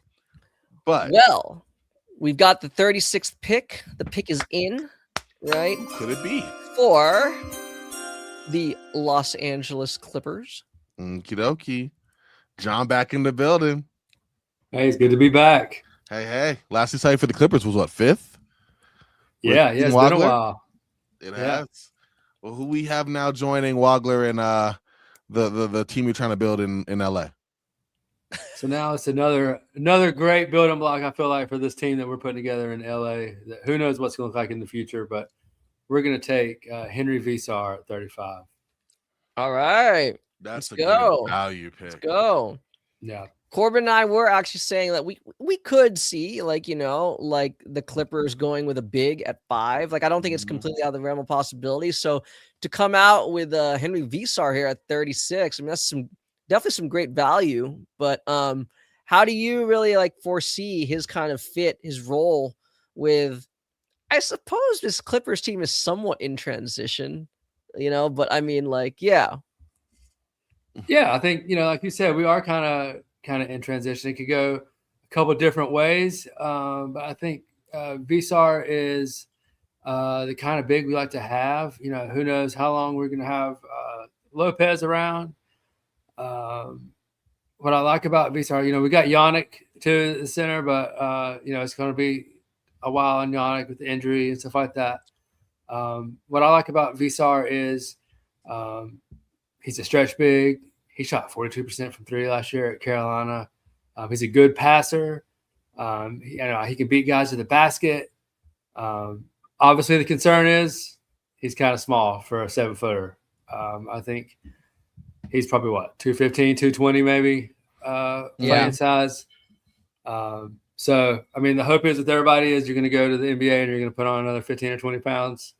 You know, if he can do that and kind of not lose a step, then I think that, you know, he's a guy that can bring a lot of value here to the Clippers, and they're going to need another big man. Yeah. Nice. Yeah. And I think you have one that has some potential, especially in the offensive end. I do like, you know, some finishing. There's some potential for shooting. We've seen that he can shoot the 3 ball, so that's there. Do you have any concerns about him holding up defensively? I do think he's just kind of not as professional as I like him to be on the defensive side, but also obviously something you took into consideration, but was it something that like mattered as much, or were you like, hey, either A, the offense outweighs the defense, or B, the defense may not be as bad as some people have made it out to be? Not that it is, just not that would be weakness. I think he's a decent rim protector. Okay. I think he's a decent rim protector. And, you know, you can always address that at the 4 too. When you got a guy like that's true. You got a guy like Visar in the offense. All right. No, I think you're right. I think that's a really smart one. We appreciate that for sure. Yep. All right. All right. Well, thank you again, John. We'll see. All right. Who will we have? The 30th pick is like, it's my turn. Hi, man. All right. No, 37, not 38. Jeez. Welcome back. Welcome back, Zach, for pick 37, Corbin. Okay. All right. Why do I keep reading ahead? I'm so sorry, man. Hosting 101. So we got Zach here representing the Oklahoma City Thunder. Yeah, I mean, I traded away pick 17 it was earlier because Cam Carr went off the board and I wanted to add a shooter, but we got a shooter here in Richie Saunders that we're going to be taking at 37, and a more experienced older player. I think he's 24 or 25. He's a very old dude, but just this awesome offensive guy that's a really high volume three-point shooter, works off the catch well, attacks closeouts, competitive defender. I mean, this Thunder team, I just think like they need a little bit more shooting. I think he can provide that. I don't know contract-wise if this is a two-way thing, or maybe this is a guy that if they feel comfortable coming off the ACL, they're going to get on a guaranteed contract. But he adds a lot of spacing when he's going to be on the court, and I think he's just a really good basketball player.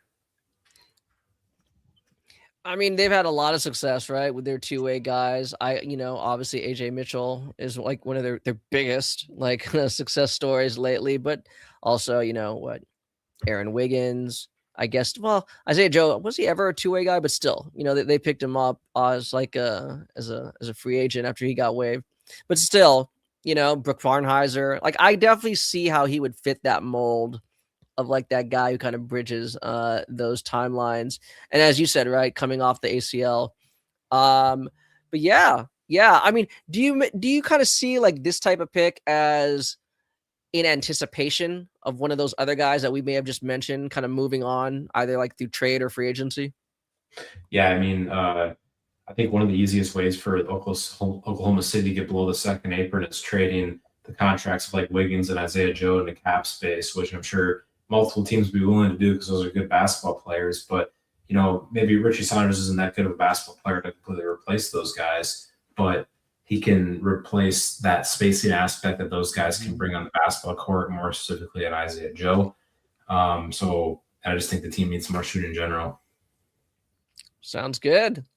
I like it. Any additional thoughts, Corbin? I have nothing to add on this. Sorry, I was trying to make sure my internet was working for me in the first place. Okay. From what I heard, I'm all with it, Zach. I think you made another solid selection, as you have every time you've been up here. Sweet. Hey, guys. See you guys soon. All right. Take care, man. Good luck. I'll get the pick right when you're here next time. All right. So now, coming up with the 38th overall pick. There we go. The man of the hour with all the That's power. right. Our guy. The commish. Sorry, guys, I'm producing as I'm talking here. Making your pick. A man of many hats, they might say. A man Is of it Chat the Berlitz podcast. There you go. Okay, so this is pick number 38 for the Chicago Bulls. Mm-hmm. I took Trayvon Brazil. Set the stage for us. What were you thinking? Nope, just kidding. So, I mean, I did factor in that Finn took number 4, Caleb Wilson. Obviously, Trayvon Brazil plays the same position as him. But at the same time, like, the Bulls just tore it down. Like, just take the best player available. That's really what it came down to for me. He's 6'9", 7'2" wingspan, I believe. I took the best player available, a guy who I think could, sign a second contract with the Bulls long term. That's what it came down to for me. I like it. I definitely like it as well. What other players were you considering at this kind of slot? So the guy that I ended up, I'm also going to be pick 41 for Miami, so I don't want to spoil that too much. But okay, that's fair. But yeah, when I'm up at 41, you'll kind of see. Another guy I did consider that I didn't take either here or at 41 was Nick Martinelli from Northwestern.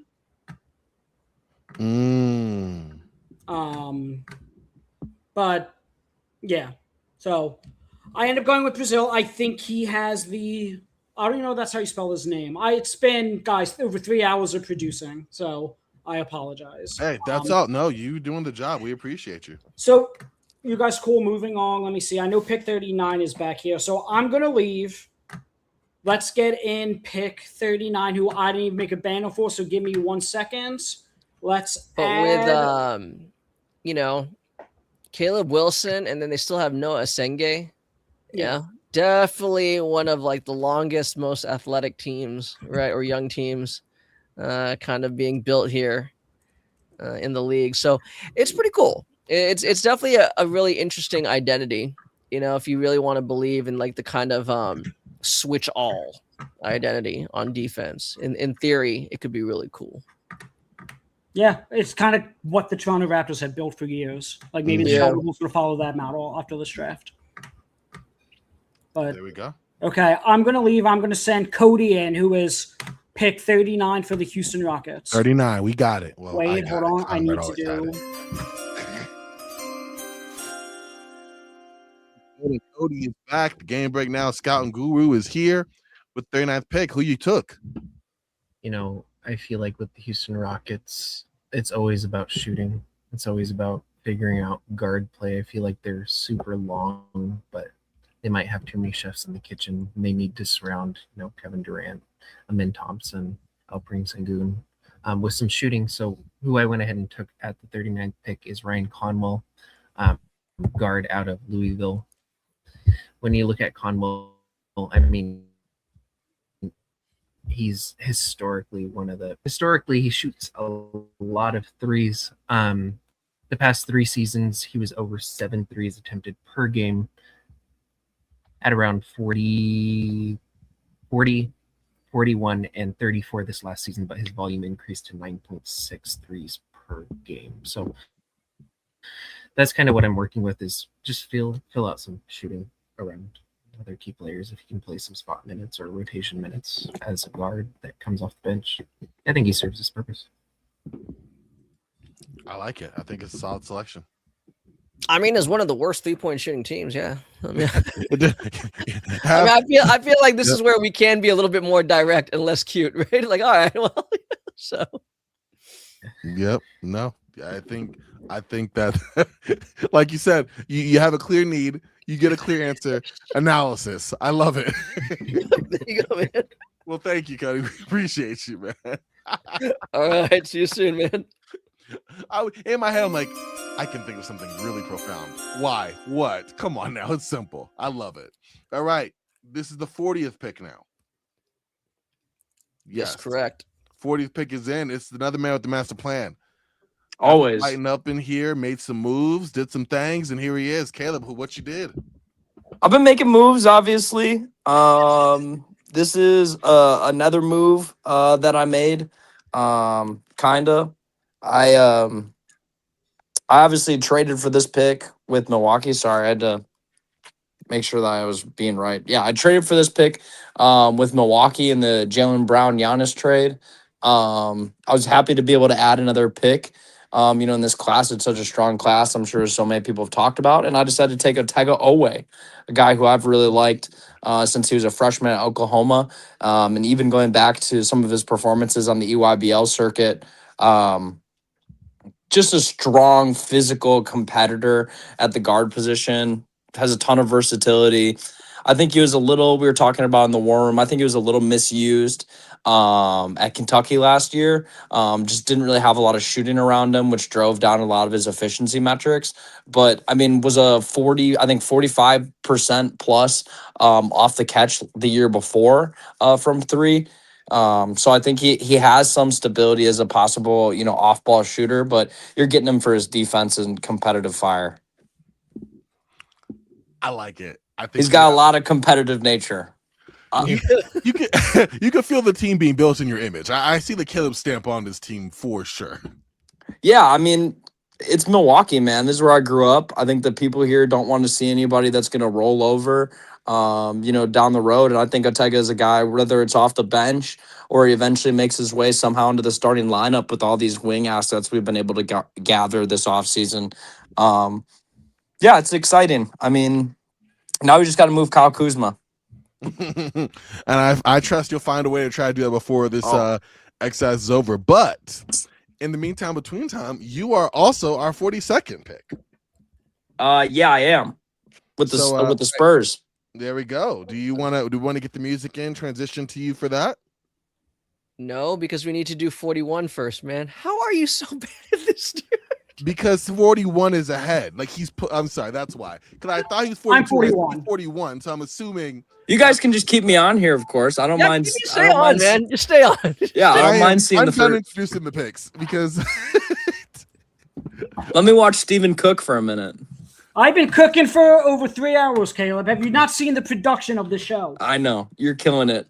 Okay, with the 41st pick for the Miami Heat, tell me Braden Smith isn't a Miami Heat pick. I love it. He was who I was going to take right after. Yeah. I was going to take Ryan Conwell if he fell to 41 because when I took Brazil for the Bulls at 38, I was hoping I'd get Conwell at 41. But Braden Smith's a solid consolation prize. I agree. That's how you sell them to your fan base. Here's my consolation prize. I mean, he is a very Miami Heat pick just in terms of his production in college, and he also does fit a need. They don't really have a true, I guess they have Davion Mitchell and Tyler Hill, but they don't have a true playmaker on that team. Yeah, a distributor. Yeah. One of the best in college history. Quite literally. I think he was, right? Yeah, he beat Bobby Hurley's. Yeah, the best, ever. Okay. Caleb, so this is the first pick. I don't know who you're taking at 42, but the floor is yours, and I'll make the banner. Yeah, I am taking Toby the Wall. Okay. We've entered the portion of the draft where we don't know how to say their names. No, I'm kidding. He goes by multiple pronunciations. I've seen Toby listed. I've seen Toibu, especially when he was a freshman. Was listed under that, but a bouncy front court player who has a ton of upside to develop into a shooter. I think he's got good shooting touch. But I mean, this is an athlete. We're drafting an athlete here with San Antonio. I think you saw with my previous pick with Koa Pete. We've kind of identified our area of need as being hey, we need to go out and get guys that can compete at the rim, are going to be physical, and then also have some upside developing into some quality shooting, players alongside Wemby. Yeah. I mean, again, looking at the NBA Finals, seeing all the center depth chart cheering Wemby on, Bismack Biyombo, Mason Plumlee, cool. If we had those guys 10 years ago, maybe you'd look at that a lot differently. So I totally like this approach, right? Bringing guys like Toby the Wall and Koa Pete to, kind of reinforce that front court depth chart.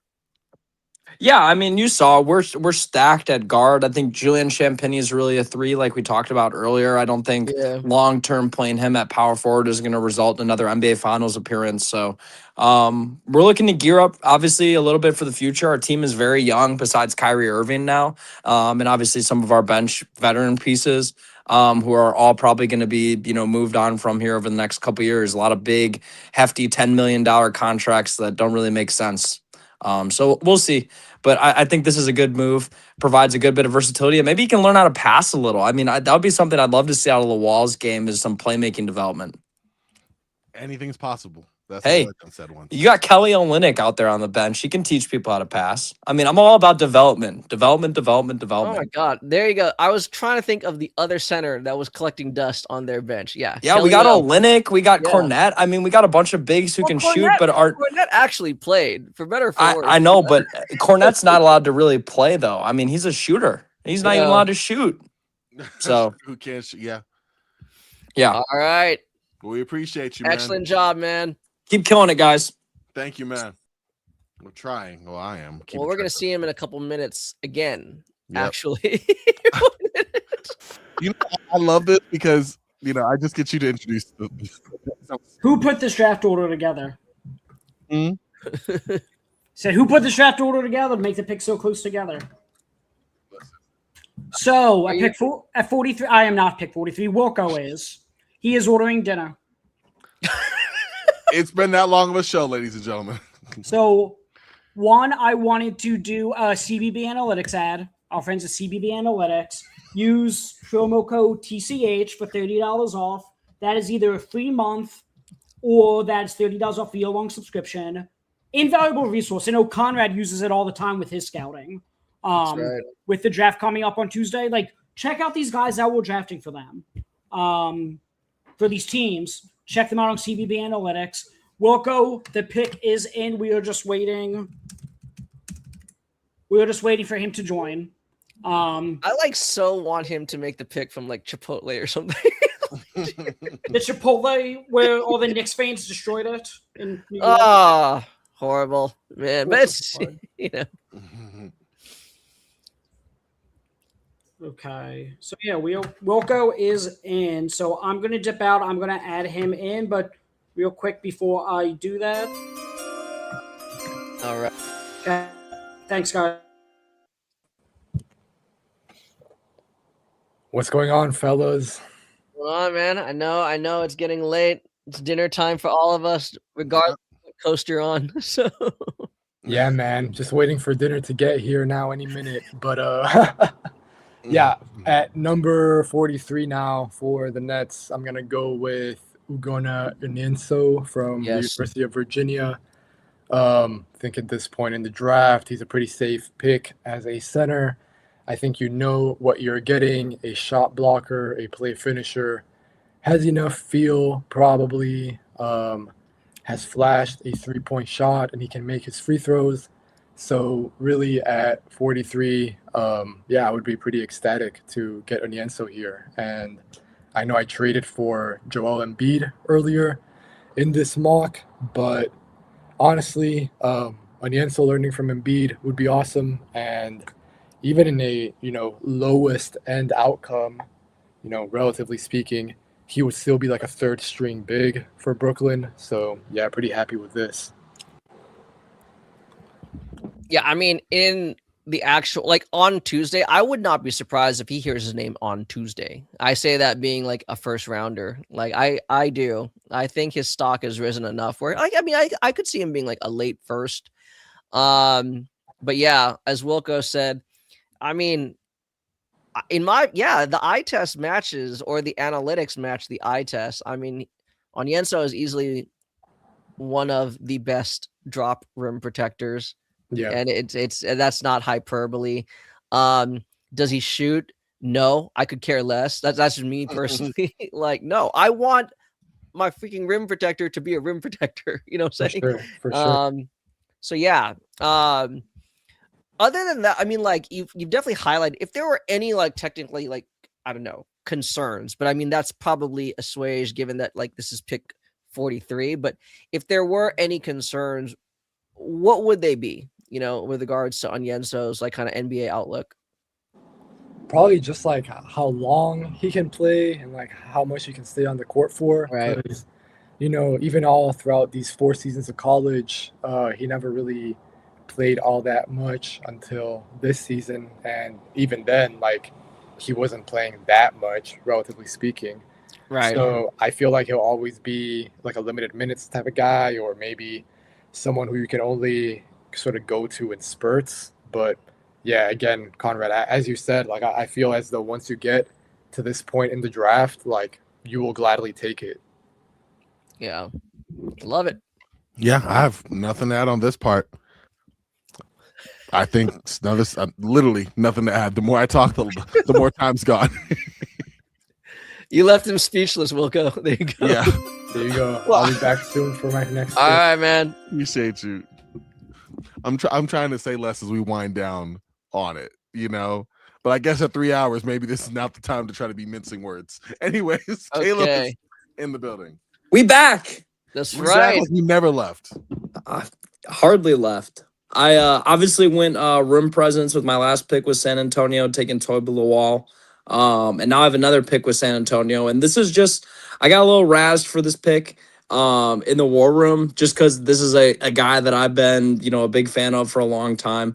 One of the more interesting development arcs in college basketball, just based on how much he's physically changed in his career.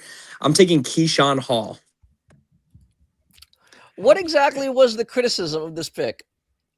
That he can't play off the ball, but it's like if you're drafting him to come off the bench, I mean, I don't really care if he can play off the ball. I got a jumbo guard, here with the 44th pick.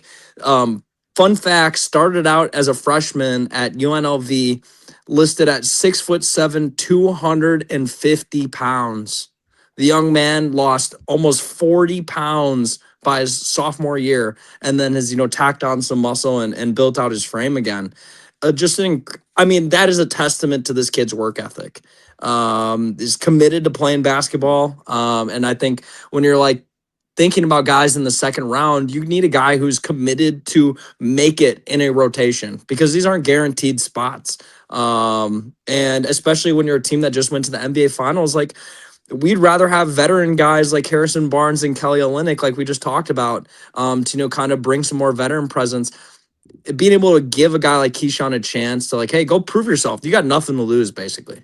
I think that's exactly the type of opportunity that he could capitalize on. Shifty at his size at 6'7", like probably like more around 220 now, 215, and at healthy weight. I love it. I think he's a great fit with San Antonio. Think about if Keldon Johnson didn't just become into this like ultimate enforcer and actually stayed the course of trying to develop into like a bigger, jumbo wing. That's the type of like development that we're trying to look here, like a little bit opposite trajectory of Keldon. I like the Keldon Johnson comp, or shout out at least, because Keyshawn Hall, again, not hyperbole, one of the best rebounding guards in this draft class, right? Which somehow like kind of gets overlooked. Who also draws a lot of contact. So again, the Keldon Johns comp. So I like that, Caleb. That's a really cool shout. Well, when you're drafting players to a roster that just went to the NBA Finals, you have to find guys that fit within the roles that you just had that worked, right? I feel like that only makes sense. Yeah. Any questions about his defense? Yeah, tons of them. But we're gonna see what happens. It's I just drafted Toby Lawal and Koa Pete, so we're good defensively there with those two guys, because those two guys might produce nothing on offense. At least I can rely on them to defend and play impact basketball at the rim. Keyshawn, he'll get some rebounds and stuff like that, but this is like a purely offensive motivated pick here. And like we saw and have talked about, we went out and got Kyrie.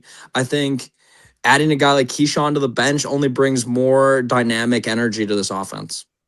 And for what it's worth, like as a guard slash wing, like Keyshawn does try, like he provides like some weak side rim protection, like he's not a complete lost cause. I don't and whatever he doesn't have on defense, I feel like he makes up for in the fact that he has all this playmaking experience. Like he was the number one guy at a school for multiple years, and that type of experience doesn't just go away because he went and played at a high major school to end off his career. Yeah. Oh yeah, and the defense, to be fair, like you said, it's really just more like fun. He played great defense at George hopping Mason. around. He was playing for a defensive coach and was able to stay on the floor and not get, basically kicked out. When I think a lot of coaches, especially with young guys like that, where it's like, hey, you're pretty unproven coming from UNLV. If you're not going to play defense, you're not going to play. And his offensive talent outweighed those concerns then. It outweighs them now for me. We like. I know you guys got to get moving. We appreciate right. you, man. Great pick. Yeah, good stuff. All Yeah. right. All right. Now we are pick 45? It's right there on That's the screen. correct. Yes, indeed. As the big banner says. The banner said 44 earlier. But anyway, don't matter. Let's get Harrison back in as I just slowly lose my mind on this show. Yeah, man. I'm kind of tired, man, from sprinting to the podium, man. Because with this guy again, it's just my legs running short, man. It's just, I'm gonna walk. I'm gonna walk towards stage for this one. Although I want to run for Aaron and Kruma to Sacramento Kings. Ooh. The OVC standout at Tennessee State, started his career at Division III. I've wrote about him a lot. I think it was right after that March Madness game against Iowa State. That's where he really made a lot of money for themselves. And in the summer, he did very well. And reportedly, he killed it at the Kings workout. And for me, that fit goes a long way because they traded Keon Ellis. He fits in a similar mold like him. But I think Nkrumah is more of a scorer combined with the two. Where Keon was more so the defender, and how much is he going to really develop into that score? There was no consistency. It was really feast or famine with him. And with Nkrumah, they get a lot of consistency on that end, and he is surrounded by good options. He's old. I think he's 25, and when he's going to be in the league. So you get a guy with experience early on in his 2 years. Let's say he signs a 2-year contract there or gets a two-way for 2 years. But I think this is a guy that's going to stick, especially with Sacramento is going to be in a rebuild early again. Yeah, man, I live or die with this pick, man. I was kind of waiting for this, hoping for this one to happen. There we go. So you got exactly the person on the board you wanted. 100%, man. And then I will see you guys later again for the last pick. He's a terror, man. I mean, you were just making a little bit from running to the podium. Nkrumah, man. There we He's go. A terror. There we go. He's a terror in the passing lanes, man. So And it's like early morning for you too. Yeah, you're doing the most down there. Nah, I'm doing good, man. Yes, sir. Okay, we appreciate you. Fun. All right. Thanks a lot. All right. And he's doing what we're not doing. Hey, you're doing well. I'm not. The guy will come back. Hopefully, I can ask a question this time that I actually have for you. You are, listen, Wilco, at the second round, you've gotten a competent host in Conrad and the artist formerly known as Corbin. But hey, we are here and we are happy to go into your next pick, my friend. Corbin, let's do it, and then you can grill me all you want. Pressing questions. Number 46, again, for the Brooklyn Nets here. I'll go with Dylan Mitchell, just a big-time athlete, special athlete. Looks to be, in my opinion, a pretty good defender at the NBA level. Not really much of an offensive player at all. Really isn't going to add any firepower to your team. But I think, at this range and given all the other people who I have incorporated for the Nets already, with Joel Embiid and Michael Brown Jr., I'm fine with adding a guy who is just going to focus on defense. I know that maybe I got that with Onyenso already, but Onyenso is more of a 5. Mitchell's going to be a 3 or a 4, someone who's going to be able to defend wings, switch onto ball handlers as well, and then do his damage in the open court in transition on the glass, picking up sort of doing the dirty work, I should say, around the basket. So, yeah, I mean, I would be pretty happy with this. Do you have any concerns about, like you said, the offensive side of the ball? Because it's varied, right? Like if For it's sure. open court, I mean, sure, but no free throws, no threes, no dribble. Like it's pretty rough. He might be a 0 on that end. And I mean, that's what might, separate him from sticking in the NBA or maybe even getting drafted into the NBA, really, if teams have those concerns. Because, I don't think anyone would have faulted you for moving Dylan Mitchell out of your draft watch board or whatever the case may be, before the season started. If he wasn't on your watch list, like that would have been fine because his first few years in college were underwhelming for sure.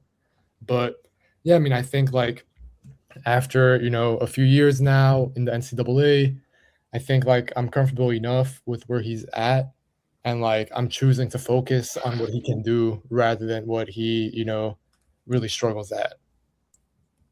I get that for sure. Well, I think you make a compelling point. All right, guys, it's been a pleasure. I think that was my I last. like it. No, real quick. Do you guys remember Melvin Frazier from Tulane? Yes, didn't he play with the Magic? I liked Melvin Yeah. Frazier a little bit. Yeah, and his whole MO was he was a terror in the passing lanes. He got like a bunch of steals, and he pushed the pace in transition, and he would like distribute. That was his offense. The difference with Dylan Mitchell is Dylan Mitchell's 6'8". Like I could definitely buy. I could see why it's worthwhile to like invest in a guy like Dylan Mitchell. Because again, as Wilco's saying, like he's never gonna be a lead guy, but he's the type of like high end, like utility complementary guy that absolutely makes things easier for your like top options. Like I definitely understand. I see the vision. Like, yeah, I didn't realize Melvin Frazier. I mean, I was right. He did play with the Magic, but he's just 29 still. I did not realize that. I mean, he'll be 30 next month. But hey, shout out to Melvin Frazier. Shout out to the deep take there, Conrad. Okay. Yeah, I compare. Yeah, I don't like player comps, but when I do, man, I'll come up with something crazy. Very specific, like this middling swingman from 6 years yonder. No, I'm playing. Anyways, thank you, Conrad. Appreciate you, Wilco. Thank you so much for all your picks and your time. Much appreciated. Enjoy your dinner, my friend. Thank you, guys. I will. I'll do my best. Enjoy the rest of the stream. All right. That was fun. All right. Well, now we are moving right along. We have just still have a few more picks 47. 47. Every time we see it was a different area. I love it. Different lighting, different shade. Yo, what's up, guys? International man of mystery himself. I'm making moves. That's what he does. I like it. So you are the Phoenix Suns right now, right? Yeah, this is actually the team that I unfortunately root for. The story of the war room for me was I put Devin Booker on the block immediately and got no offers for Devin Booker. Oh, wow. That is a shocker. I will say that I did clown him a little bit when I put him up on the block, and that may have contributed to it. I said if he thinks changing his number to 15 is going to fix the issue, we got different issues. See, at the expense of a good joke, you got no interest. No interest there. But anyway, we got to get to this pick. I took just strictly best basketball player available, not a prospect. Like, this is the guy that I just think is the best basketball player available. I took Trey Kaufman-Renn out of Purdue. Yeah. Okay. I mean, what else can you really say? I mean, he averaged 20 points per game last year. Obviously not much of a shooter, not much of a rebounder, not much of a facilitator, not much of a rim defender. He's kind of like a guy. Yeah, he's just a guy. But I mean, I'd compare him kind of like to B-Ball Paul in terms of if he ever worked out. He just plays basketball at a high level. He knows how to win. He knows his moments and his spots. I think he's also a guy who's going to develop into, probably. I'm assuming he's a film room rat. Like, he's got to be able to stay this like efficient for multiple years. Like last year, I think he shot 8 of 13 per game. Like, that was his like average shooting splits, which is like absurd to me. So I don't know. I think he's somebody that's going to work hard. He's obviously gotten himself to a point where like he was really just not even considered a draft prospect, and now here he is. I like it. I think Phoenix is in a rough spot where we need to surround Devin Booker with guys who are just like going to commit to winning. I think Jalen Green has obviously still some upside that he can reach. Just putting in another guy who's going to go out there, play defense hard, try and earn his minutes. And he maybe has some shooting potential, like was willing to take some 3-point shots. Obviously not very successful. I think around a 20% 3-point shooter last year. But yeah. I think it's solid. I think I like it. You said, you've evaluated, you know what you like for him and what does fit for this Phoenix team. And they kind of need exactly what he provides as they continue to try to They need figure out what floor they're gonna do. raisers. They need guys who are going to raise the floor of this organization. Like, Yeah, they just Devin re-signed. Booker's too good to be surrounding him with guys that are 19 years old at this point. Right. Yeah, I'm with you on that for sure. Yeah. Love it. I mean, it's the least exciting pick I've made, and it's my last pick, but I think it does the job. It absolutely does, man. No, All right. You did your job all night long, sir. So we appreciate We were you. trying to hustle, man. Nobody was buying. Nobody was buying the hustle. You made it work despite, my guy. I made a couple moves. I'm proud of the Giannis trade, obviously. I think that was a great move. I think I was able to get close to Miami's draft capital package, which is a big deal. I think, for Milwaukee to be able to leave that trade with Jaylen Brown and 2 future first-round picks is pretty crazy. And then, obviously, I made that De'Aaron Fox trade. I think maybe short term with Kyrie's injury history, it's maybe not the best move, but I think it does raise the ceiling of this team, as well as reassure Dylan Harper that, like, hey, bud, we saw what you did. You are the future. So, absolutely. Yeah. I appreciate your time, guys. You guys killed it. Keep it up. We appreciate Finish you, man. Have a strong here. great Finish night. strong. Home stretch, baby. Let's do it. You guys. Appreciate it, man. All right. All right. We got the 48th pick. Just 12 picks away. Oh, look who's there. It's me. Hi, I'm the problem. It's me. Oh, wow. Okay. And so culturally relevant with that reference. Anyway, we love it, man. Who you got? And there it is. you're not even gonna say it. All right. Nick With Martellini. the 48th overall pick, the Dallas Mavericks select Nick Martinelli, Northwestern. I said Nick Martellini. Jesus. Tell us a little bit about his game, please, for those of us who are uninitiated. Great interview, by the way. Yeah, Conrad, I know you did have the opportunity to talk with him when you worked up On behalf of the Center Hub, I forgot to take a photo of my badge that said Conrad Pasquale, the Center Hub. Right, so there you go. Yeah. So gracious. I don't know if I want. I guess I would classify him as a big wing. Like usually, I'm thinking of a big wing. I'm thinking someone who's, maybe 6'8" or taller. But like, he's a massive guy. I will say that. Yeah. I just think I want to say he's a winner. Like he has a winner's mentality, but I also understand like at Northwestern, they didn't even make the tournament this year. So like that's what's a little tricky to say. But like I just think overall, like he's one of these pass, dribble, shoot. He has a size to defend wings. And at this point, at pick 48, odds are it's going to be someone on a 2-way contract anyway. So I'm going to take the upside guy, see if I could develop him on a 2-way as Dallas, and then, maybe eventually sign him into a standard contract. But Conrad, I want to hear your perspective of, did you get to see his workout, or you just get to do the press conference with him afterwards? No, just like the workouts themselves, like the workout, is actually closed to the media. So you only see, the most we see is like, light shoot around, maybe a couple drills and stuff like that. But in the interview, I mean, again, by then he said he'd already like worked out with like 11 teams. He totally understands that at best he'll be like a second rounder. But he's got really good perspective. I mean, yes, we know he went to school for 4 years, but the maturity definitely shows through. Shout out Steven and or Julian, who gave me the idea to ask him about Brooke Barnheiser.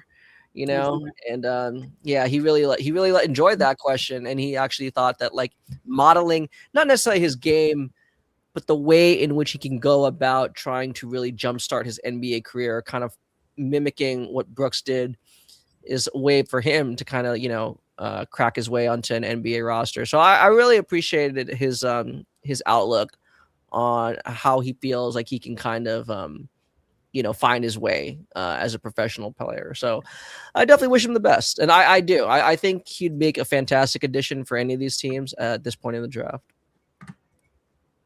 Okay. There it is. So that puts us up to pick 50. We have Cody back here. So I'm going to dip out again and add. Wait. Oh, Julian's pick 49. Then Cody's pick 50. My apologies. Yes. As you guys know, it's been. Happens to the best of us. Yep. So let me. It's been happening to someone since like pick 20. I was hoping you got my joke there, Conrad. Right. I was waving my arms like a madman. I was hoping you got my joke when I said it. You guys see me? I was doing one of these. Now look at me. Look at me. You're celebrating another great pick. I wouldn't say a great pick, but I think a stable pick. We're gonna go with Ernest Uday for the Denver Nuggets at 49 here. Okay. Look, it's simple. Solid backup big. Who's gonna be cheap? I think he's NBA ready. His frame is NBA ready. You know, he's a really good rebounder. I think he runs the pick and roll game well. I think he defends at a good enough level. It's really simple. Like I said, the Nuggets need to get younger and still be competitive. So, you know, I say that and I take an older big, but what are you going to do with, you know, big 49, you know? Yeah, there's a guy do. That's kind of what's there. So, positional fit, you know, Denver took some risks in this draft. Screw Memphis. But I think we're still going to be happy with what we got. I like it. You know, go with a bankable skill. We've been talking about that pretty much. Oh, Yeah. you. By the way, you sniped me again at 50 for what it's worth. I'm back at 51, and you sniped me again at 50, and I'm really mad at you. Yeah. All right. Well, then let's keep you on to here. So, Cody, at pick 50, the master sniper over here. Who did you take for? I don't even. What team is it? Toronto. Toronto. That's right. I took Isaiah Nelson out of USF. You did. A forward who, you know, is still developing. I mean, he is an older prospect, so you take that for what it's worth and see he's still developing. But it seems like his frame could fill out a little bit longer and a little bit more. +6 wingspan. So you're talking about somebody with length, something that Toronto values. Just somebody to add in that front. Add some size, add some length, surrounding CMB, maybe in rotational minutes, or maybe he takes a couple years to develop in the G League. Just kind of like that upside bet that hopefully fills out his frame and he can develop into a rotational guy. Can I add something real fast? Yeah. No, please. Because I got the chance to see him play at Portsmouth. Hardest working dude on the floor and a real competitor. Like, this dude was the only guy getting after his team. He was getting after his teammates. His team went 0-3, by the way. They were terrible. But he's like getting after his teammates, ramping things up.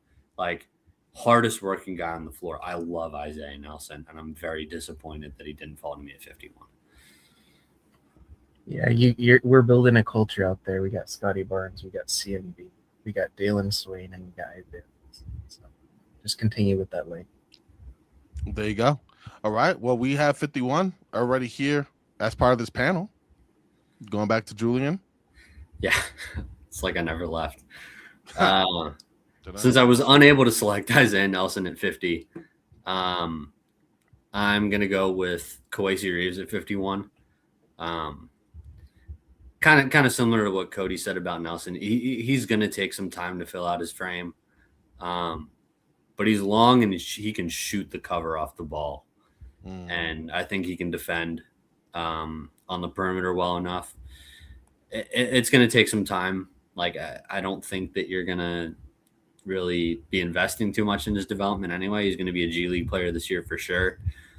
You know, I just really like him as a player. I think he's a very good, you know, human being as well. He gives that kind of energy. So, you know, there may have been another guy that maybe there's someone I could have taken, but at this point, you know, I think Reeves is a fine pick. I think it's solid too, given the selection. Shoot, value man. there. Shoot. Shoot. I'm good. All right. Guess we're gonna move on to 52. Right. Back to Cody. No, John. John will be joining us, right? Yep.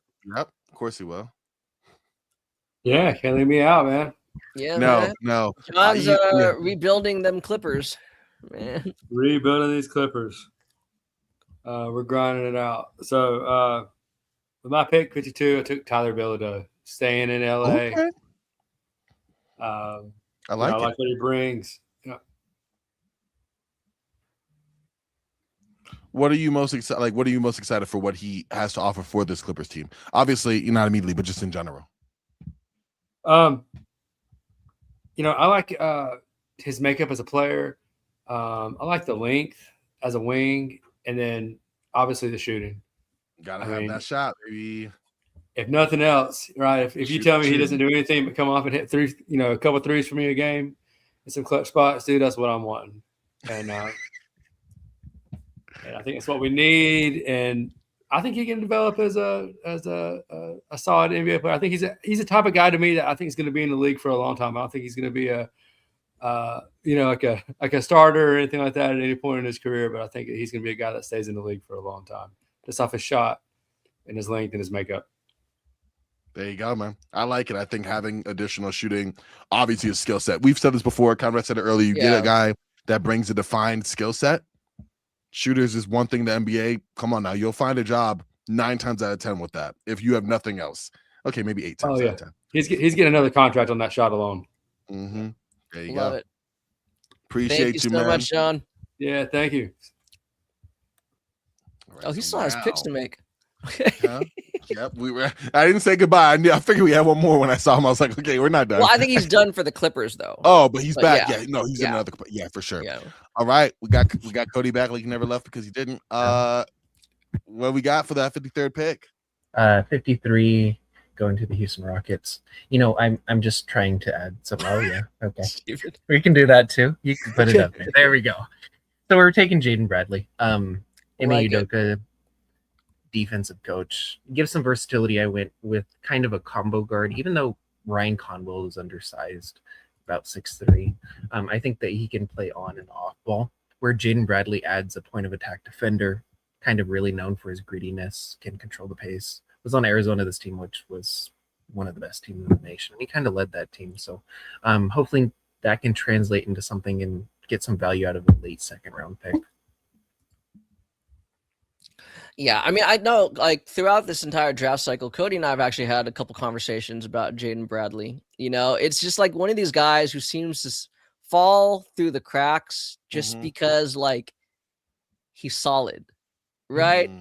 And because he's not spectacular, people perceive that as, like, not good, right? But, I mean, like, he's consistent, especially in the areas which he contributes. I mean, again, right? Great playmaker, good facilitator, doesn't really commit too many turnovers, ball security.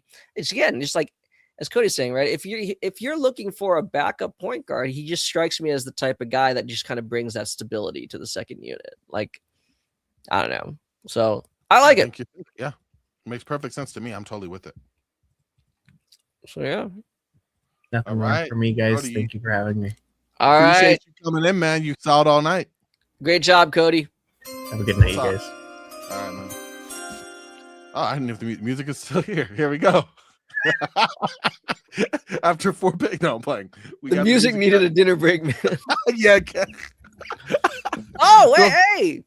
This is Cam back in the building. The Warriors. All right. I'm out to play. What we got? All right, with the 54th? Yep. Back online. With the 54th pick, the Golden State Warriors have decided to pick Nathan Biddle from Oregon. Okay. We love it. Yeah, I feel like he was the best value big there. He has great measurables. Kind of struggled with the extra load, like as far as offensively, and the responsibility was a lot higher this year, but he didn't really have that much help, and he still was pretty efficient from 3 levels. People his size just don't shoot that well, nor do they, handle the ball, pass, play defense, rebound. He's just kind of the consummate big. He's just old, so you can't get too enamored with the upside. But his first contract, and maybe his second one, or his first 2 contracts should be very valuable. And he does have the size to hang with NBA bigs. and he does have to touch to survive because he's probably not going to live in the paint anymore. But he definitely has to touch to survive, and I think the Warriors, they kind of look for that. He's going to be able to play immediately with his feel and being able to pass out the short roll. So I think they'll be able to come out of this with a very Warriors draft. Nathan Biddle and Allen Graves, high field defense with some shooting upside. Boom. That's all you need. I'm feeling it. Yeah, no, I mean, You get again, the whole a scout, pick yeah. 54, I like that again for you because again, right? I want the Warriors to add like legitimate size. You know, I'm cool on like these, you know, and I say this pejoratively, like tweeners, right? So Right. So yeah, great No, pick, man. I think it's a solid one, man. Appreciate you. All right. All right. I think we'll see Cam one more time. I think he's got a pick coming up for the Hawks, but yeah. There we go. We got Ersan again. Hey guys, what's up, man? Dude, Ready you got the same again? energy. Almost 4 hours in. We love it. Yeah, man. It's just for the Knicks, and overanalyzing is never good. But I'm gonna take my time with this one because I'm taking Jack Cahill at number 55 for the Knicks, man. It's just they need a guard. They need a guard with size, and they need a backup. I think Miles McBride has been one of the best second-round picks in the last maybe 10 years for the Knicks, maybe even longer. Because he came in, he developed via the G League, he waited for a chance, and he carved out the role. And he's going to continue to carve out the role because that contract is tremendous for him. I think he's making $4 million a year or something like that.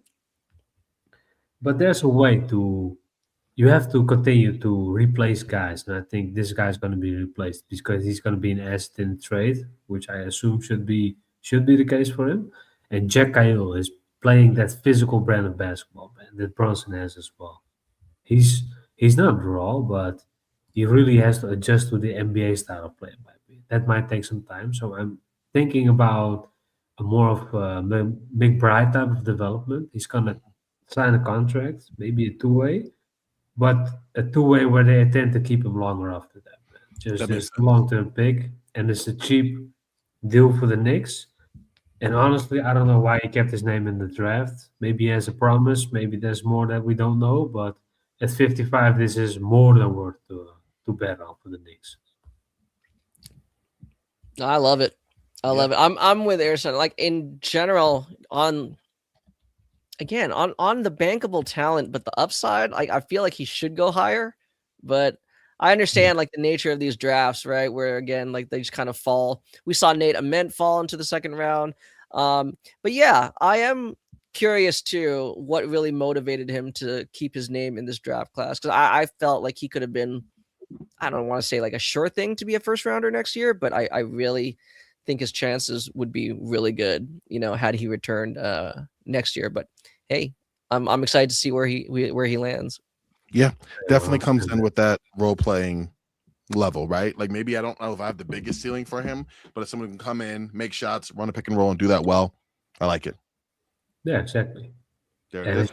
You guys as well, man. I had a lot of fun today. We had a lot of laughs in the war room. Thank you guys for organizing, and I'm honored that I could be a part of it as well, man. So thank you guys. The pleasure is all ours. Thank you so much for joining us. Your friend. Yeah, what I'm saying, man. Let's do it again sometime. Gentlemen. You too. See ya. All Take right, care, man. Ersan. Bye.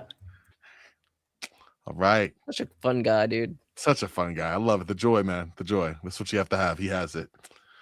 All right. All right, you muted, producer.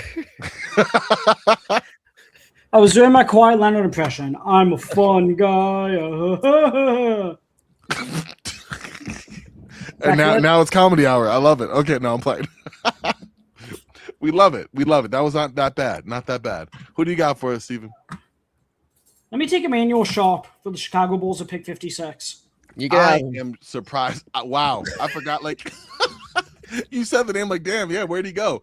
Yes. Wow. Good pick. Wow. The guy's going to shoot it.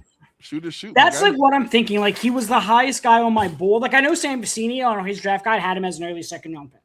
Yeah, we've been going on this damn near 4 hours. Like my brain definitely glazed over because I remember thinking about Emmanuel Sharp somewhere early in the second round, and then I think somewhere I started forgetting what number was next in order. It's when I forgot about Emmanuel. But I think that's a very good pick. You want to tell us more about what he'll bring to Chicago? I mean, obviously, most of us know, but just in general.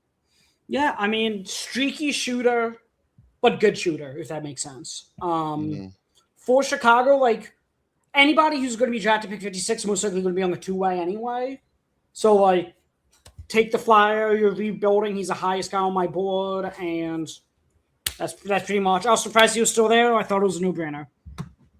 Solid.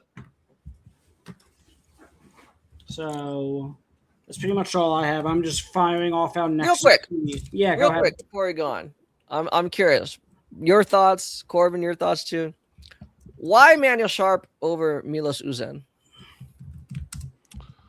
I don't think Uzen has the offensive chops that Sharp has.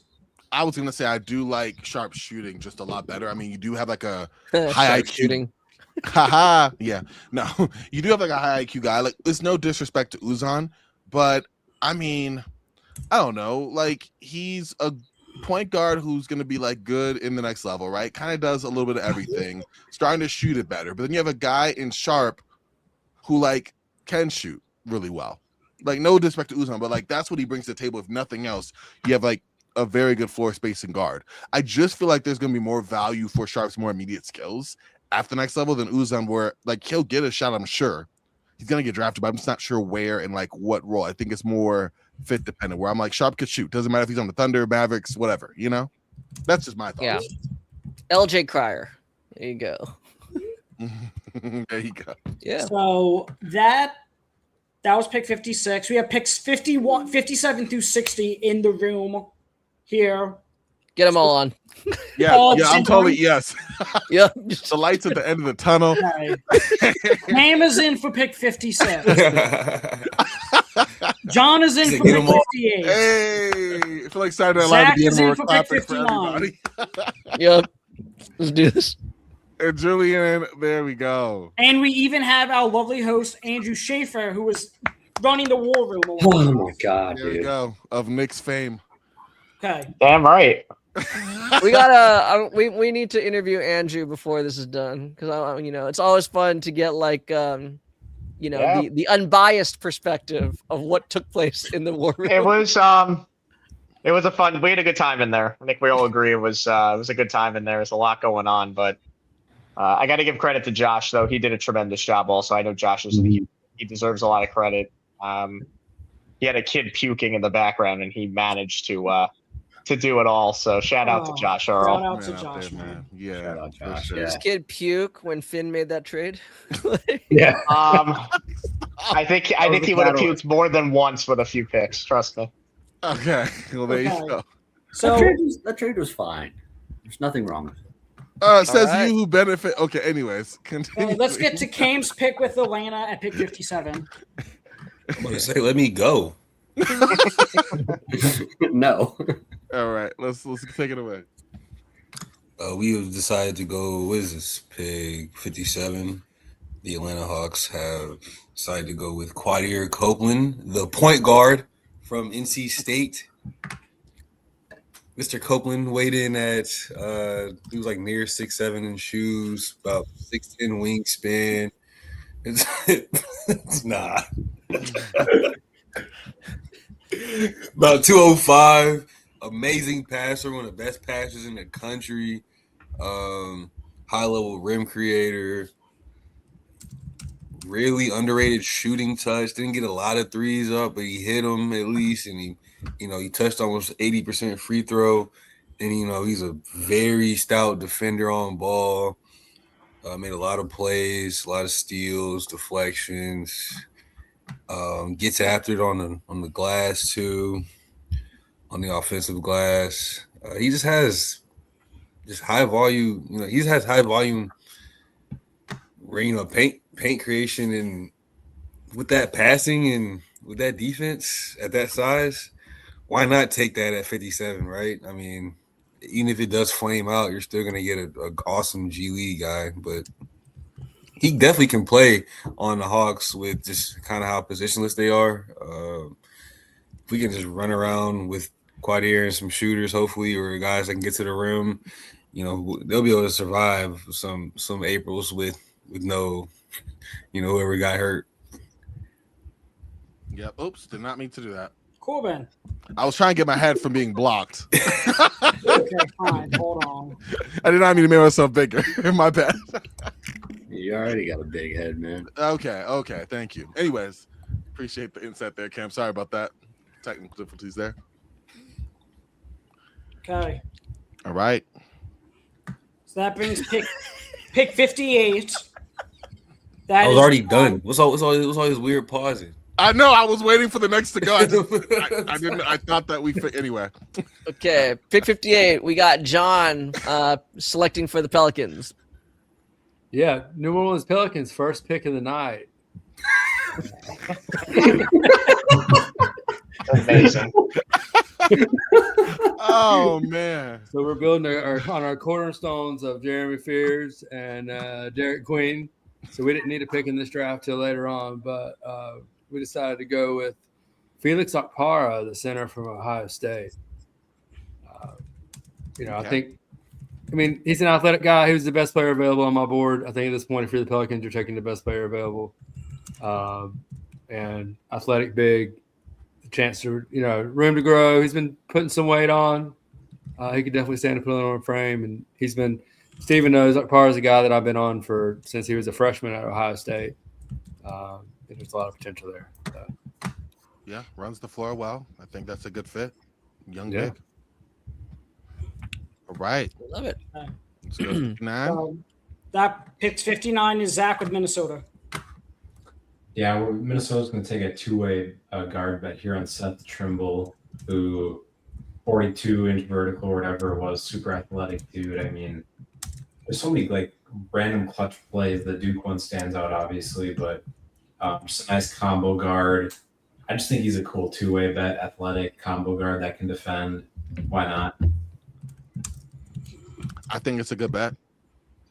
Like you said, another guy in the guard spot. And if there's a spot there that needs some depth for Minnesota, I think that's the position. So yeah, I think that's a really solid addition there. Okay. I mean, he killed his athletic testing. I mean, Crazy.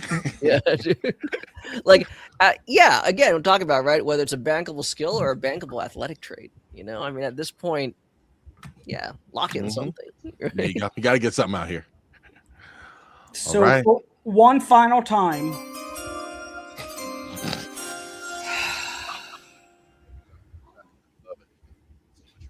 Time to put the shades on. Is it bad if I don't put the shades on? I just like that we're playing NFL draft music. The with the last pick in the NBA draft, the Washington Wizards select Xavier Lee. Enough said. 4 hours and 2 minutes. We got it done, y'all. Oh my gosh. Analysis. We did it. No, I'm playing. Look, you want me to say a couple quick? I mean, Please do. Please, No, yeah. I was kidding. Please do. I was messing around. Look, really, really shifty, really, really quick. The reason that he's at 60 is because of his shot selection. Let's be honest. He has some really rough shot tendencies. He struggles to get to the rim. He's a bit undersized.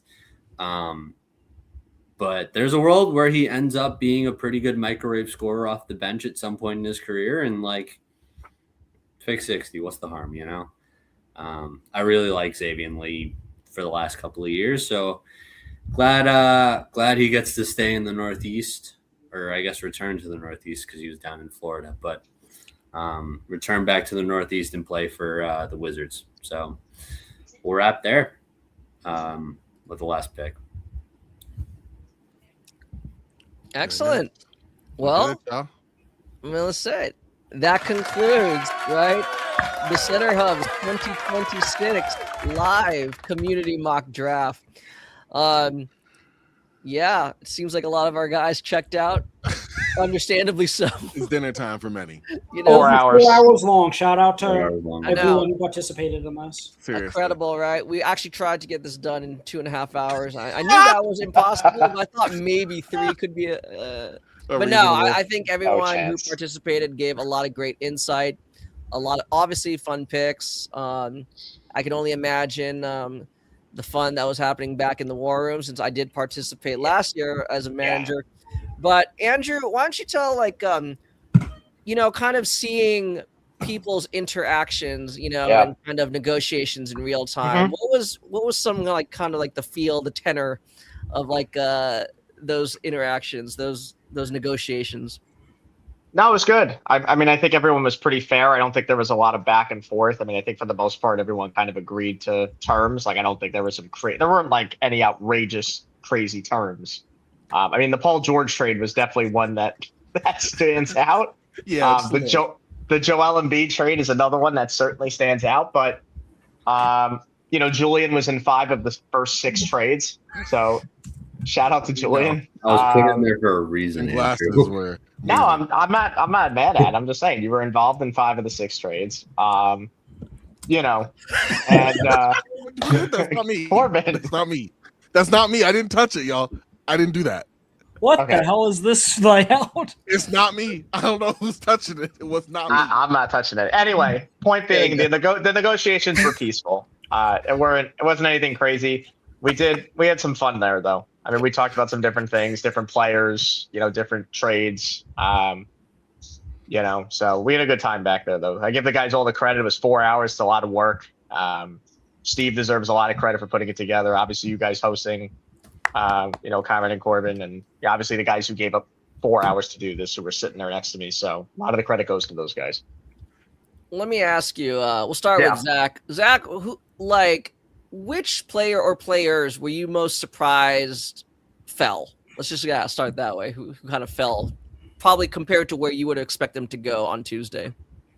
I don't think Amen is going to be that low. Yes, fair.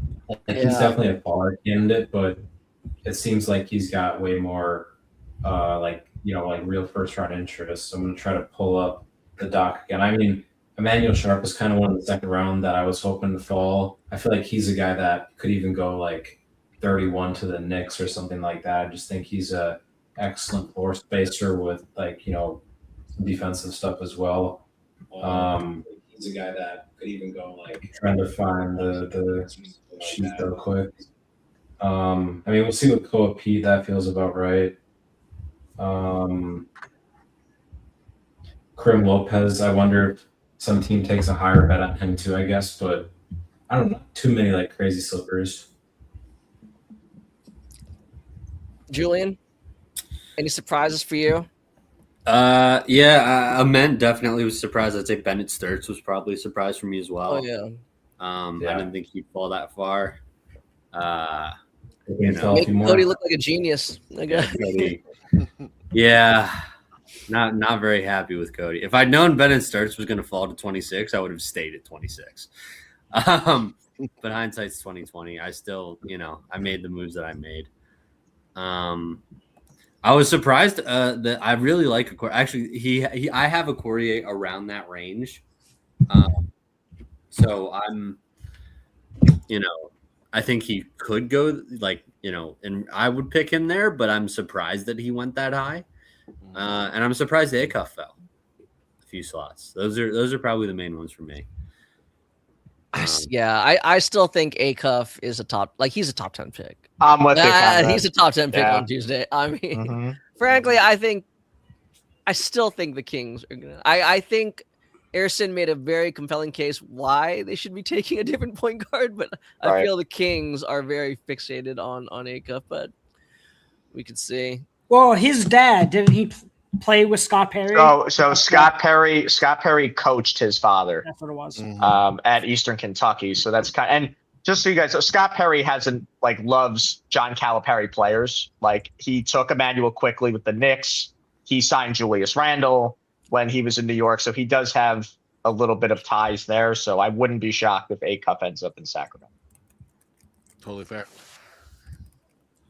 Okay. But I'll tell you this, my winner was Cody. Cody freaking killed it with Memphis. I can't he took I mean he got who did he get? He got Bennett Sturts. Cam Boozer, Sturts, and Ament for the Grizzlies. That is insane. I mean, that is a very good get for him.